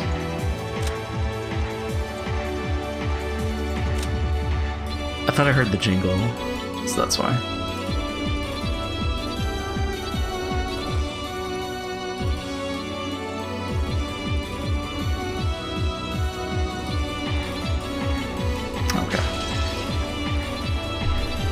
Detailed materials Lucerne Jungfrau has on you are summarized in 600 pages. I always read such reports, so this doesn't feel like a first meeting to me either. The Secretary of Hell could summarize those 600 pages into 6 letters.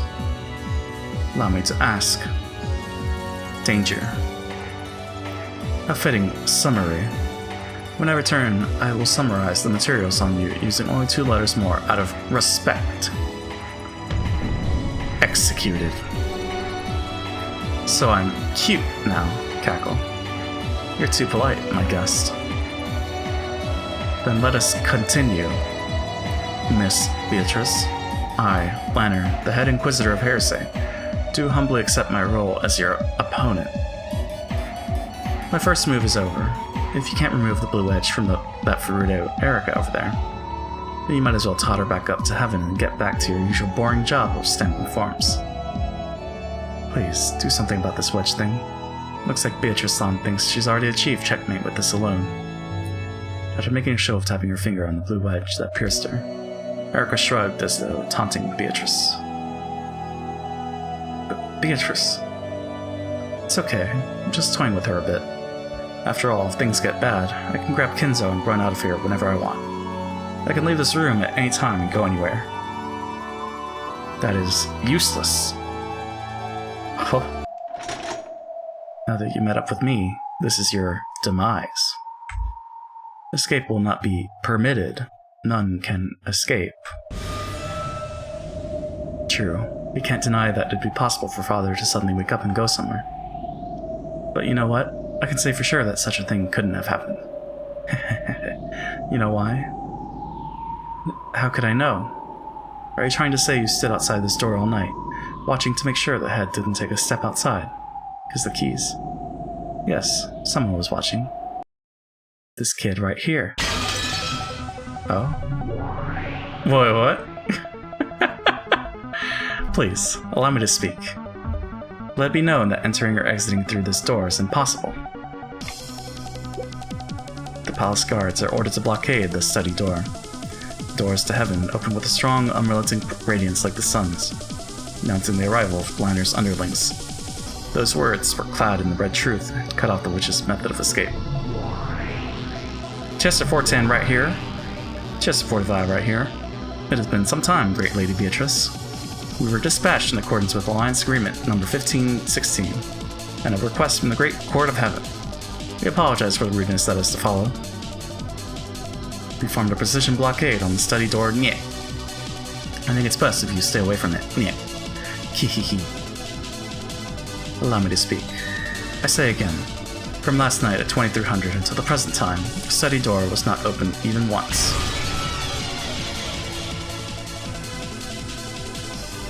What is that scrap of paper?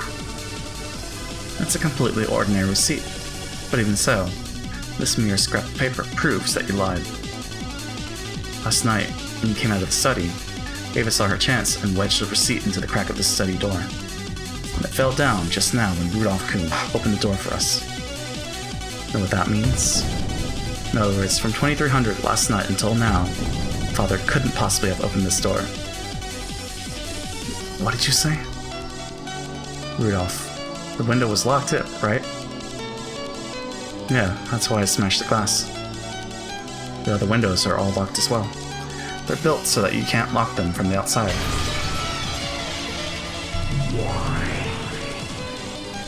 Allow me to speak. Know that the windows were all locked. Palace guards blockade all the windows. By the name of Isirin Jungfrau. I knew it pronounced.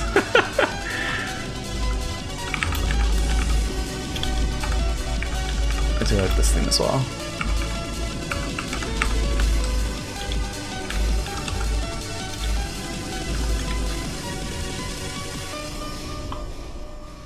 This is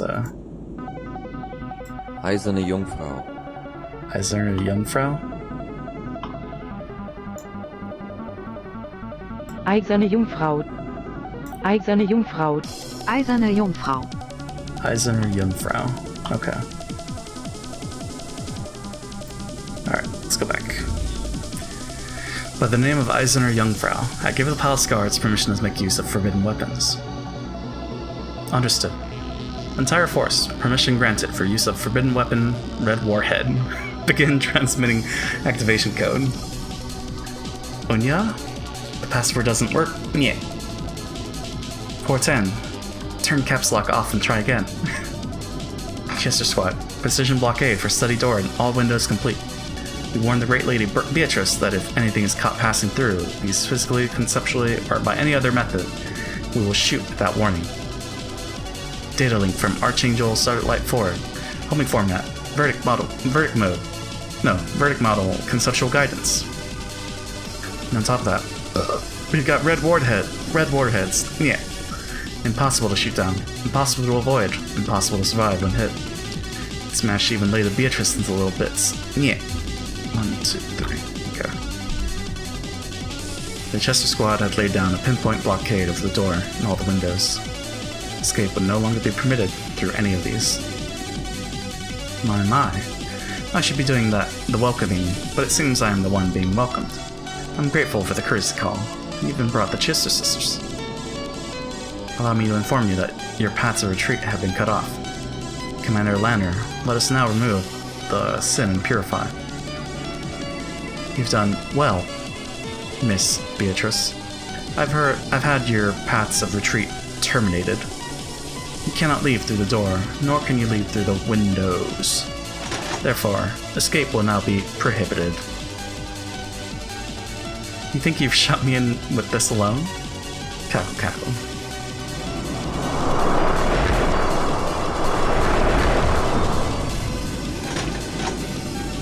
The Inquisitor of Heresy in heaven and her subordinates surrounded the witch.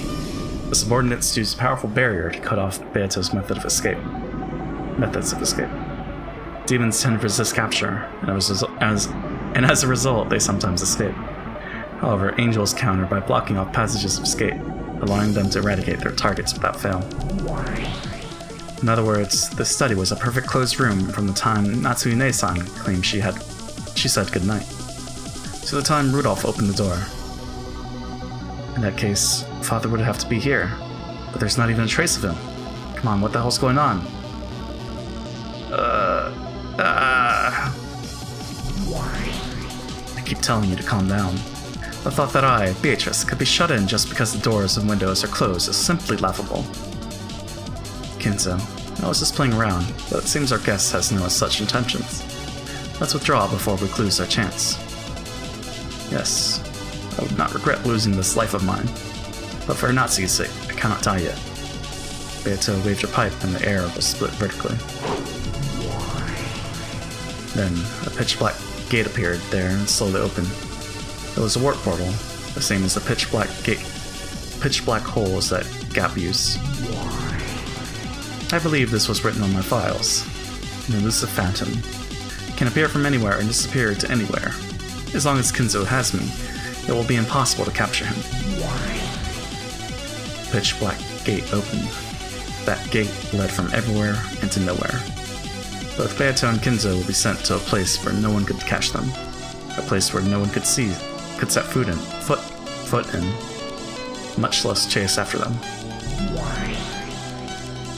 This is the study of the Ushimiya family head, and it is also a room that father helped to design personally. Would it really be so strange if he had some way to get outside without using the door? Yes, that's correct. There would be nothing strange about the master having a hidden door. A hidden door? Where would that be? It's a hidden door, so I don't know. There are subtle devices and hidden doors in this mansion that only father knows of. No one has seen them directly, but everyone in this mansion knows about them vaguely, correct? Yes. It's true that there have always been rumors about hidden passages only the master knows of. It's true that Kinzo-san would probably like devices such as that. And they are hidden doors after all. No matter how much people such as ourselves might search, it's only natural that we won't find them. I see. So it's a devil's proof. You're saying we can't deny the possibility that a hidden door exists in this room. That's nonsense. A farce. Even considering that your lie about concealing father's death is about to be revealed. How dare you? That's right. Just where in this study is there a hidden door? Try and prove that it exists. Proof is unnecessary. It's devil's proof. It's impossible to find a hidden door, and therefore impossible to disprove that it exists. Therefore, no one can deny the possibility that Kinzo escaped from this study through a hidden door.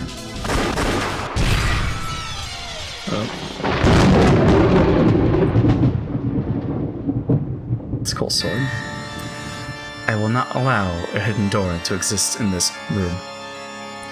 Beato's blue wedge, which had been fired off as a farewell gift, was crushed with the flash of Liner's longsword, and the pitch-black gate was crushed as well.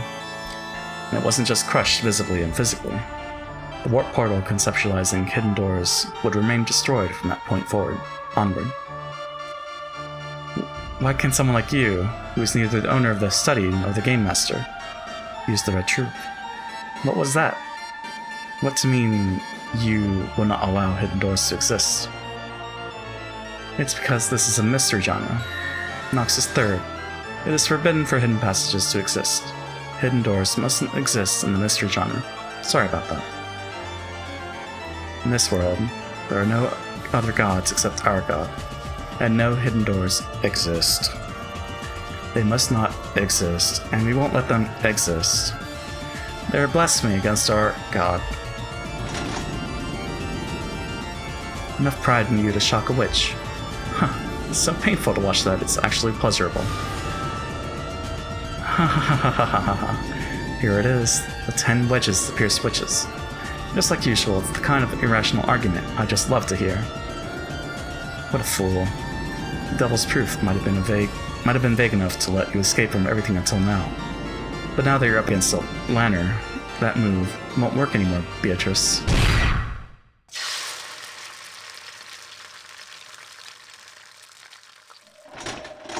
As I thought, you're no different from any witch after all. I'm disappointed. Beato. Seems this isn't an opponent we'll be able to escape from easily after all. Please, do entertain me, Beatrice-san. You should at least serve some tea for your guests. It doesn't even matter if it's third rate. Come on, please use the blue truth. And tell me how Kinzo-san escaped from the closed room study. Very well. Make sure you don't cry. It's possible that, after slipping out the door, Kinzo noticed the trick with the receipt and correctly returned it to its original place. Denial of that, but the red has already been finished. After 2300, the door to the study was not opening even once. Kinzo might have been a marvelous magician and inventor, right? He might have invented a drug that turns his body to mist that slipped out through the keyhole. No such drug exists. It must not exist. Or maybe he invented a teleport device, right? That possibility is undeniable because of the devil's proof. Such a machine does not exist. I will not allow it to exist. Oh, so you can examine every drug in the world? You can deny the existence of unknown scientific devices? There's no way you can. It's the devil's proof. You cannot deny that they might exist. I will repeat, by the name of God, I will not let such a drug or machine exist. I will not allow them to exist for all eternity. Not even in the future? Oh, so you think you can even deny possibilities in the future of the human race? It's Nox's fourth. It is forbidden for unknown drugs or hard to understand scientific devices to be used. The progression of humanity, as well as techniques and knowledge that might be obtainable in the future, are decided upon by our God, and the denial of their existence has been proclaimed for eternity. Therefore, I will not allow for such technique to exist for all eternity. It is not permitted. Beato and Lanner had supposedly just gone through a massive exchange of red and blue. However, not only did Lanner not take any damage, she also showed no signs of fatigue. Beato might have been a fearsome witch, but blood flowed through her veins and she did breathe. She felt both pain and fatigue. But Lanner was like a doll made of marble. She felt no fatigue, no pain, no hesitation. She's a Terminator! Even if Beato's sharp wedges had aimed right for Lanner's eyes, she wouldn't have shut them. In fact, it's doubtful that she ever blinks in the first place. But Beatrice, hang in there. Well, I already heard the rumors, but our compatibility really is awful. To think that dreams, hopes, and even future possibilities would be forbidden, the pride of the gods is overwhelming. I expect no less from a witch hunt executioner. Seems we'll never be able to enjoy a drink together. Even the strikes that had made battlers surrender over and over had absolutely no effect on Lanner. Well, I more or less knew that was coming, but to think I'd be repelled so easily. Quite a formidable opponent. Oh my. So even the great goldsmith has gotten old and decrepit. Hearing those words come out of your mouth is rarer than seeing two comets in the night sky. I'm not decrepit. I'm already dead.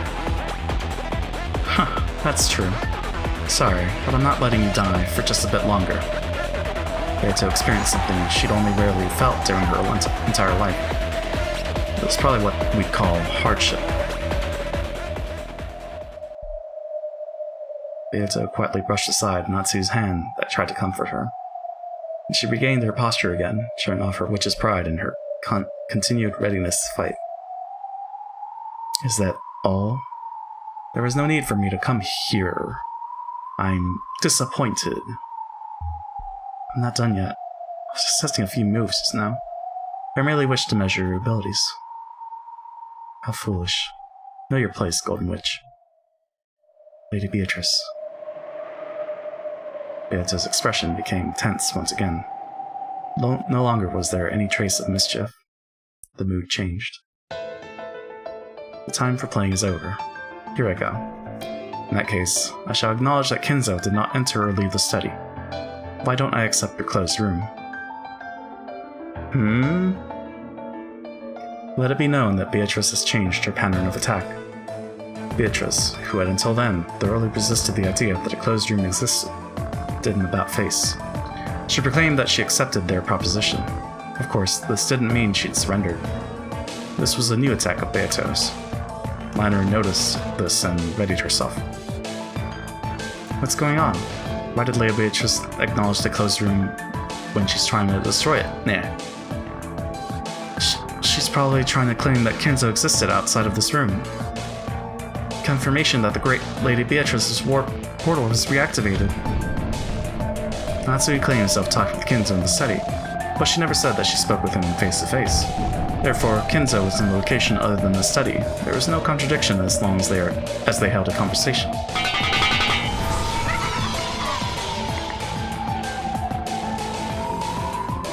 After bouncing at an erratic angle, the witch's stake pierced the top of Lanner's foot. You sure are slow. Top of the foot, all mine.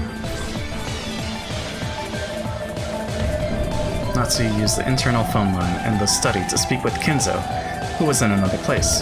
There'd be nothing strange if Kinzo, who hates the relatives, predicted that they'd enter his study and left to go elsewhere.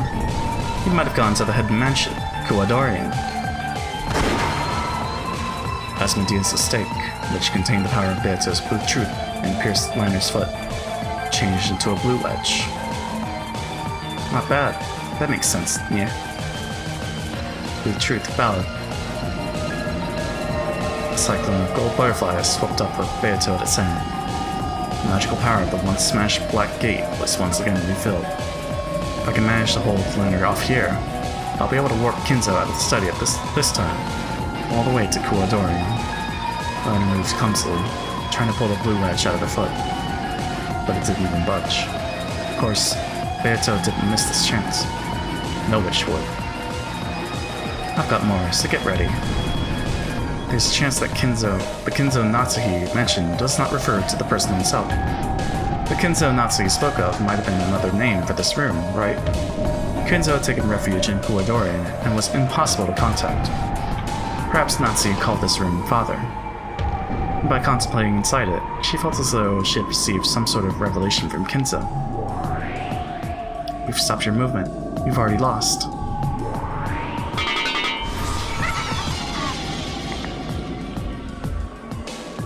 Beelzebub's blue wedge pierced the base of Liner's neck. Of course, even this didn't cause her to flinch, but her movements were restricted even further. Interesting. Is that all? You don't call it a full-course dinner if you stop at the soups and hors d'oeuvres. I'll hit you with the main dish and the dessert at once, so watch your stomach explode as you die. Even if, I used to say, this is a closed room and an impossible escape from, you can't deny the possibility that he's still hiding in this room. I'm not talking about a hidden door. He might be under the bed or above the ceiling. He might be hiding in a truly unobtrusive blind spot that only demons can know of, right? Or it might be that Natsuhi, who was ordered to speak specially on Kinzo's behalf, considered herself both his representative and another Kinzo. In other words, it's possible that Natsuhi was also Kinzo. I've got plenty more. At 2300 last night, Kinzo escaped out the window. Natsuhi watched him go, then locked the window. This doesn't lead to any problems. In fact, it might be the most beautiful blue truth yet. How's that? Liner aid knocks. Yahahahaha. There are many ways to escape from this closed room. Know your foolishness in trying to oppose my master. There's no need for you to argue back. Just lose and sleep for all eternity.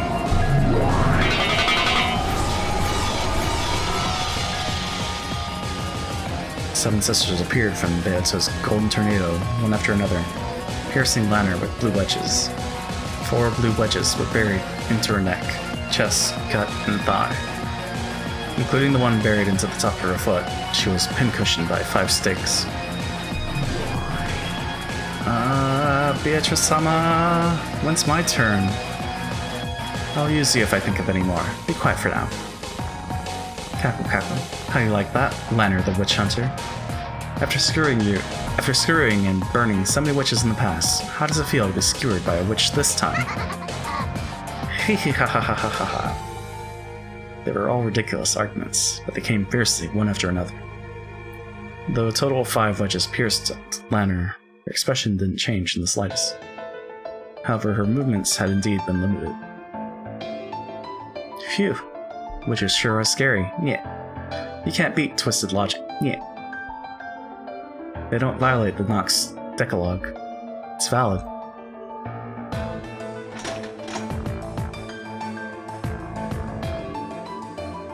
Well done, Beatrice. Even if there was no one in the study, and even if it was a closed room, that alone isn't enough to deny Father's existence. Against a normal opponent, I think the matter is settled by now. But this is Liner, head inquisitor of heresy. This ruthless woman killed even her father when he violated the Decalogue. Kinzo, now! Right. Now that Liner had been pinned down, this was their last chance to recover their magical power and escape. I wonder if Battler is going to bring up that he saw Kinzo before going into the gold mine. Once again, a pitch-black gate began to rise slowly in front of Beato and Kinzo. Though the gate had once been opened by simply drawing the air, it wasn't so easy to study now, filled as it was with the power of denial. What do you think, everyone? No matter how much you question the state of the study, you can't question whether or not Father is in good health. Oh, so you say. Both you and I. I better not forget that we are part of this battle, right? I cannot fight against witches, but I can fight against you. Erika grinned at Natsuhi with a smile more demonic than a real demon's. Natsuhi-san, let me ask again. Last night, you're sure you spoke with Ushimiya Kinzo-san, right? Yes. I've said repeatedly that I came to deliver a report for the day and to say goodnight. This may be a strange thing to ask, but since it's needed to prove your innocence, please answer me straightforwardly. This Kinzo you speak of is the Ushimiya Kinzo-san we all know of, right? It isn't a different person or thing with the same name, is it? I'm not really sure what you mean. It's like this. You didn't, for instance, start calling this room itself Father after Father's death, right? That's what she's asking. You said you gave a daily report to Father before he went to sleep, right? That doesn't mean you gave a daily report to the wall here all by yourself, inside the study called Father, right? How rude. Nothing of the sort happened. Father is Father. He is in good health. And I most certainly gave him a report and said goodnight to him last night. I'm not trying to trick you or talk my way out of anything. I see. In that case, can you repeat what I'm about to say? If you aren't tricking or deceiving us in any way, you should be able to do it. Fine. I'll repeat whatever you want. Repeat it. Ushimiya Natsuhi did, at 2300 last night, speak with Ushimiya Kinzo while in the same room as him, this room. Ushimiya Natsuhi did, at 2300 last night, speak with Ushimiya Kinzo while in the same room as him, this room. Good. Then I'll ask one last thing. Seriously now, Natsuhi-san, you didn't do anything like throwing Kinzo-san out the window after your conversation and locking the window behind him, right? Because everything still makes sense if you did. Why would I want to chase Father out the window? This is intolerable. This mockery is intolerable. Please, allow me to speak. Let it be said that when Natsuhi refers to Kinzo, she means Ushimiya Kinzo and nothing else. Please, allow me to speak. Natsuhi claims to have met face-to-face with Kinzo in the study at 2300.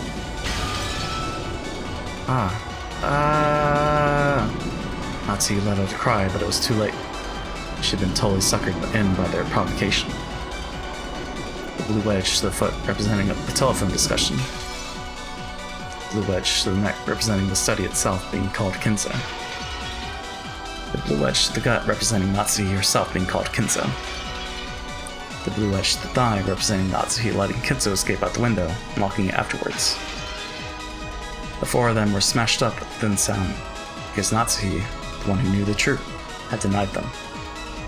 Those denials had gained the power of the red truth. Despite Kinzo's absence in this closed room, Beato had introduced 5 ways that Kinzo could still exist. Natsuhi had carelessly crushed the premises behind 4 of those herself. Only 1 wedge remained. In other words, this was the last blue truth that could bury the contradiction of Kinzo existing in the study at 2300, but not existing there later, after it became a closed room. There was only the theory that pierced Liner's chest. Kinzo is hiding somewhere in this room. With that theory, even if Kinzo wasn't present in this closed room, the study could still exist there. If this wedge of Satan's were to be crushed, their chances of escaping this room would become hopelessly dim. Beatrice-sama, quickly, escape while you still can. Yeah. Liner slowly grasped the final wedge, which still pierced her chest. Apparently that vice-like grip was hurting Satan, as though all the bones in her body were being broken. All that remains is this one wedge. It was about Kinzo hiding somewhere in this room, correct? As the detective, I've searched all of those places. If I didn't find him, just where could he be hiding? Giggle, giggle, giggle. With the final wedge still sticking out of her chest, Liner slowly approached Beato. This wedge was taken out, then. Allow me to ask, just where in this study is Kinzo hiding? Well then, maybe he's under the bed. The check of that place has been finished.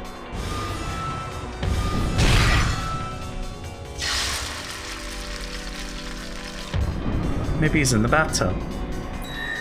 The check of that place has been finished.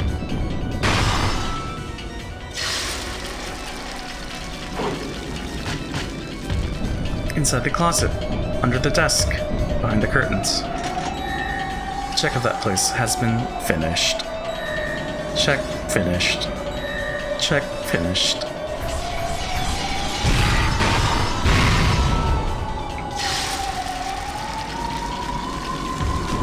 Behind the bookshelf, behind the closet, under the carpet, under the floor, above the ceiling, behind the wallpaper, inside the sofa, inside the chair, inside the bed, inside the blankets, inside the walls, inside a rock, inside a crag, inside the room.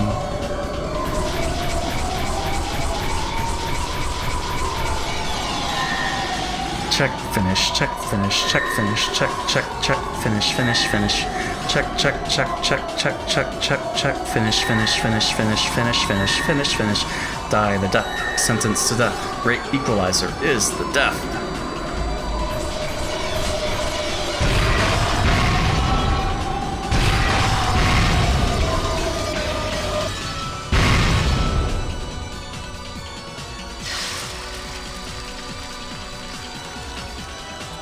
No locations were working against Liner by this point. Liner took Beato's final desperate onslaught head-on, turning everything back with a far stronger power of denial. Beat them up. Knock them down with overwhelming force. No longer does any place exist in this study for Kinzo to escape to. Beato was blown back like a leaf dancing in the wind. Knocked around over and over again, like an empty can lying on a road. By now, no matter how many times Beato used the blue truth, wouldn't be able to defeat Liner's red. Ha ha ha ha ha ha ha ha ha ha. Witches are so pathetic. You just try to talk your way out of things endlessly, trying to confuse the truth. Let me borrow Liner's words. I'm disappointed, Beatrice-san. Giggle, giggle, giggle, giggle.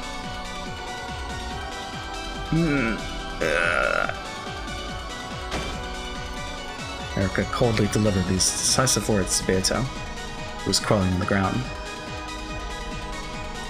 Detective's authority. The detective has the right to inspect all crime scenes. I have exercised this right, therefore I can say this. Kenzo-san is not inside this room. Furthermore, this room is a perfect closed room.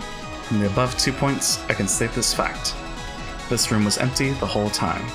Natsuyu-san lied about having met Kenzo-san here last night. That makes this checkmate, Beatrice-san. Giggle, giggle. How's that? Simply by the existence of this room. This level of reasoning is possible for Furuto Erica. What do you think, everyone? Oh. At these words, the final wedge shattered. At the same time, the pitch-black gate that was about to open shattered once again. This time, the warp portal had been completely destroyed. No longer would Kinzo be permitted to exist in this room, or escape from it. Beato struggled to her feet. That was the best she could do. She no longer had the energy to fight. She had taken all of the denying red head-on from close range. It took all her strength just to withstand a pain so strong it felt like she'd blown up all her insides. Even Beato, who had always aimed for the title of strongest and most evil witch, couldn't do a thing against a witch hunter. No matter how sturdy a sandcastle he built on the beach, could never win against the rising tide. Sorry, Kinzo. Looks like this opponent really was tough after all. Beatrice, I thank you. You've done so much for me despite your remaining grudge. Guess it's true that your life flashes by when you see death coming. I remembered how you once looked when you were young. You were annoyingly like Battler. And now pass on everything, my soul and the qualifications of the head, to Battler. I no longer have any regrets.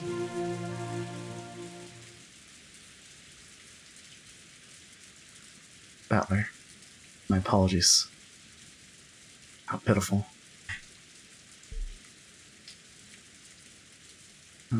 Though I swore to fight with you once again,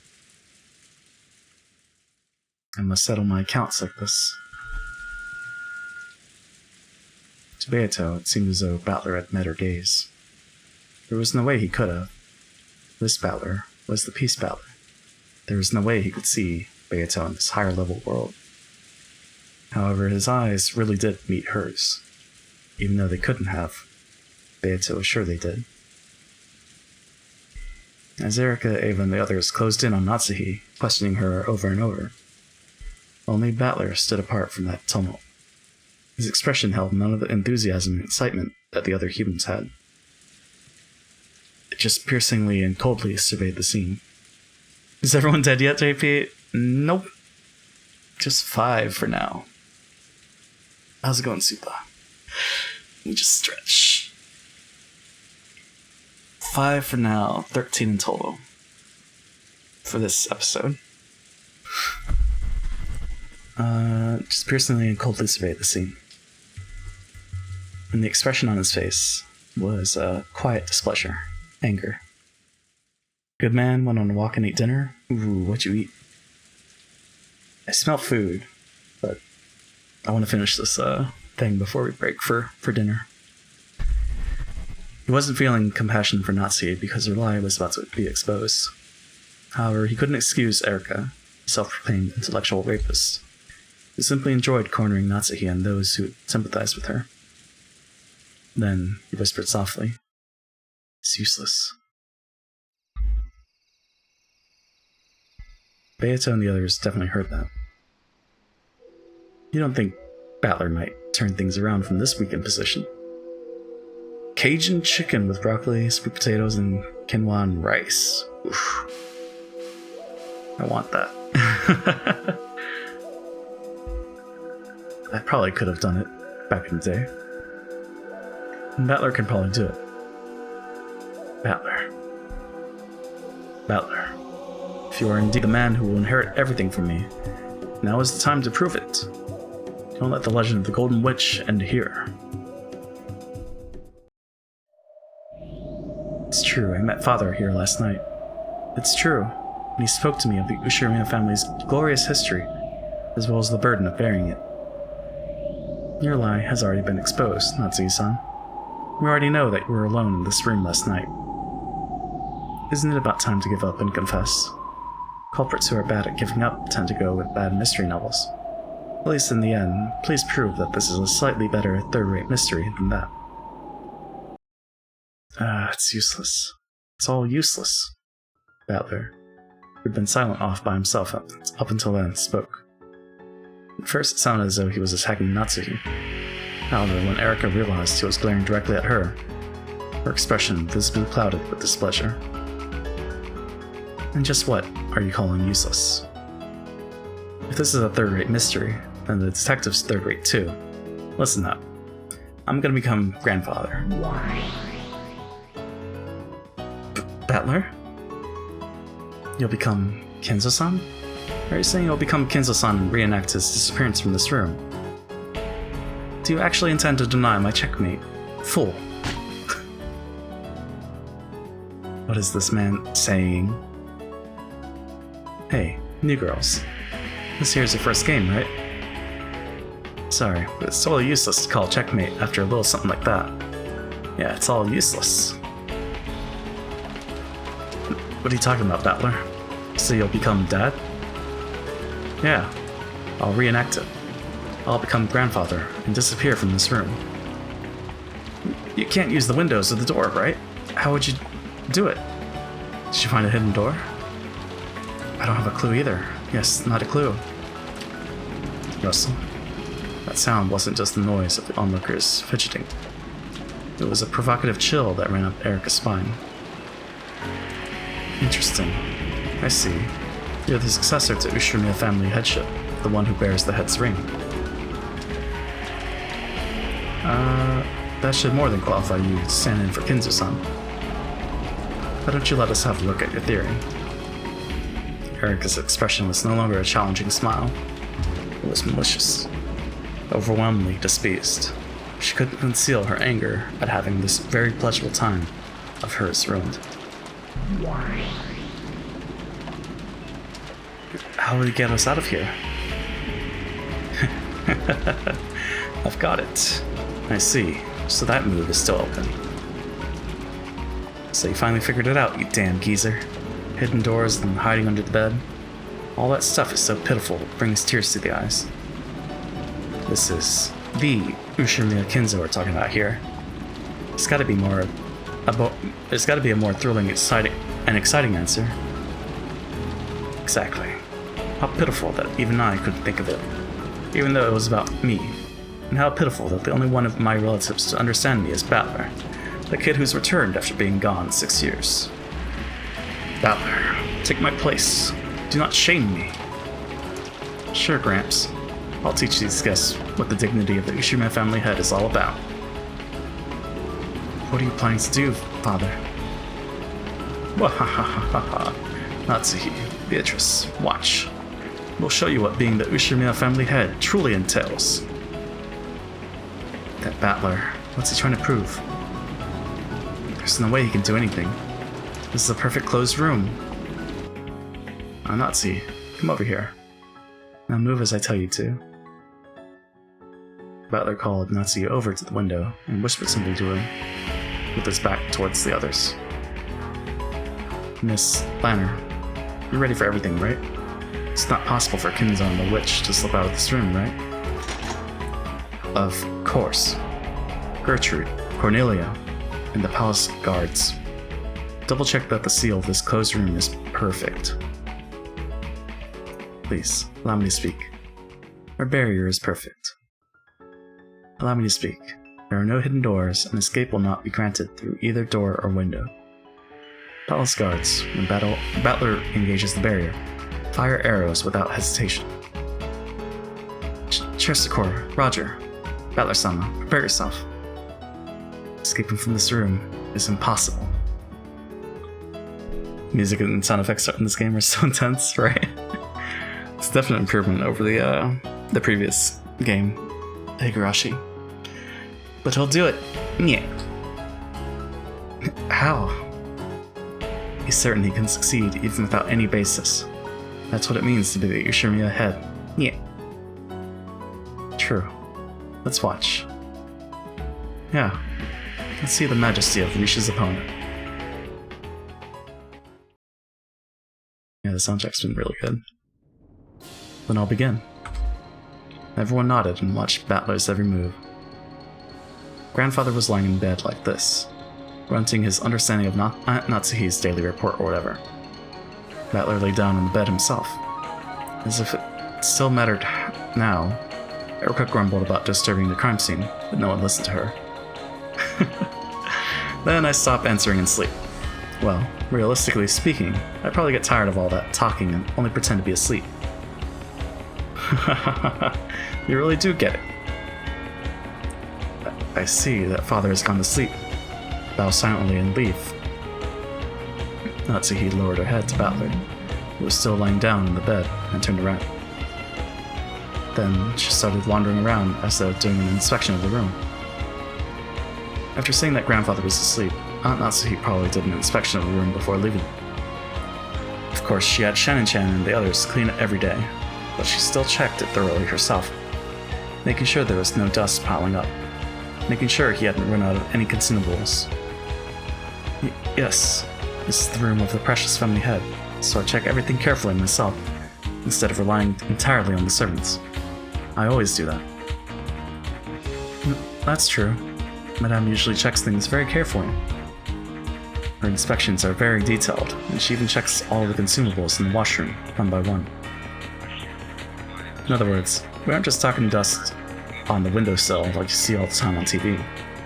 She checks to see that there's enough soap and toilet paper in the washroom. But she probably doesn't have to do it each day. She's very devoted. That is my routine. I mustn't slack off in my inspection of the head's room for even a single day. So what's your point? Please, keep any showing off to a minimum. Giggle. Isn't getting to show off the biggest perk to being a detective? But I'm the detective. Since we're inside the study, you can probably tell, but even though we call it a study, it wouldn't be wrong to call it a second house inside the mansion. It has a sleeping room, a study, a washroom, and even a toilet and bath.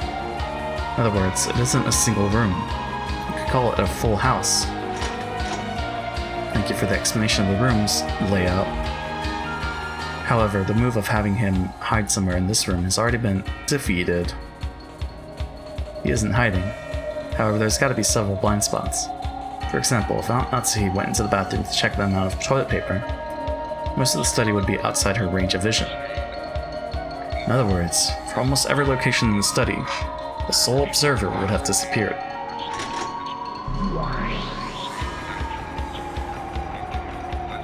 Observer disappearance.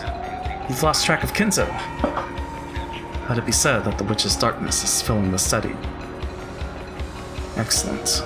Watch as it fills with the power of darkness. So, if the observer, if Natsuhi goes away, so what? What next? When grandfather noticed that fussy Aunt Natsuhi leaving, he got up. Why? On a twisted night such as this, what better way to enjoy a drink than bathed in twisted weather under the night sky? Since Aunt Natsuhi's in the blind spot of the bathroom, it becomes possible for grandfather to walk about the study at will. It was possible for him to move without Natsuhi's knowledge. It was possible for him to move without contradicting what Natsuhi knew. Warning, Battler's approaching the study door. Allow me to speak. A noise rings out when the lock on the study door is released. Know that you cannot leave through the door without Natsuhi thinking something was odd. Because Battler had acted as though he was heading for the door, Gertrude, who was sealing the door, immediately sent out a warning. Maybe it was possible for him to leave the study while in Natsuhi's blind spot. However... That's right. There's the sound. You know there's a loud sound when the auto lock is released. Even if Natsuhi was in a blind spot inside the study, she wouldn't miss hearing that. Of course, she'd find it odd. Allow me to speak. Let it be said that Natsuhi did not hear the sound of the door opening while in the room. The washroom and the toilet are very close to the door. Even if they hadn't been, that auto lock always lets off such a massive sound. She'd be able to hear that sound no matter what. Natsuhi had already spoken with Erika and the others about the details of the previous night, making it quite clear that nothing out of the ordinary had occurred. Any argument that relied on Natsuhi failing to hear the lock wouldn't work. Please, allow me to speak once more. Kinzo entering or exiting through the door will not be permitted. Let it be said that this is a useless struggle. It is foolish. It's true I can't break through the red of that girl by the door. But what about you over there by the window? Turning his back to Gertrude, he claimed that leaving through the door was impossible. Battler locked his gaze on Cornelia, who stood in front of the window. Make sure you hold that barrier of yours up tight. Because you're gonna be blasted away, okay? By now, Battler's target was clear.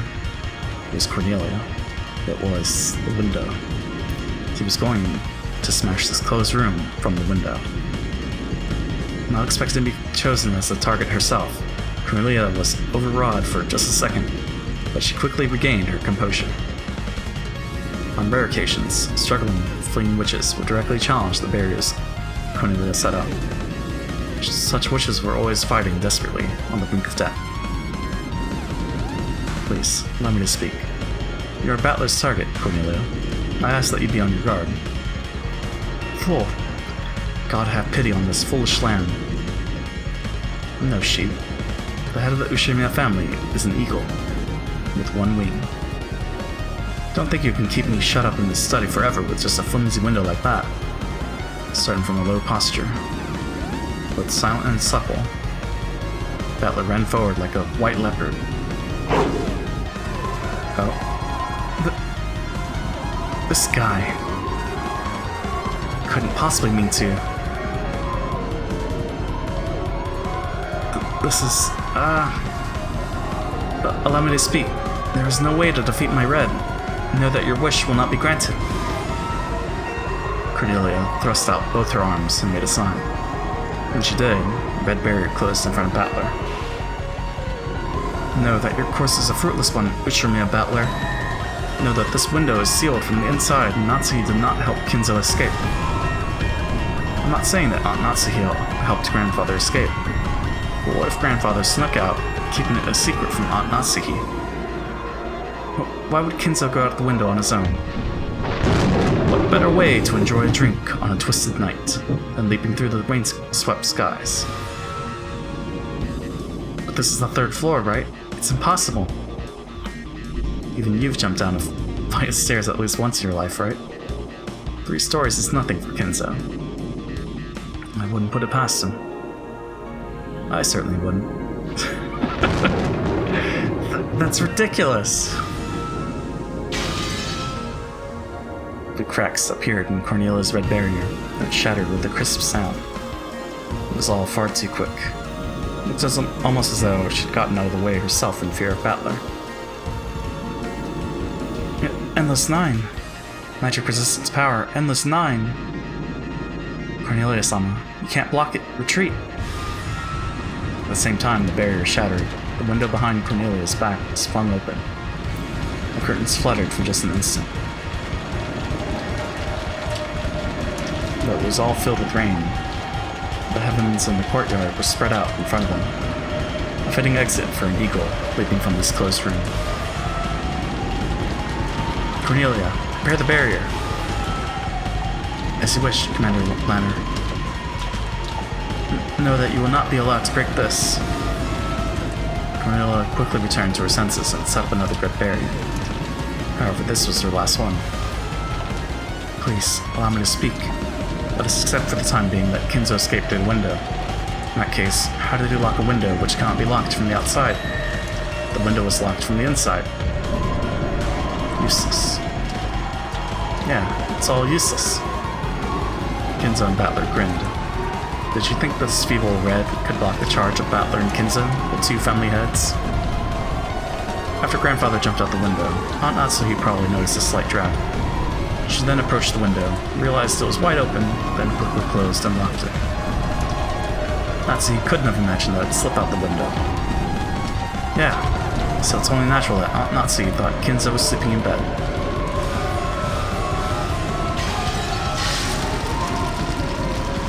Oh. Now that Battler had found the answer, the red barrier was more fragile than thin glass. The red magical wall of certainty had been smashed again, so easily that it disgraced the name of certainty itself. Unbelievable, right? That barrier was more firm than any Minove had ever used against Jessica, and yet it had been destroyed so easily. The Battler was rushing fiercely and had almost reached Cornelia. She didn't step aside. Her steel spirit, worthy of the name Eisener Jungfrau, didn't allow her to step aside. Right, I forgot how to pronounce it. She took a charm from her pocket, placed it against the thin air, and made a sign. Then, not red, but blue burned there. Though it was far more frail than the red barrier, it was her last method of resistance. You won't get through. You won't. Let me speak. Let me speak. Be that as it may, this is the 3rd floor. How could a wingless human escape from the window? Know that you won't get through. You won't. Just quit your whining and watch. This is the answer. Battler jumped. What? He burst through Cornelia and her blue barrier, knocked them away, and his body flew out the window through the darkness of the rainy sky.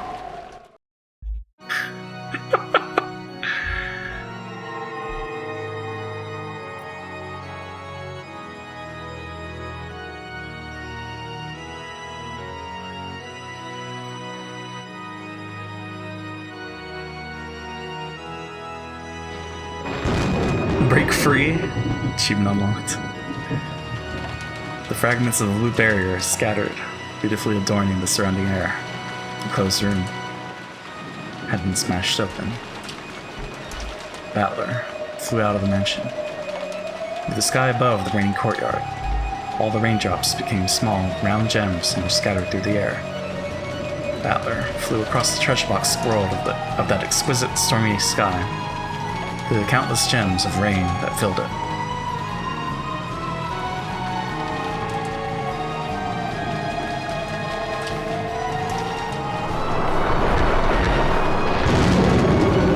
The sky over the world, frozen in time, Lanner and Battler faced each other. If Battler had smashed and flown out the window, it was like a knight leaping off a white horse. Then Lanner was another knight who floated in the air, waiting for him. In the air above the courtyard, surrounded by the Ushirimiya mansion and frozen in time, the true new head of the Ushirimiya family, and a disciple of heaven, who would test him crossed paths. Well done. When you fall into the courtyard, whether you live or die, it won't change the fact that Kinzo could have defeated this closed room. You, who have thrown away your life and jumped are a martyr. Well done. You have smashed our closed room barrier. Splendid, Ushirimiya Battler. However, I am the head inquisitor of heresy, Lanner A. Knox. I cannot allow you to escape from under my nose. Now, at the end, allow me to honor if crossing swords with you. Sure, bring it on. This game is surprisingly unrelenting.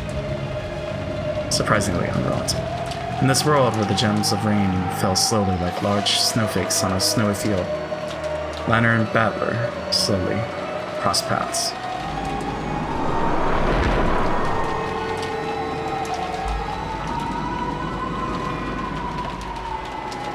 It seemed slow, and yet it happened in a flash.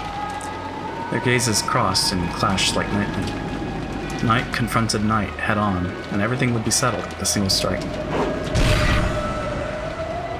Blue and red crossed paths. Was it shown beforehand that a blind spot existed within the study for Natsuki? If it wasn't shown, this theory would not be permitted. Knox is 8. It is forbidden for the case to be resolved with clues that are not presented. Lanner's double strike with both the blue and red blades reached out to slice Battler, and failed. Those long swords, which had never lost over the course of 100 battles, cut through empty air. When we entered the study, its structure was clearly described. Too bad for you. For the first time, expression showed on Lanner's face. It was a sudden smile. She had known about that long before. However, she still couldn't let him escape without attempting that single strike. Not even with her reputation as an inquisitor of heresy on the line. She still crossed swords with Battler, even though she knew it would fail. Yes, I knew. With your answer, Nox 8 is not violated. Here it comes. No hard feelings. Yes, come. In Battler's hand was a blade that shone red. That blade etched out the red truth. It wouldn't be an exaggeration to say that Kinzo's study was a small villa he had created inside the mansion. A study, a library, a place to sleep, and a bathroom and washroom. It was divided into multiple rooms. That has already been shown. It suggests that there could have been a blind spot somewhere within the room.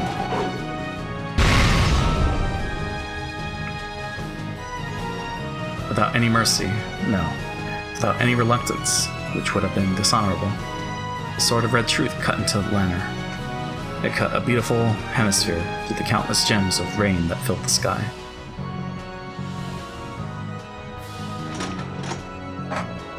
Well done. Time exploded into life. Both of them fell through the courtyard. One drifted down, the other tumbled through the air. Then there was a soft sound and a dull thud. The first was the sound of Battler landing gently in the courtyard. The second was the sound of Leonard crashing down.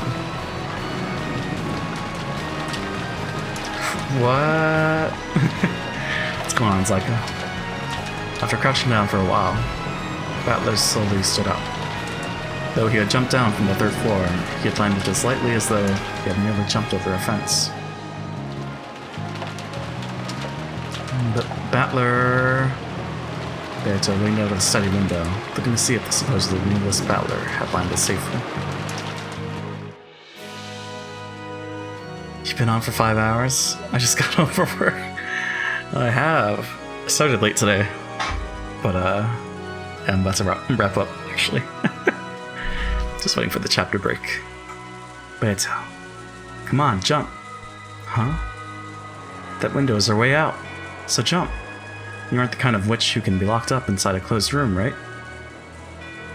The study was no longer a closed room. She could jump from here, escape from here. By now, the closed room that had threatened to capture the witch and suffocate her had been destroyed. Yes. You too, Kinzo. Go. From the moment Battler showed his answer, my spirit had already escaped from this room. I mean, I guess Angie jumped out of a 3rd story building, right? She was fine. Kinzo's form became a cloud of gold butterflies and disappeared. The closed room barrier had dissolved, and the power that denies magic had scattered. Beato ran towards the window. That was the only exit from the closed room of this witch hunt. After glancing at the Chester sisters and the subordinates of the Inquisitor of Heresy, she readied her wound-covered body and ran towards the window, just like Battler had done. She looked like Cinderella running as she heard the bell toll. There's no way we'll let you escape, Beatrice. Illusion of the witch. Erica flew at Beato, trying to latch on to Beato as she dashed. But it was like trying to catch smoke, and she landed face first on the floor. There's no way a human could catch a witch. For one such as her, without love, even touching Beato was impossible. Chestercourt, shoot the witch! Shoot her dead! Alignment conflict, unable to fire. Allow me to speak. I have no barrier prepared that can block Battler's blue troop. Both Chester 00 and Gertrude spoke with unbelievably calm voices. No one can stop them? Not Battler? Not Kinzo? Not Beatrice? These guys managed to escape. My closed room. My theory. I'm the detective. Fruito, Erica.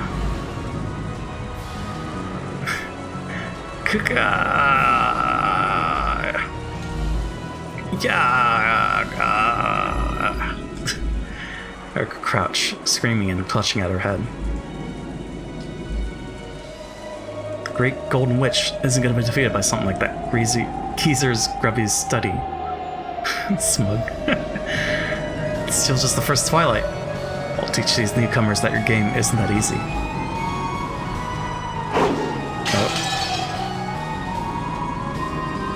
Just like Battler, Beato also flew. Oh? She drifted down through the green treasure box swirled into Battler's chest. Battler caught her with both arms as though catching a feather from an angel. See, Beatrice is nice. It's just when she goes into crazy mode, I don't like that much. Yeah. It was like a knight catching a princess who had been locked up in a tower. Like a beautiful picture of a scene in some fairy tale.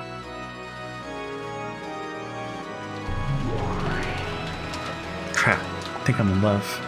Are all the Ushirmiya family heads like this? If you were to write down the unprecedented feats of Ushirmiya Kinzo, you would probably have an uproarious tale longer than all the grimoires in the study put together. Seems the tale of the next head will be worth writing down as well.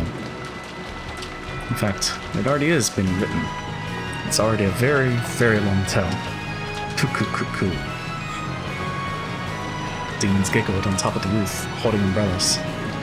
Then they quietly looked down over the two in the courtyard.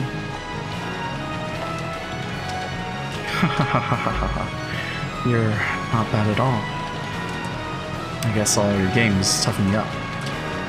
Shock, Beato actually praised Battler as he held her in his arms. Battler laughed in his usual carefree way. This is... impossible. Impossible! Erica looked down from the window and clenched her teeth, still clutching at her head. Still holding Beato in his arms, Battler grinned back. Erica. What? I'm not giving the riddle of the Golden Witch to you. I'll solve it. That riddle belongs to the two of us. Right, Beato? Indeed. My riddle is... Yo? Battler laughed evilly. Beato's face turned uncharacteristically red. But even so, she spoke while laughing loudly. My riddle is... yours. Yours alone, Ushirmia Battler. Won't let anyone else solve it. Listen to her, saying something like that. Battler snorted, amused that Beato had said something so out of character. And still holding Beato in his arms, he spun around in a kind of waltz. The falling gems of rain celebrated their victory of this trial. He jumped down from the third story, and he's alright? He jumped down and escaped from the closed room? This is ridiculous. This isn't reasoning. It's insane. Battler had at least been seriously injured and writhing in the mud. Erica might still have had some ground to stand on. She might have been able to claim that Kenzo couldn't have jumped down with his old body and gotten away unscathed. However, Battler stood calmly in the courtyard, looking up at Erica with the dignity of the victor. Everyone, I'll ask one more time. This is impossible, right? There's no way a human could jump down from the third story and land unharmed. Isn't that right, everyone? Much less Kinzo-san jumping down from the third floor at his age. This isn't reasoning. Erica tried to get everyone's agreement and somehow turn things around. But the responses were no different from how they'd been a short while ago. No, it would be possible for Kinzo-san. That wouldn't put it past Father. This is Father we're talking about. There's plenty of crazy stories about that man. Something like this wouldn't surprise me a bit. What? Is there something wrong with your heads? With your brains, people? At any rate, looks like your closed room argument wasn't perfect.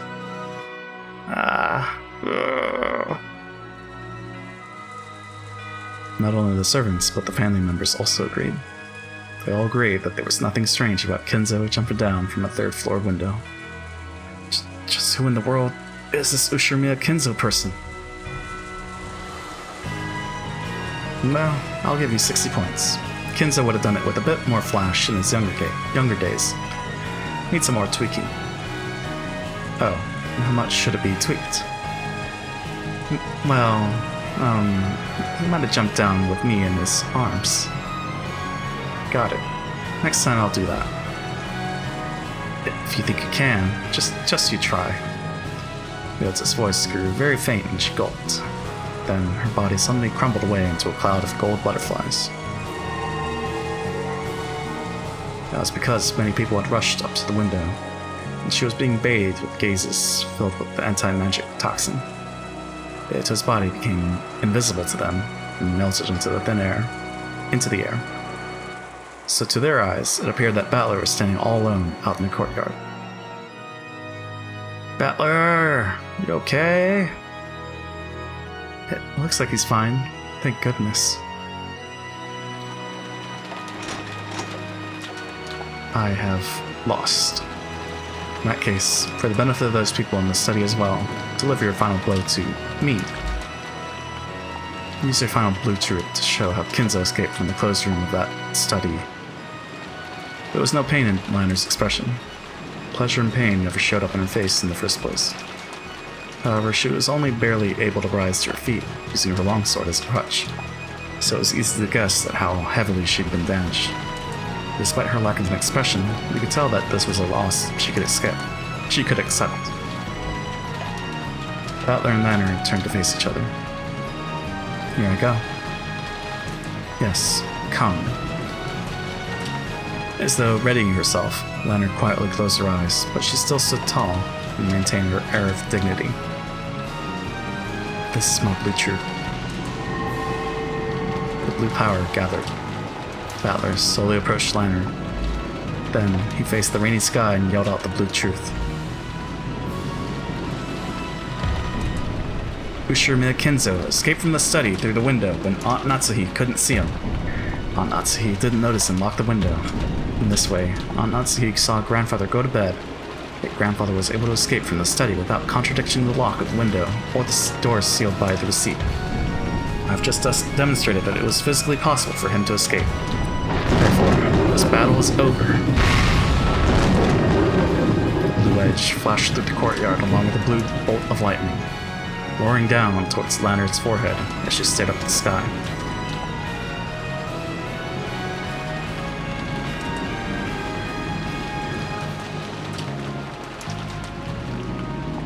Beato's game isn't forgiving. It's doubtful whether the classic patterns of the mystery genre even work here. Your swordsmanship isn't bad, but you ought to be a bit more flexible in your thinking. A massive blue edge that looked like a pillar was above Lanner's forehead. It stopped with its tip, just slightly touching her. It didn't run her through. It made no mark larger than being poked with a pencil. When Battler snapped his fingers, the blue edge shattered and became a shower of translucent gems. No, drops of rain that poured down over the courtyard. Lanner sat down in a dazed sort of way.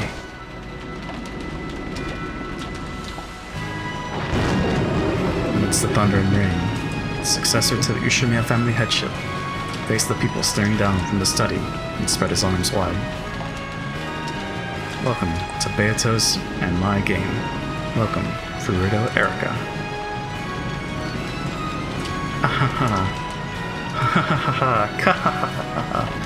How amusing, Ushirimiya Battler. Good, truly good. I'll chew it to bits. This riddle of the witch, all the way deep into its guts while it's still alive.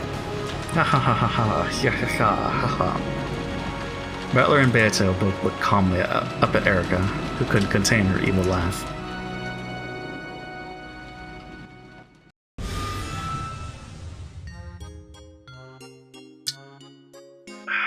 It's like, I mean, surely there's gonna be a break, right? But then again, I remember, I think in Higurashi there have been moments where it's been like 4 hours without a break.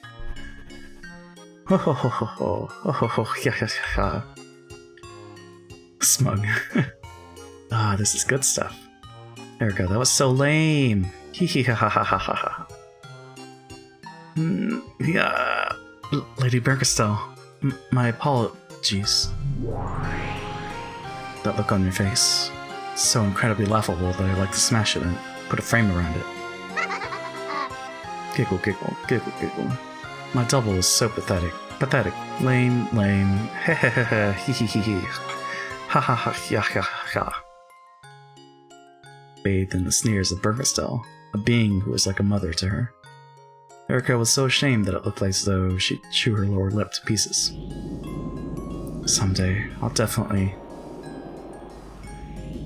No. Definitely. Wah! Ushirimiya Battler, Beatrice, Ushirimiya, Natsuhi. Hehehehehehehe. Oh.